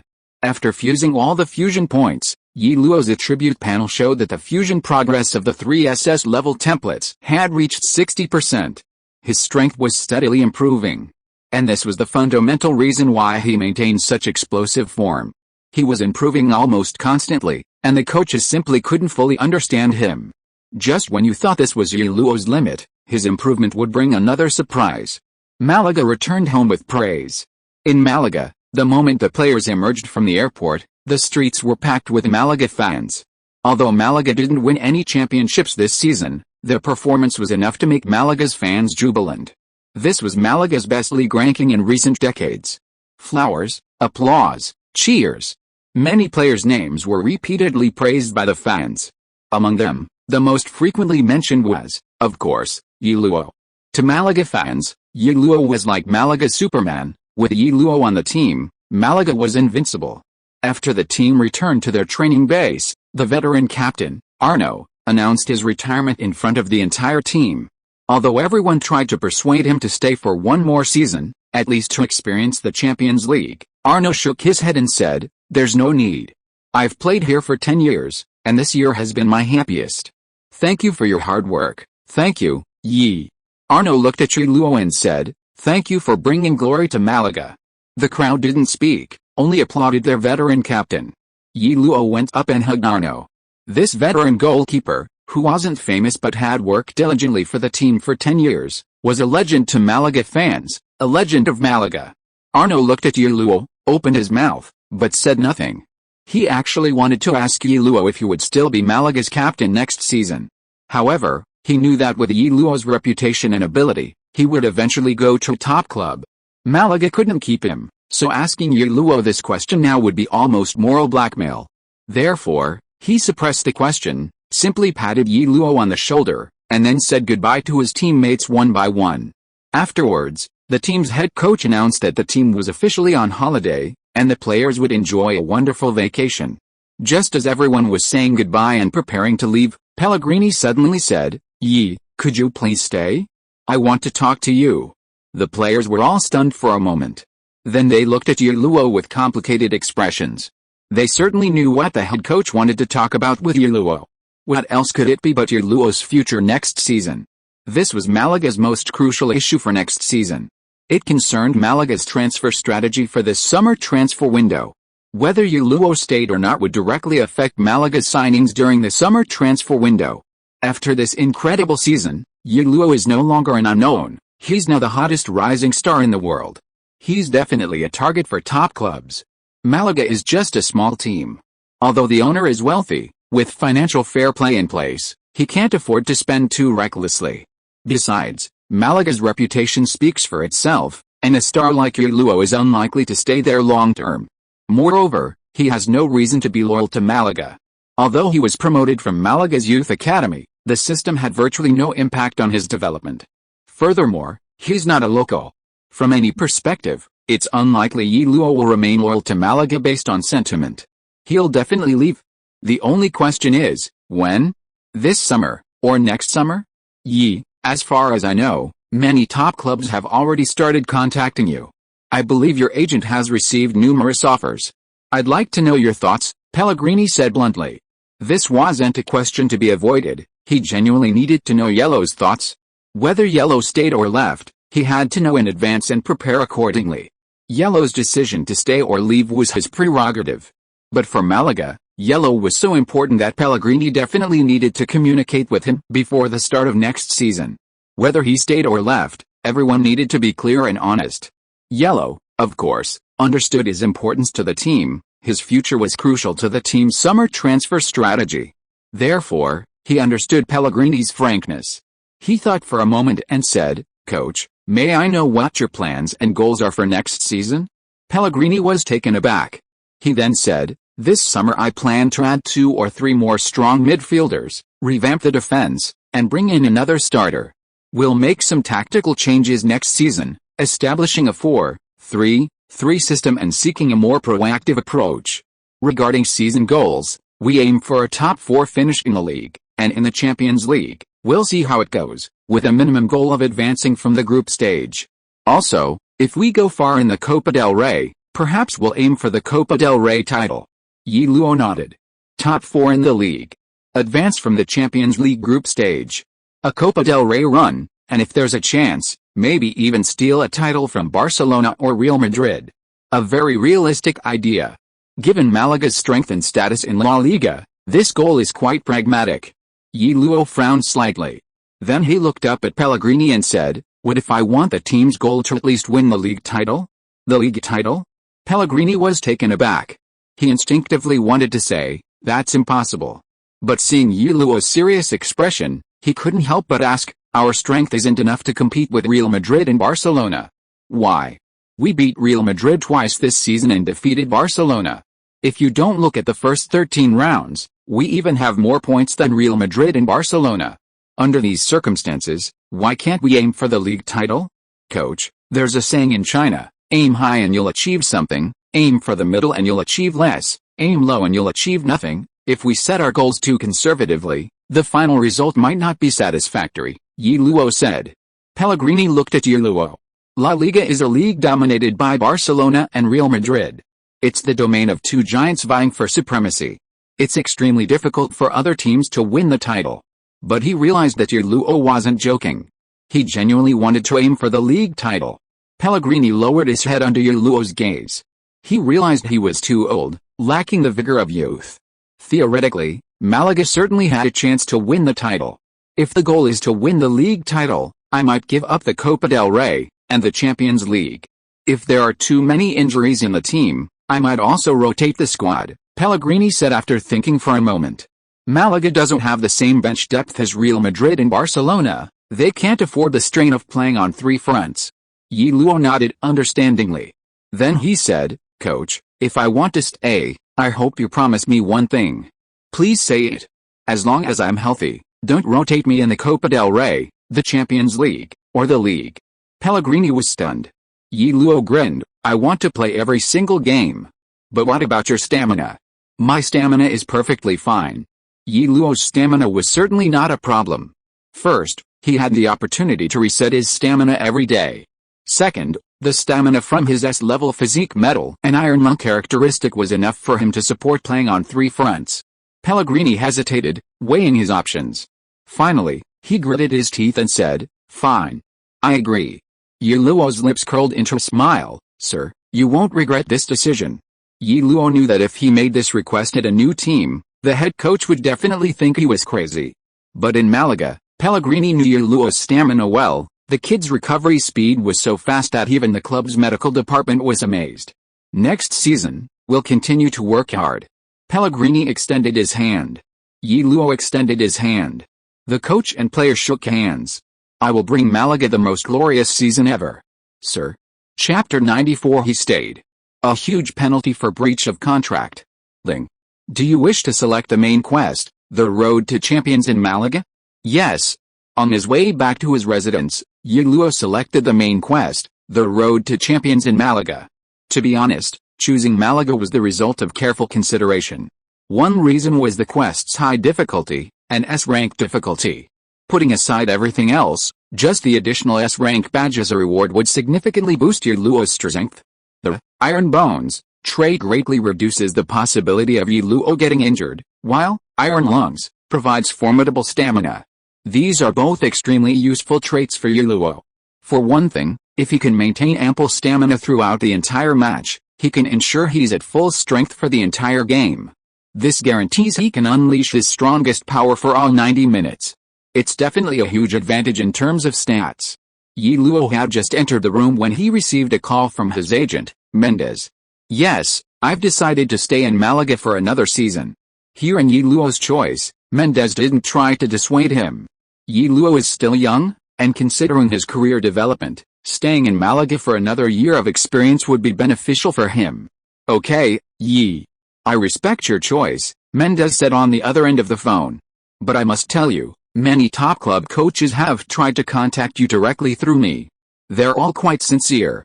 Ye Luo didn't hesitate, shaking his head and saying, help me refuse, Jorge, I'm not considering a transfer this summer. Once he'd made a promise, Ye Luo never hesitated. Since he was going to fight for Malaga next season, he shouldn't think about anything else. Leading Malaga to victory over Real Madrid and Barcelona to win the La Liga title. Just thinking about it is crazy enough, right? Who hasn't thought about crazy things when they were young? Since you're staying in Malaga, then we can consider something else. Malaga wants to sign you to a new contract, or a supplementary agreement regarding the release clause, raising it to 120 million euros, Mendez said. In other words, they're very dissatisfied with the 60 million euro release clause. Ye Luo was taken aback, then asked, what do you think? I suggest signing a supplementary agreement to increase the release clause and get a signing bonus, Mendez suggested. A 60 million euros release clause was indeed too low for Ye Luo at his current level. Increasing the release clause would also be beneficial for your transfer. There are many clubs in the world that can afford a 60 million euro transfer fee, but not many can grit their teeth and pay 120 million. However, the higher the transfer fee, the more it demonstrates the club's sincerity. Moreover, 120 million would break the football transfer record, which would also benefit your status. The amount of the transfer fee often reflects a player's status and raises the bar. A 120 million price tag isn't something just any Tom, Dick, or Harry club can afford.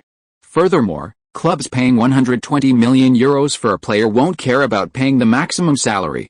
It won't affect Ye Luo's interests when he goes to his next club. It would also save Ye Luo a lot of trouble. Moreover, they'd also receive a signing bonus. For Malaga, this would mean sufficient compensation when Ye Luo leaves. Malaga's general manager, Sanz, is now kicking himself. He initially thought 60 million was enough. But who could have imagined Ye Luo would surpass Messi and Ronaldo's statistics? Those statistics are undeniable. 60 million is simply not enough. Even 120 million isn't enough. If Barcelona were to announce now that they've put Messi on the transfer market, 120 million? More than 240 million. But there's nothing they can do. Ye Luo holds the power now. This isn't urgent, it's Malaga that's in a hurry, Mendez said on the phone. He then discussed the arrangements for some commercial activities during the off-season. Essentially, it involved signing endorsement contracts with several brands and filming some commercials.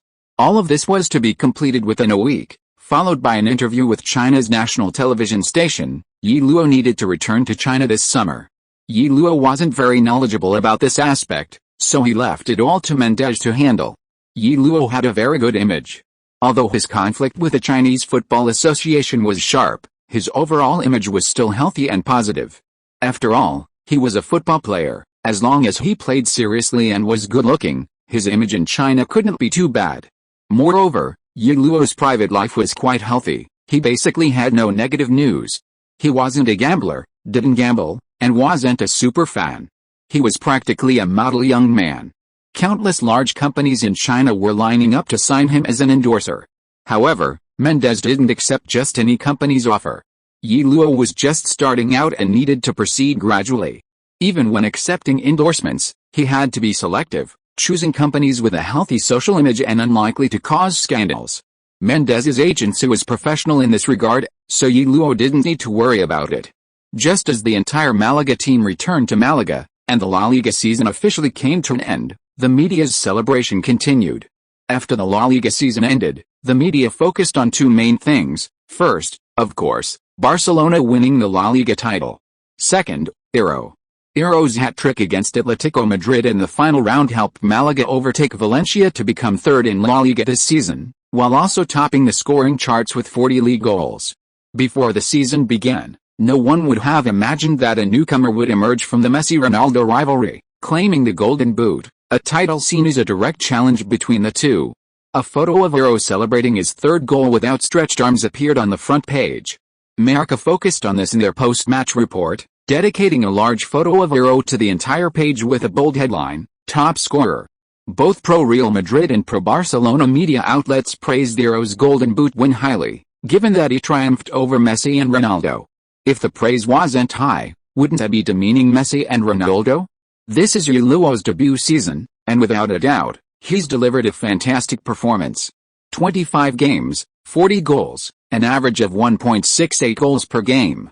Compared to Messi's 39 goals and 33 La Liga appearances and Ronaldo's 39 goals and 34 La Liga appearances, his average goal rate is far higher. This is an achievement no one can question. Congratulations, Ye Luo. Welcome to La Liga. Your future is infinitely bright. All the media outlets were showering Ye Luo with incredible praise for his amazing results. Actually, if it were just a league Golden Boot, there's really no need to occupy almost the same media coverage as league champions Barcelona. But if you win against Messi and Ronaldo, if you only start playing in the 14th round of the league, and if your average goal rate reaches 1.68 goals per game, then you absolutely deserve such praise and acclaim.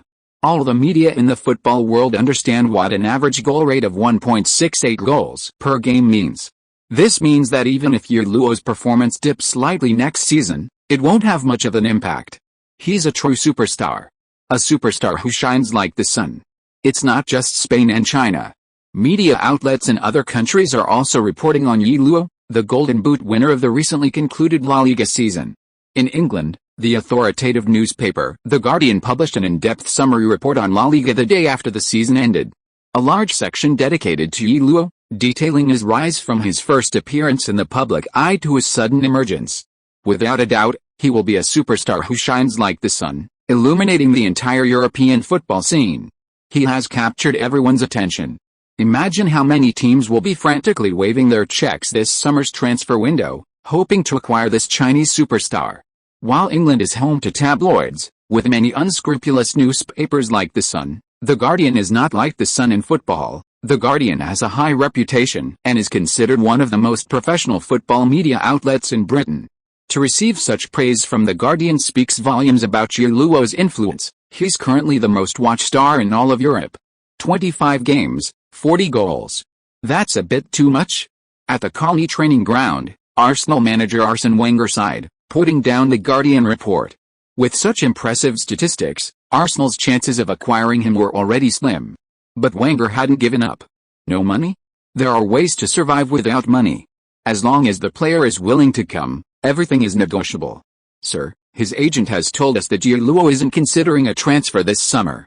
Sitting opposite Wenger was Arsenal's transfer negotiation expert, Sam Leahy. Is he really not considering it, or is he just telling us that? Wenger frowned and asked.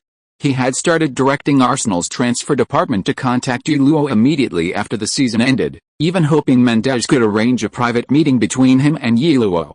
It's well known that the professor loves young players and is good at developing them. Arsenal is also a good place for young players to grow.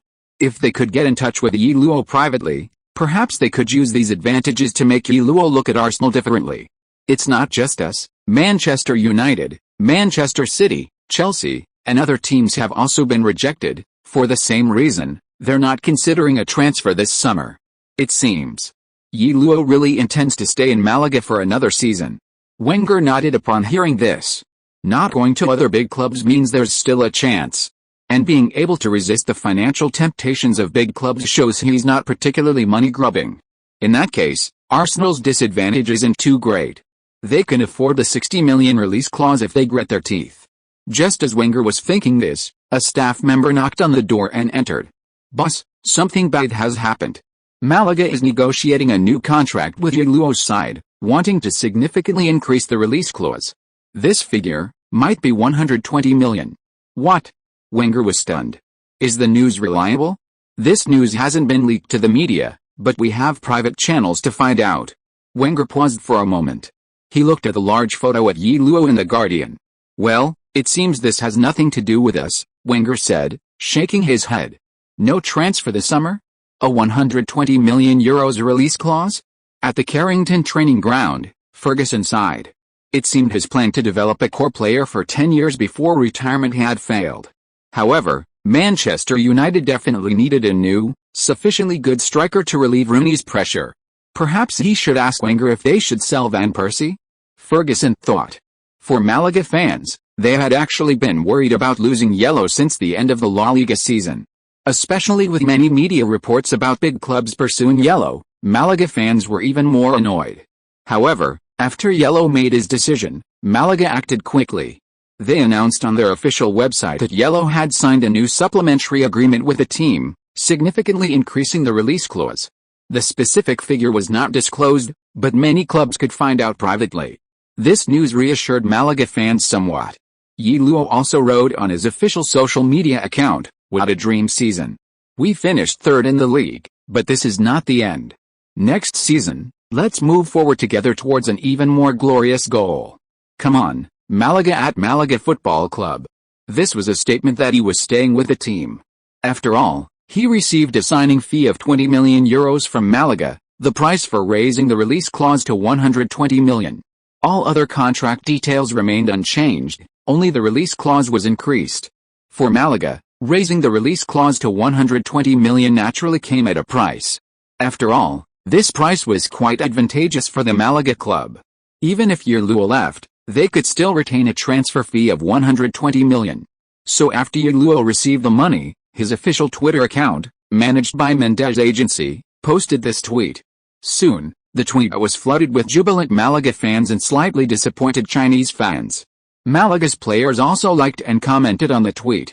Isco, let's work together, come on, admiration, Demokelis, thumbs up, Camacho, awesome, admiration. It wasn't just Malaga players. Many La Liga players liked this tweet. Even Messi and Ronaldo liked it, though it was probably done by the staff managing their official Twitter accounts. But Ye Luo's interaction with these La Liga stars is still a hot topic among Chinese fans. Chapter 95, Under what circumstances will the return take place? Back home accompanying image, blue sky and white clouds above an airplane window, from Ye Luo's Weibo. What? Back home? Holy crap, I couldn't even see him at the airport. When did he board the plane? That's amazing, you ran faster than on the basketball court. Comments flooded the Weibo post, seemingly spamming the screen. The number of comments, likes, and shares instantly propelled this post to second place on the trending topics. And the first place, of course, was what Ye Luo was selling. Ye Luo can sell anything. But anyone with eyes could see that the number of comments, shares, and likes on the top trending post was far fewer than Ye Luo's. Ye Luo is back home. This is a big deal for Chinese fans. Many fans are calculating when Ye Luo will board the plane back home. They'll go to the airport to pick him up. If Ye Luo really makes his itinerary public, he figured the airport would be under a lot of pressure. So he pulled a fast one, actually disembarking at Shenzhen Airport. Fans, however, thought he was still in Spain and hadn't returned home. Weibo isn't real-time updates. Ye Luo was wearing a backpack, a plaid shirt, jeans, a baseball cap, and a light blue disposable surgical mask. His attire was similar to that of any college student traveling. He blended into the crowd unnoticed. In the bustling airport terminal, nobody noticed Ye Luo's low-key return home. Hey, Ye Luo's going home. Does he usually just get off in Guangzhou? Probably. His home is in Shenzhen, I think. Damn, I really want an autograph. Just in front of Ye Luo, two young people, seemingly a college couple, were discussing this. Ye Luo kept his head down, avoiding attention. He was trying to be as low-key and unassuming as possible this time. To avoid being disturbed, he even moved his family home. Because his old house was unearthed by reporters and social media influencers came every day, making it impossible for him to live a normal life. So now, apart from a few relatives, most people don't know where Ye Luo and his family have moved to. Ye Luo plans to rest for a week during his trip back to China, spending time with his parents and family. Then he'll have his activities in China. First, there are media activities, mainly an interview with a national television sports channel. Then there are commercial activities, signing endorsements, filming commercials, etc. After finishing his business in China, he'll return to Spain to await the preseason training for the new season. For players, the break between seasons isn't particularly long.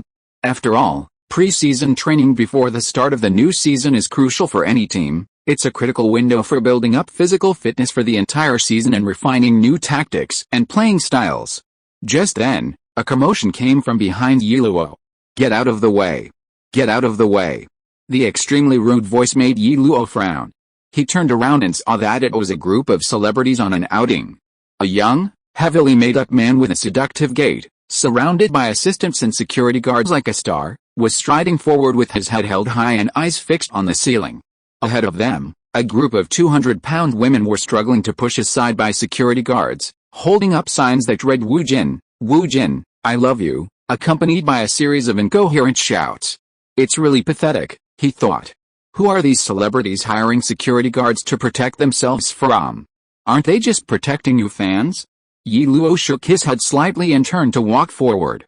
He wasn't walking fast, so he was quickly overtaken by the swarm of security guards.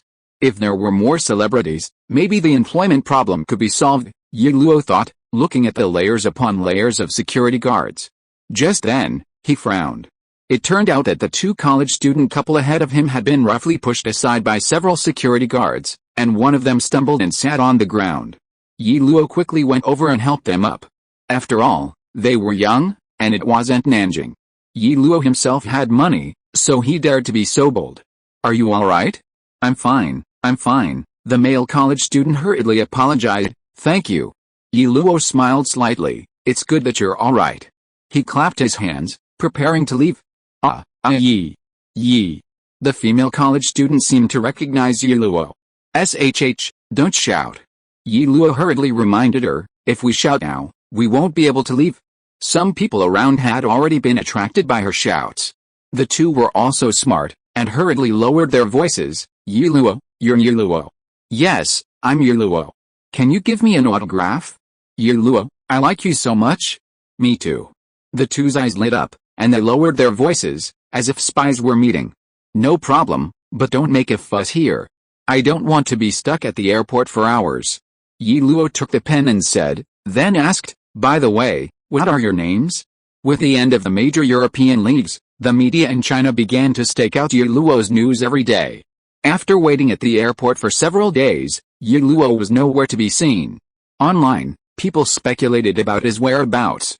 Could it be that he didn't return to China? No. Some people have already gotten Ye Luo's autograph. He's so low-key. Where did Ye Luo go? For the media, where did Ye Luo go, was truly the biggest question. Ye Luo is currently the hottest sports star in the country. Media outlets wanting to interview and photograph him could line up from Dalian to Sanya. These past few days, the hashtag "Where did Ye Luo go?" has been trending on Weibo. In fact, Ye Luo has been staying home and hasn't gone out much. However, soon after, the national television station of China, World Football, released a program preview. The highlight, naturally, was an exclusive interview with Ye Luo. World Football was going to interview Ye Luo, so Ye Luo must have returned to China. Immediately, fans began to eagerly anticipate his return. I'm definitely watching this episode of the football interview. Finally, the wait is over. Where did Ye Luo hide? What kind of questions will he ask? Ye Luo's interview wasn't live. So he went north a few days in advance, since he was going to be in Beijing for several business events in a few days anyway. The interview took place inside the CCTV headquarters building. The studio was already set up when Ye Luo arrived. When Ye Luo entered the sports channel's office area, almost all the staff stood up, standing on tiptoe to watch him walk in. Clap, clap. Someone started clapping. Soon, the entire office area erupted in applause. Well done, Ye Luo. Go Ye Luo. Awesome. We've only seen him on TV, now we can see him in person. Everyone gave Ye Luo a thumbs up. The host, Duan Zhuan, walked over with an excited expression. Hello Ye Luo, I'm Duan Zhuan. I love your performance on the field. I think all the football fans in the country are your fans now. Hello, I'm Ye Luo, you're too kind. Ye Luo extended his hand and smiled. The staff of Yunjin Football Club behind Duan Zhuan breathed a sigh of relief. Before this, they were really worried that a big star like Ye Luo would be arrogant and difficult to deal with. After all, Ye Luo's previous conflict with the football association had already earned him the label of troublemaker. Now, upon meeting him, everyone breathed a sigh of relief. This was hardly a troublemaker, he was clearly a humble, polite, and handsome young man. Please come this way. Led by Duan Zhuan, Ye Luo entered the interview room. After everyone took their seats, let's get started without further ado? Duan Zhuan asked. Okay. Ye Luo nodded. Before starting, Duan Zhuan gave Ye Luo a series of effusive compliments, which even Ye Luo himself found cheesy, before finally getting to the point. Ye Luo, first of all, congratulations on leading the team to historic third place in La Liga. You also beat Messi and Ronaldo to win the Golden Boot. This is truly a dream achievement, congratulations. Thank you, Ye Luo smiled. Just before the start of this season, you were called up to the national Olympic team, but some unpleasant things happened later. What were you thinking at the time? Duan Zhuan asked. This was obviously a question that fans all over the country were concerned about. After all, only the parties involved knew exactly what had happened. At that time, I didn't have many opportunities in China, and I didn't get a chance to play for the national Olympic team either, so I was already looking for a chance to play abroad, Ye Luo said calmly. No opportunities. Duan Zhuan smiled bitterly to himself. No red envelopes were given. Back then, a scout from Málaga discovered me and recommended me for a trial. After passing the trial, I got the opportunity to play. It wasn't easy for me, because someone had already spread the word that my future in China was ruined. They wouldn't let me sign with any domestic club, nor would they let me appear in any level of domestic competition. Ye Luo shook his head, a hint of mockery on his face. So, I was blacklisted by them. Duan Zhuan was visibly stunned. He looked to the other side, where there were some influential figures. Seeing them nod, Duan Zhuan finally relaxed. The national television station wasn't afraid of offending the football association. Their level was even higher than the football association's. So, as long as the higher-ups said it could be broadcast, it could be broadcast. But thankfully, they can't control foreign affairs, they can't control La Liga. That's a stroke of luck amidst misfortune. Duan Zhuan said with some lingering fear. So, what are your goals for next season? The championship. Ye Luo answered decisively. This answer almost made Duan Zhuan choke. After a second or two of silence, Duan Zhuan asked with some confusion, what kind of championship? The Copa del Rey? If possible, I'd certainly like to win all the championship trophies, Ye Luo said. But I also know that, realistically, our priority is the La Liga title. But the La Liga title isn't easy either, considering the competition from Real Madrid and Barcelona. If it were easy, what would be the point? Ye Luo grinned. Duan Zhuan was taken aback. He sensed a completely different aura emanating from Ye Luo compared to other Chinese footballers. He was confident. Even more so, he exuded an aura of sharp brilliance. His goals were unwavering. Perhaps this was the reason for his success? He then asked several more questions. Finally, the interview ended. Duan Zhuan put down the question card. The interview was a success. Ye Luo answered fluently, without the hesitation often seen in domestic players during interviews, and without using too many in or well phrases. Logically, the interview should be over by now, but there's a question I really need to ask, and I believe it's also what most fans are most concerned about. Ye Luo nodded. Please go ahead. He could roughly guess what the question was, but he wouldn't avoid it. Duan Zhuan's expression turned serious. Under what circumstances would you return to the national team? If you are listening to this novel on a channel other than Fanfic World, it means it was downloaded and re-uploaded without effort. We warmly invite you to visit our channel, Fanfic World. There you will find the original version of this story and many other novels of various genres. We look forward to seeing you dive into a world of incredible novels. Chapter 96: Malaga's transfer activity and the start of summer training.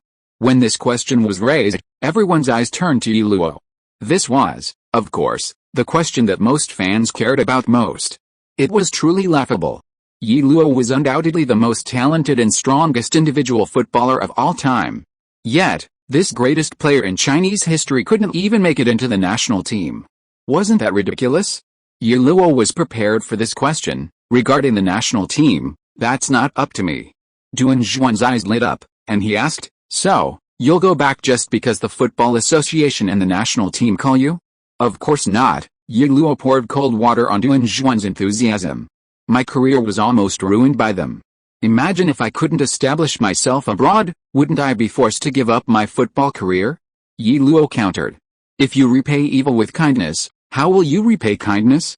I'm only spared because I have some talent and ability. What about the vast number of less talented young players? They have to bribe their way into playing. How many talented players have been buried along the way? Our country's football is declining. Where's the responsibility? Is it because our fans in China don't love football enough? Some say it's a problem with our national bloodline, saying we're not as fast or strong. That's all nonsense. Look at track and field. Historically, only 10 people have run faster than Suarez, and they're all West African blacks from the Caribbean. No white person has ever run faster than him. Look at weightlifting, high jump, long jump, etc. Our results aren't bad. Why bring up bloodline when it comes to football? We're all Homo sapiens, the same species. How big can the difference be? Blaming football's poor performance on bloodline is utter nonsense. The root cause lies with the industry's managers. These people control the industry's interests, becoming parasites sucking the life out of the football industry. They haven't done anything beneficial for the industry's development. Instead, they're dragging it down. Go back to the national team. What can I change if I go back? As long as these people are here, I won't go back. Duan Zhuan smiled bitterly upon hearing this. He understood what Ye Luo was saying, of course. But could it be changed? It was too difficult. It couldn't be changed. Football is one of the few sports in China that can make money under commercialization. And this money isn't a small amount. Football doesn't need government funding. In fact, the national team receives hundreds of millions in sponsorship fees every year. But the problem is, who takes all these profits? This isn't a small sum. The national team's sponsorship fees, the fees from selling the Chinese Super League broadcasting rights, over $1 billion annually. Of course, the Football Association can't decide this money. The Football Association is just a facade. Change the Football Association? It's just a change of name, not substance. As long as the power structure remains unchanged. So what if the source code is changed? Therefore, Ye Luo is very likely to be unable to return to the national team for a long time to come. Duan Zhuan couldn't help but smile bitterly. Ye Luo originally thought that his answer to the last question wouldn't be broadcast. But unexpectedly, the Dragon Kingdom's national television actually broadcast his entire interview. This episode sparked a major discussion in Dragon Kingdom. And the criticism of the Dragon Kingdom's Football Association reached another climax. However, the Dragon Kingdom's Football Association did not respond. Their traditional skill was to play dumb. Anyway, as long as they acted well enough, the storm of public opinion would eventually pass. Wasn't that always the case? The fans' discussions did indeed generate considerable buzz online, but that was all. Everyone talked for a few days, and then things went back to normal. Nothing would change. Ye Luo understood this. Of course, he didn't expect to change the world with a single call to action. If he had that ability, he would have quit football long ago. Therefore, in beta these past few days, he didn't continue to discuss the national team or the Football Association. He signed 2 endorsement contracts, filmed several commercials, and then returned directly to Spain from Beijing. During the 2 weeks Ye Luo was back in China, the most talked about event in European football was the Ye Luo pursuit by major clubs. Real Madrid and Barcelona, 2 La Liga giants, both sent their top executives to Málaga. Reporters staked out the gates of Malaga's training ground, always managing to spot some important figures. Someone even captured images of Real Madrid president Florentino Perez having dinner with Malaga's general manager, Sanz. In the media, Barcelona's coach, Pep Guardiola, publicly stated that Barcelona was in contact with Málaga.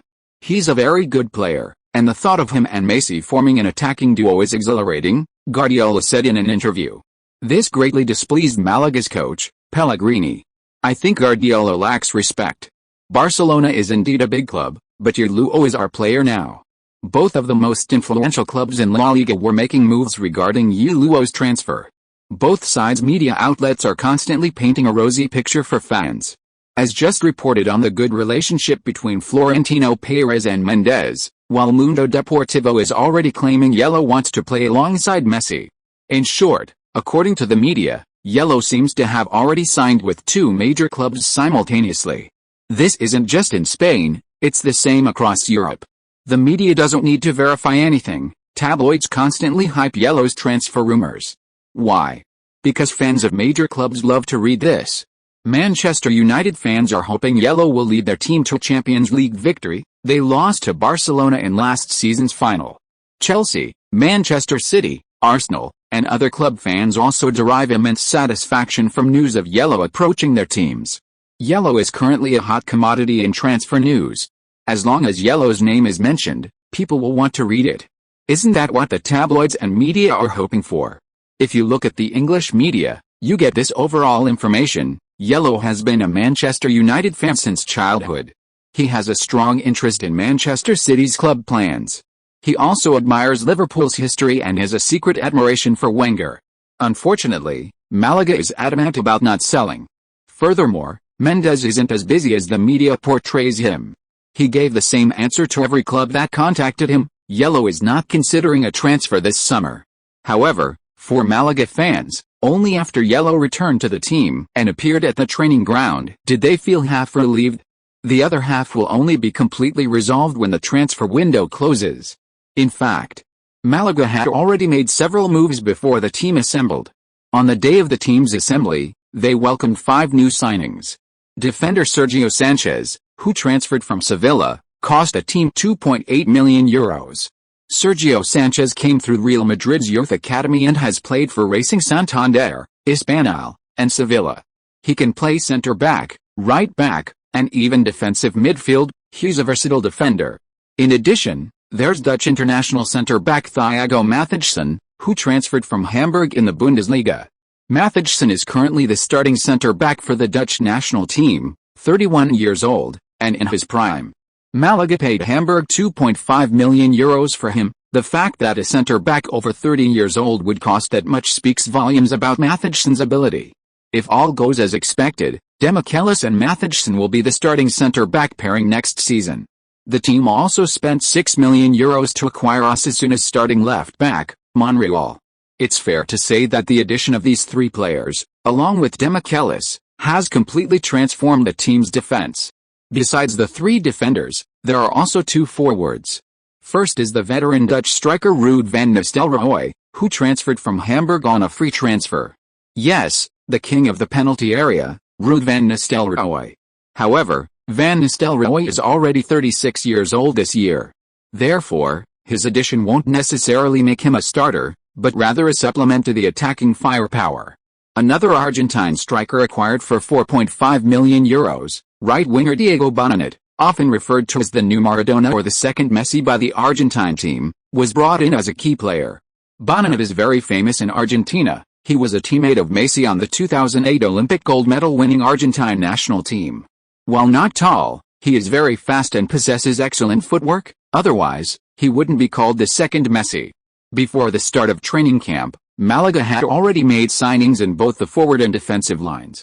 Although Malaga's direct transfer fees weren't high, acquiring these high-caliber players cost much more. For example, the salary of a veteran like Van Nistelrooy alone is substantial. With signings in both the forward and defensive lines, Malaga's activity in midfield is also significant. They are currently pursuing Villarreal's midfield maestro, Cazorla. Villarreal, having failed to qualify for the Champions League this season, are also looking to sell a number of players at a high price. Therefore, the only obstacle for Málaga in acquiring Cazorla is the transfer fee, and the 2 sides are still negotiating.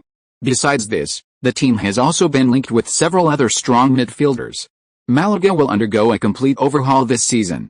However, transfers of players of Cazorla's caliber are unlikely to see significant progress in the short term.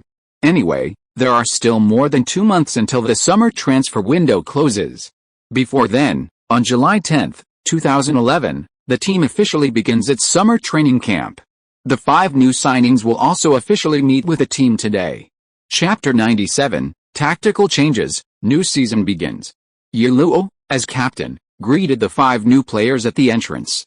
Everyone was quite polite. After all, Ye Luo wasn't some nobody, he was now the most watched star in La Liga, a superstar. Even Van Nistelrooy, the biggest name among the 5 new signings, didn't cause any disrespect or diva-like behavior.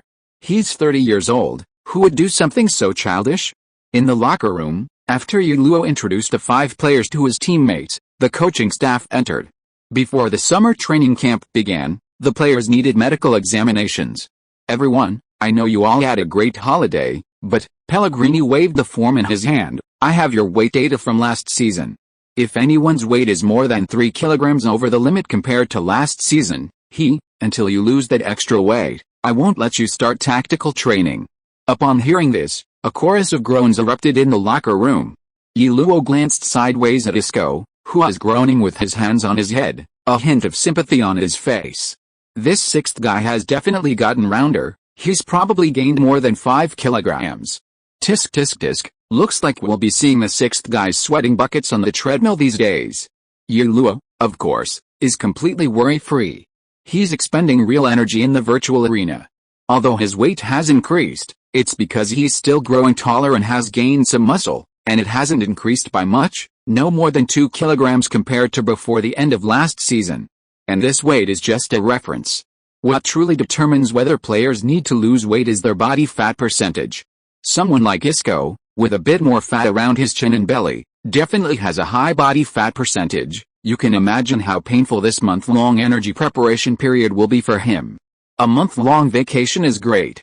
Ye Luo thought with a touch of schadenfreude. God, is this the physical condition after a month-long vacation? It's even better than before the end of last season. His body fat percentage seems even lower. Isn't Chinese food supposed to be oily and salty?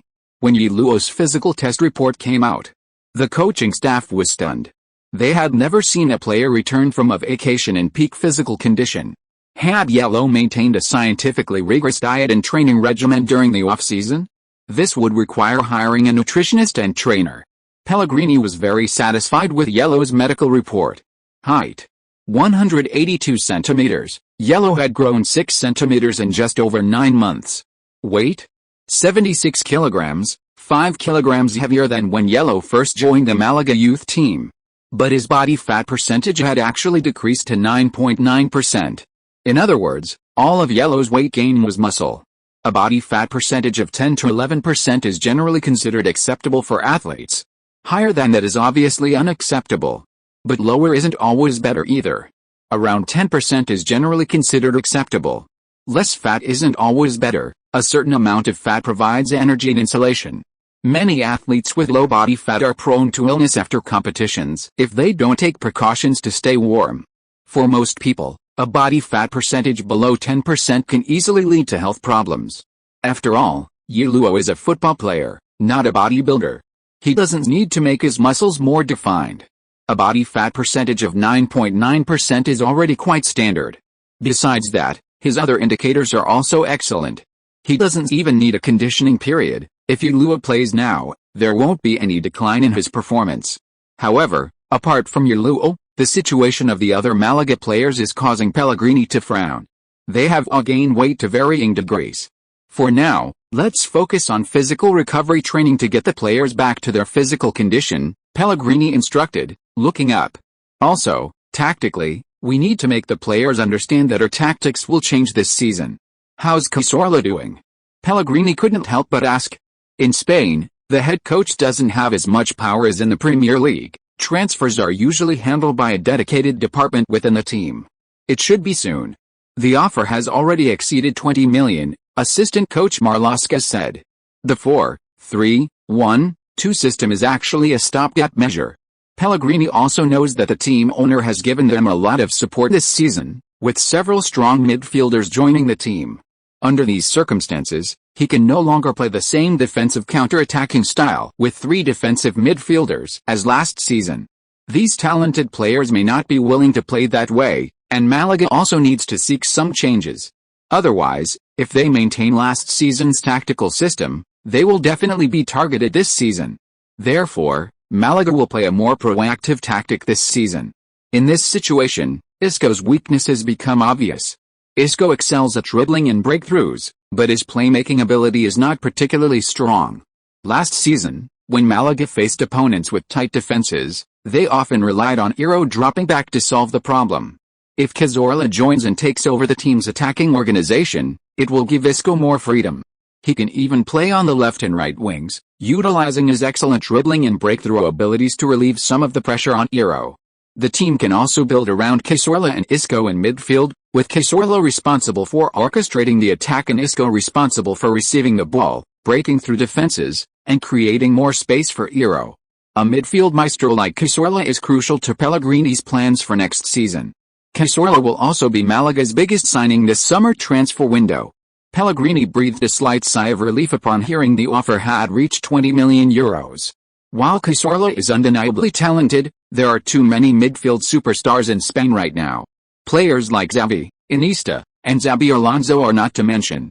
Players like David Silva and Mata also have greater fame than Cazorla. Therefore, Cazorla would be a relatively cost-effective option. His fame is lower than his ability, cheap and practical.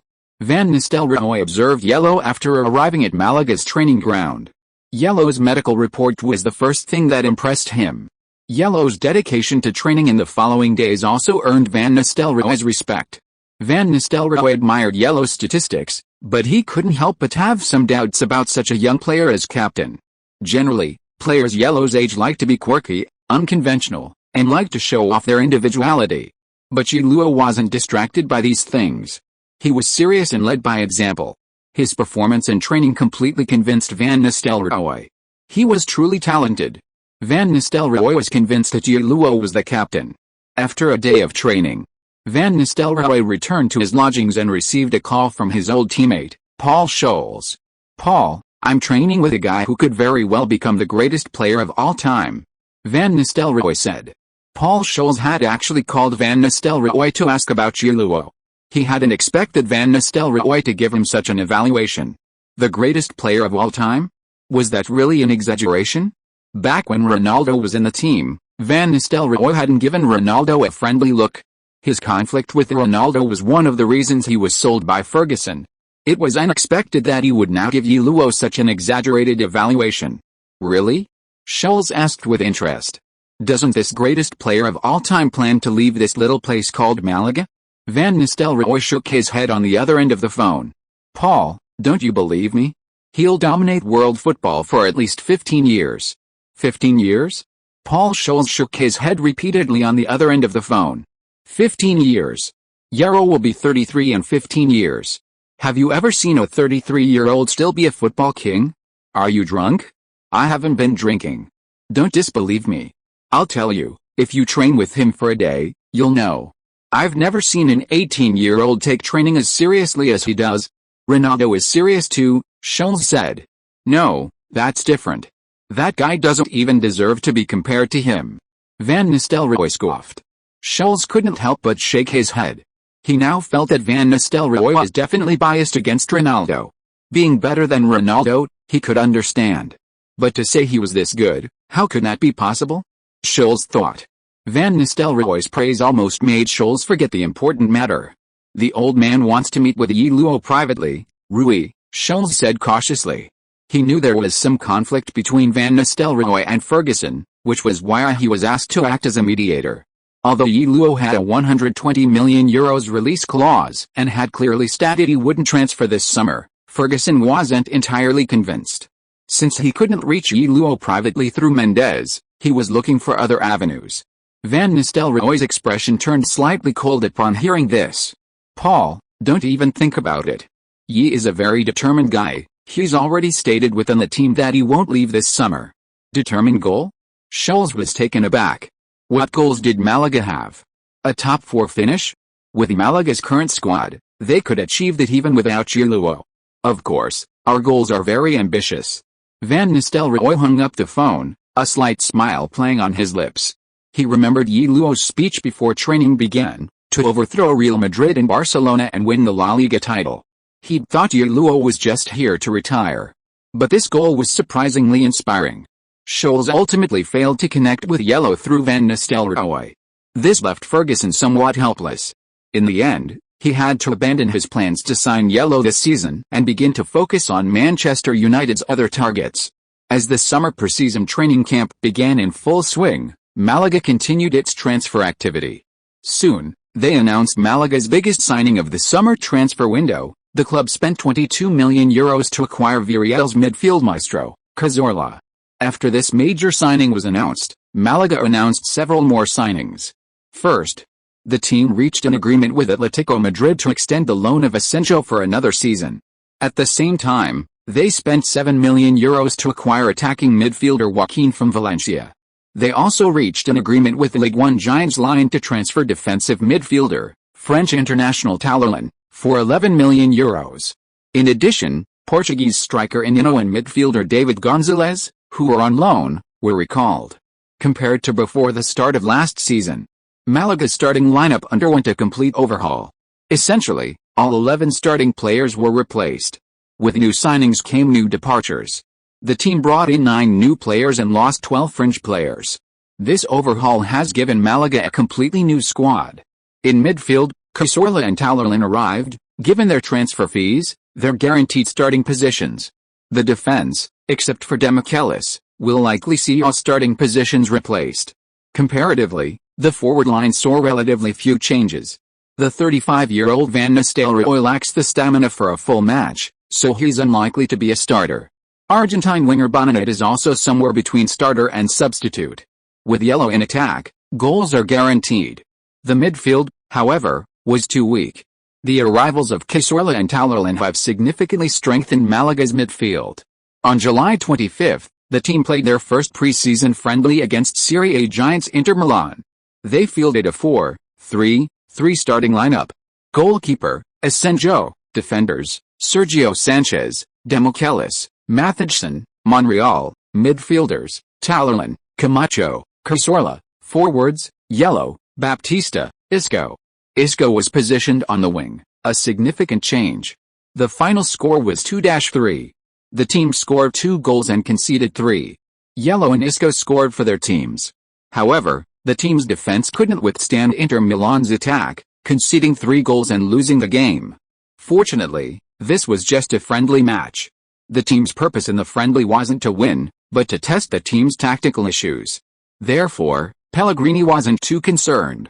However, Málaga subsequently failed to win several consecutive friendly matches, leading the Spanish media to be very pessimistic about Pellegrini's tactical changes. Málaga has changed their defensive counter-attacking system from last season, opting instead for a formation that switches between 4-3-3 and 4-2-3-1, which has clearly made it difficult for the Málaga players to adapt. The team's attack is guaranteed, but at the same time, Málaga's defense lacks cohesion. Change is not easy, and Málaga also has to compete in the Champions League this season. Whether these changes will benefit the team is debatable. Spanish local media are overly optimistic about Pellegrini's tactical changes. In pre-season previews, many media outlets believe that with such significant squad changes and the added pressure of the Champions League, competing on 2 or even 3 fronts, Málaga might not even finish in the top 4. Amidst the discussion and doubts, the La Liga season is fast approaching. Málaga's first match will be on August 29, the opening game of the 2011-2012 La Liga season, an away game against Sevilla. Chapter 98: The Group of Death in the Champions League. Opening matches are never easy. Everyone has had a month or 2 of vacation, and no one knows the opponent's form. It's practically a first-time encounter.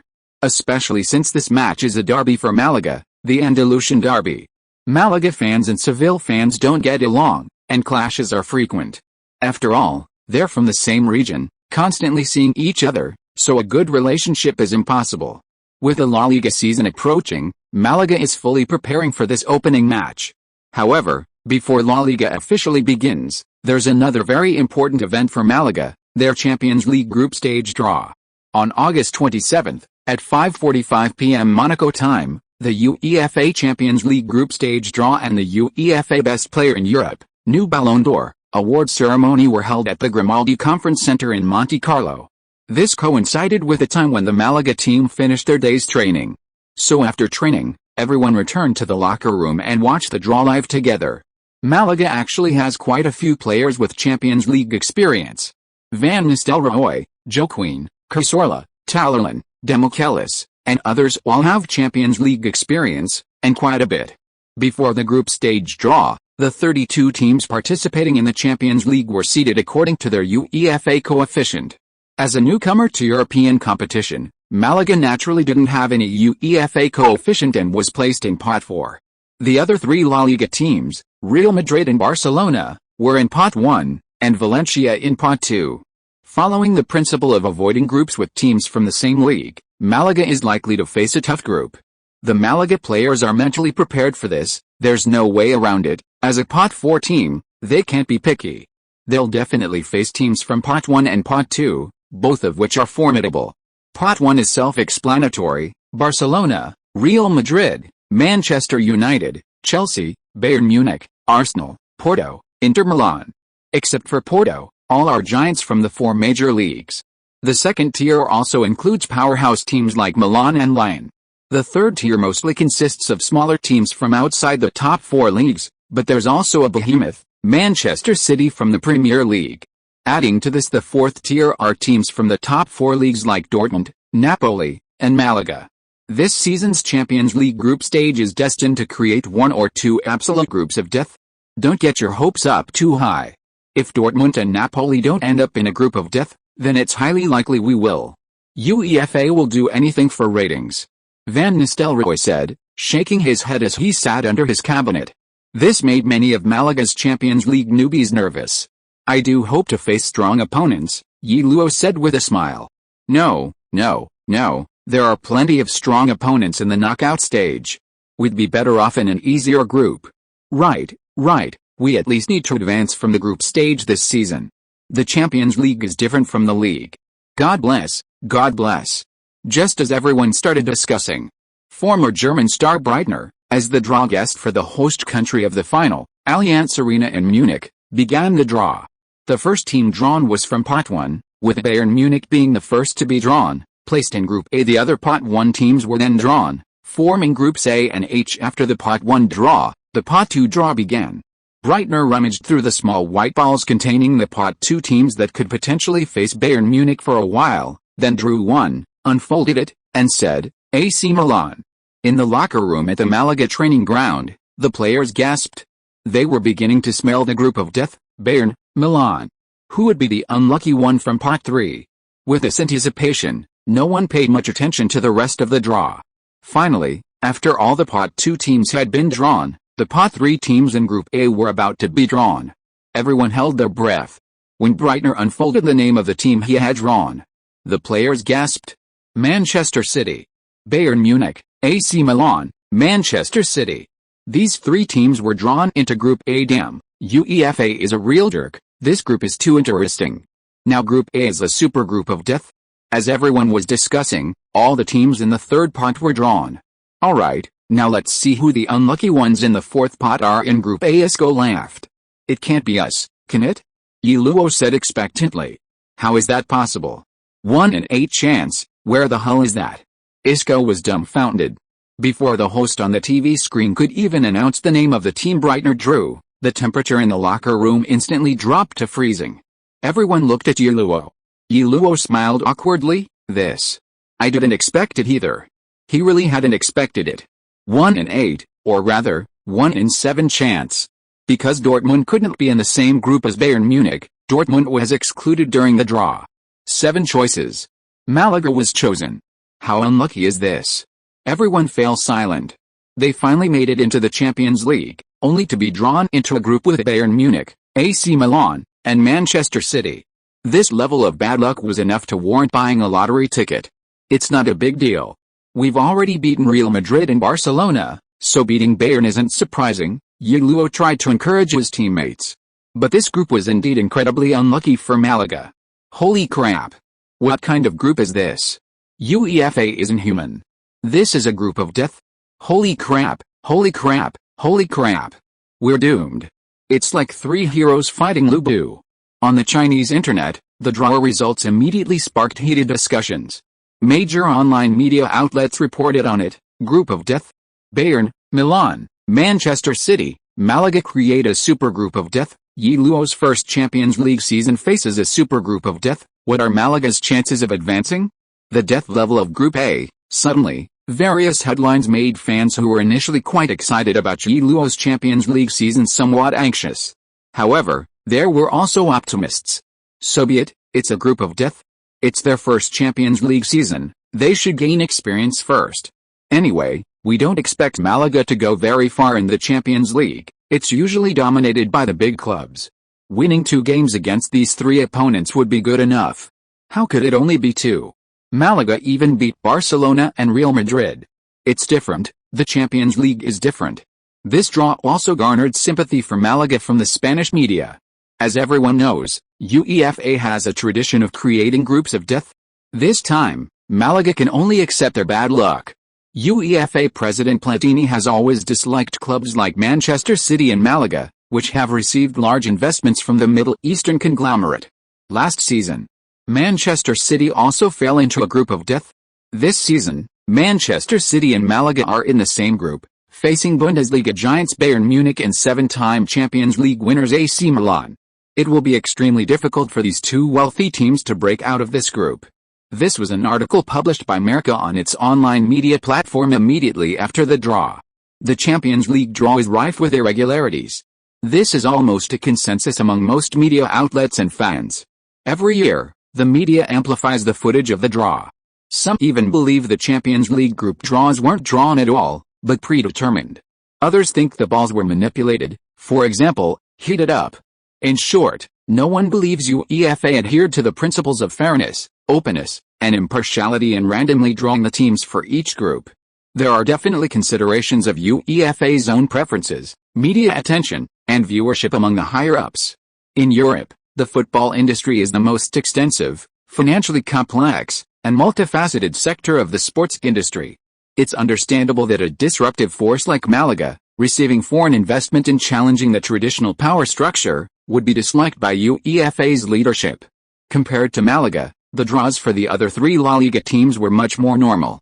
Group E, where Real Madrid was placed, included Real Madrid, Lyon, Ajax, and Dinamo Zagreb.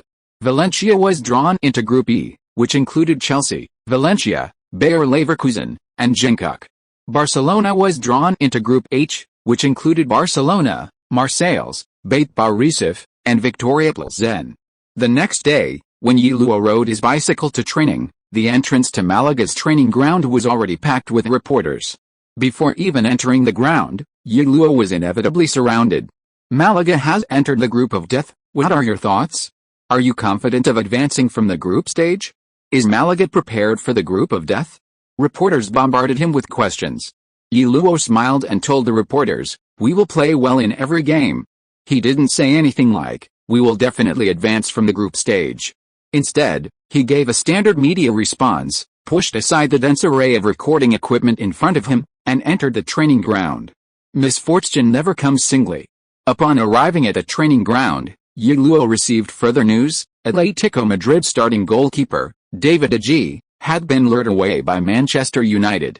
They now urgently need to recall goalkeeper Asensio, who is on loan to Malaga. Malaga was already in talks with Atletico Madrid to buy Asensio outright. As a result, the team must now find a suitable goalkeeper in the transfer market. Asensio actually wanted to stay at Malaga to finish the season, as Malaga has Champions League qualification, and many players are eager to play in the Champions League. Champions League qualification is an important factor for many players when choosing a new club. However, unfortunately, the loan agreement includes a recall clause. For Asensio, the tug-of-war between Malaga and Atletico Madrid will likely only allow him to play in the next match against Sevilla before he is recalled by Atletico Madrid. The Champions League is in a supergroup of death. The starting goalkeeper may be recalled by his parent club before the season even starts.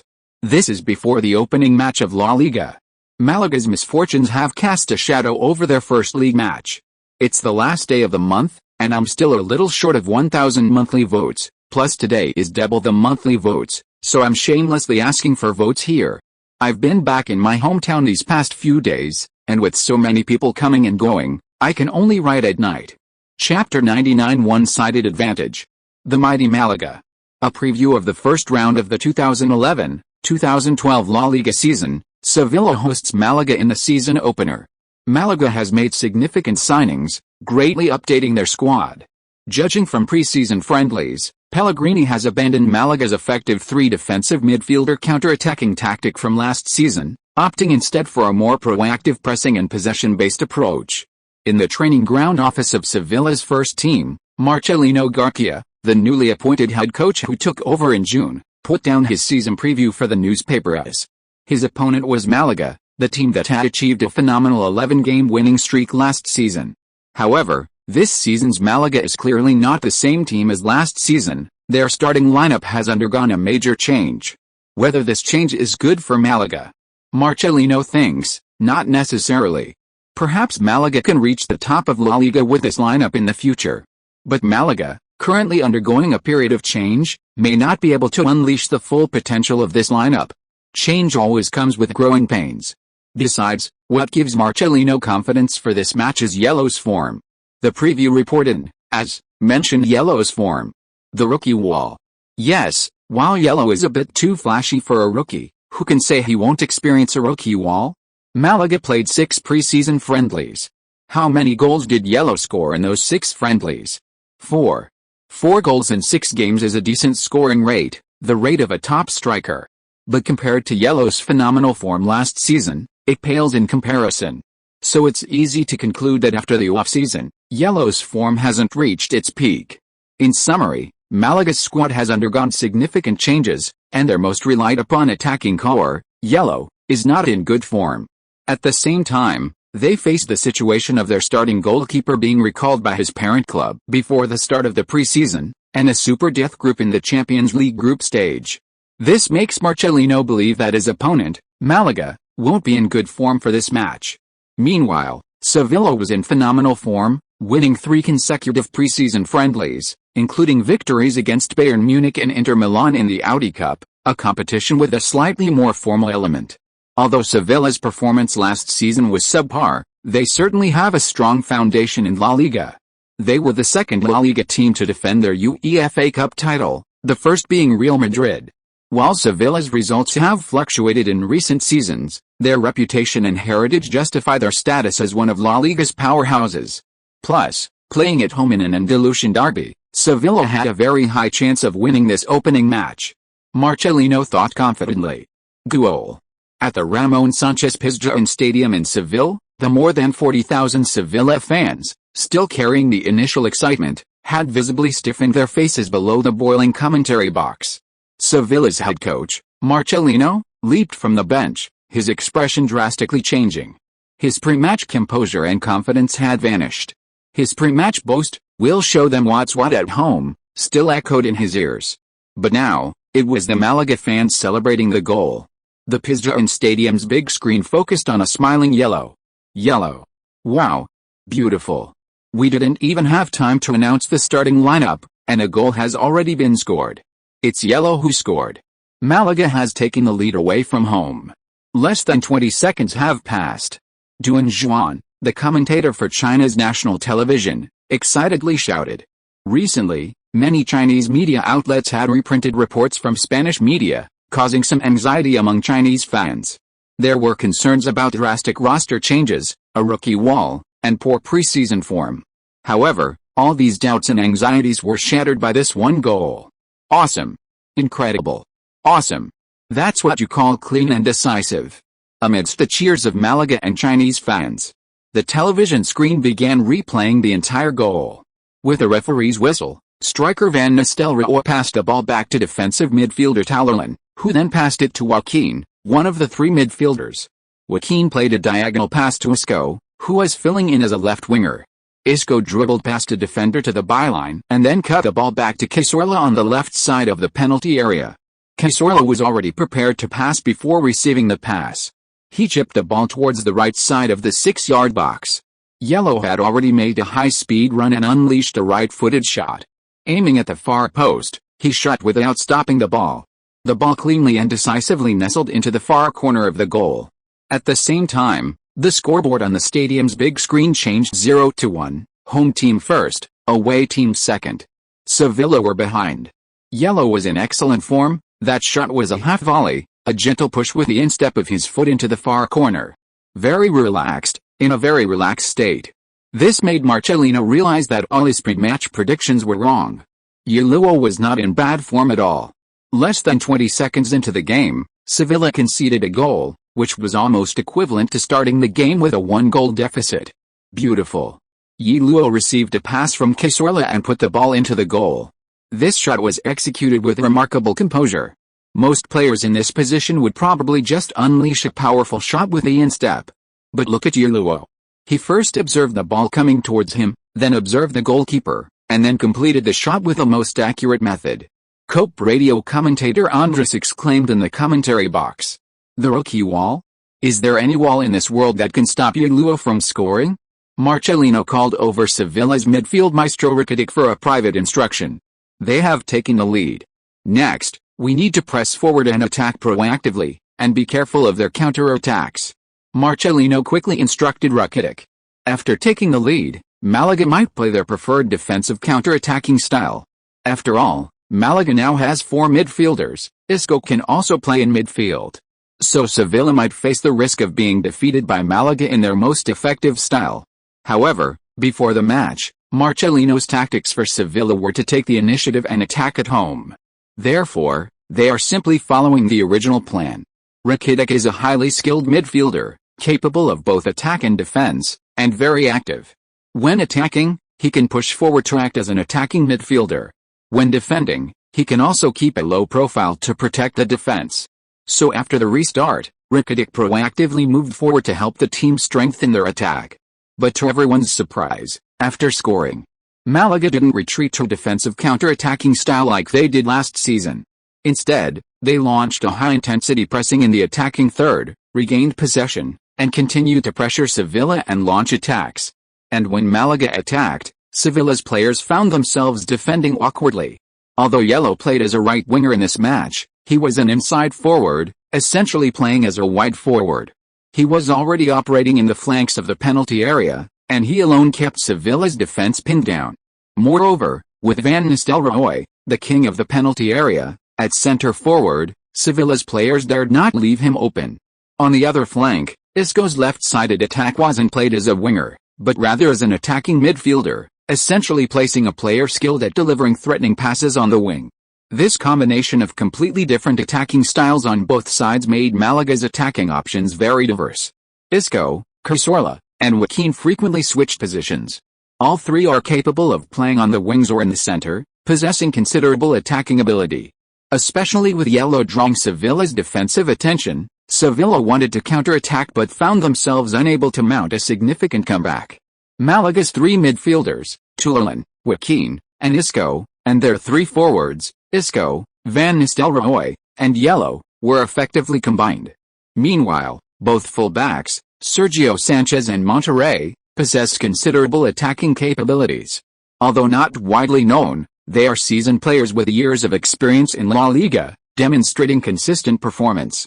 The 2 center-backs, Demichelis and Mathijsen, are key players for the Argentine and Dutch national teams, respectively. Sevilla's sporadic counter-attacks were thwarted by Malaga's 2 center-backs. Their defense was passive.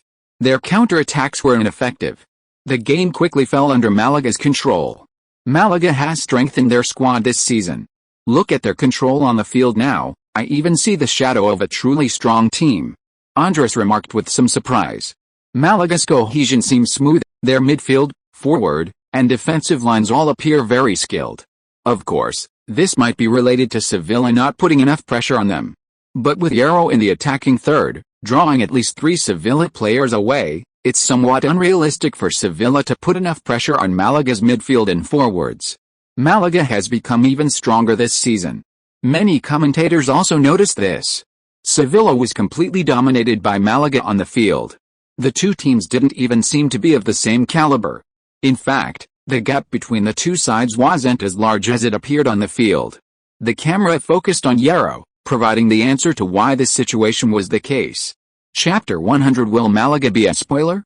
It's all because of Ye Luo. He's just too active.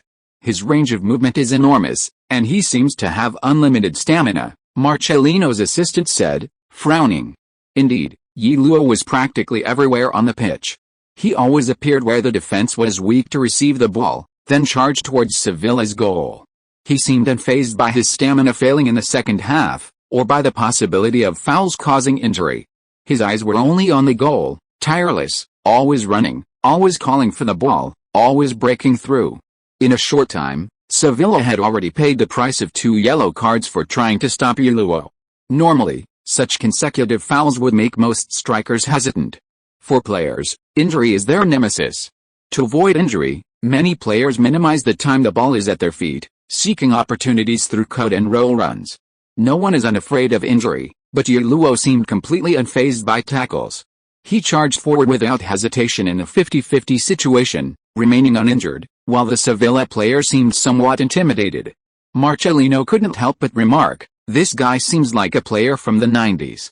Back then, footballers revered heroism. Rolling 7.5 times on the ground after being fouled, screaming louder than the crowd, was considered shameful by some old-school footballers.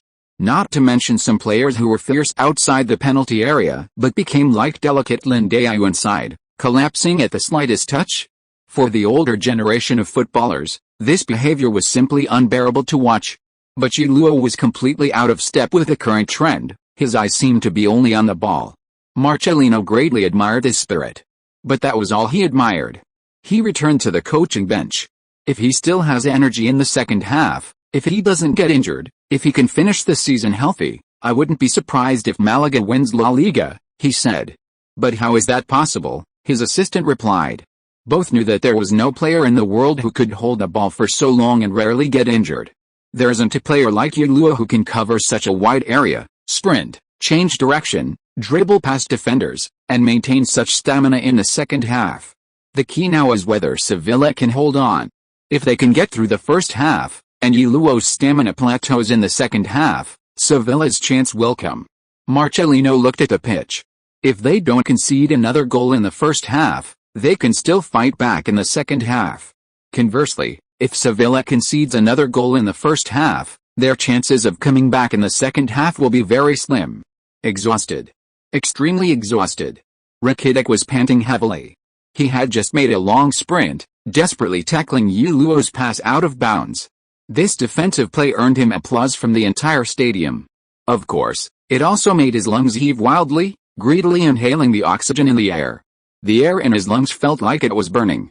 Such a long sprint is extremely taxing on stamina. Rakitic's stamina is actually very good.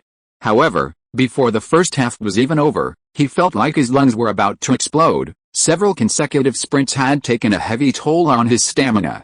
The reason wasn't a lack of stamina, but rather that Sevilla's defense was very passive, forcing midfielder Rakitic to cover and provide cover. At the same time, Yellow's threat was too great, causing Sevilla to expend too many defensive resources on him, allowing other Malaga players to easily find open spaces to receive and pass the ball. This allowed Malaga's attack to flow incredibly smoothly, while Sevilla, in order to keep their goal intact, had to put in a lot of running on the defensive end, mostly passive, and aerobic running. Sevilla's defense is very passive. Malaga, playing away, has shown surprising attacking prowess.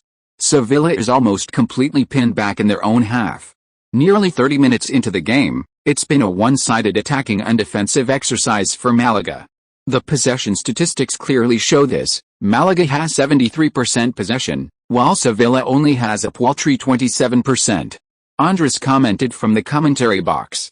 Just then, the ball fell to Ye Luo's feet again. This time, Ye Luo moved to the left wing to receive the ball, with Van Nistelrooy providing support directly in front of him, and other players closing in. Simultaneously, Sevilla's defenders quickly closed in on Ye Luo, forming a strong enough defensive line to prevent him from breaking through and shooting. Otherwise, Ye Luo would have gone it alone. Seeing Sevilla's players immediately converging on his side, forming a dense defensive formation, Ye Luo immediately passed a ball. The ball was chipped over the defender's head by Ye Luo and passed to Isco on the right wing. This pass forced Sevilla's players to reposition and defend, with the entire defensive line, including the back line and midfielders, immediately moving towards Isco's side. This constant running, orchestrated by Malaga, kept Sevilla's players on the defensive, putting them under constant strain. This exhaustion left them feeling suffocated. On the sidelines, Marcelino frowned. He could only pray the first half would end quickly so he could regroup during halftime. The opponent's aggressive attack was something Marcelino hadn't anticipated before the match. One wrong step led to another, causing the balance of the game to tilt wildly in Malaga's favor. If they could score just one more goal, the game would essentially be over. The fans at the Pizjuan Stadium were praying. But clearly, God wasn't on their side today. In the 43rd minute, when Ye Luo leaped high in the penalty area and headed the ball into the goal, the entire Pizjuan Stadium erupted in gasps. This was a cross from Isco. Ye Luo won the header despite being surrounded by multiple defenders. He leaped high, showcasing his exceptional jumping ability. While 1.82 meters tall isn't short for a footballer, his jumping prowess meant that even with numerous Sevilla defenders in the penalty area, they couldn't stop Ye Luo's goal. This was partly due to Ye Luo's heading ability.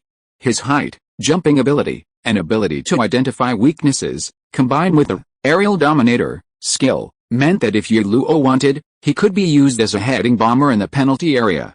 Scoring a header wasn't surprising. Another factor was the passive attrition exerted on Sevilla's defense. Malaga's previous lateral movement around the Sevilla penalty area wasn't a display of passing skills, but rather a way to wear down their opponents, keeping Sevilla's players constantly exhausted.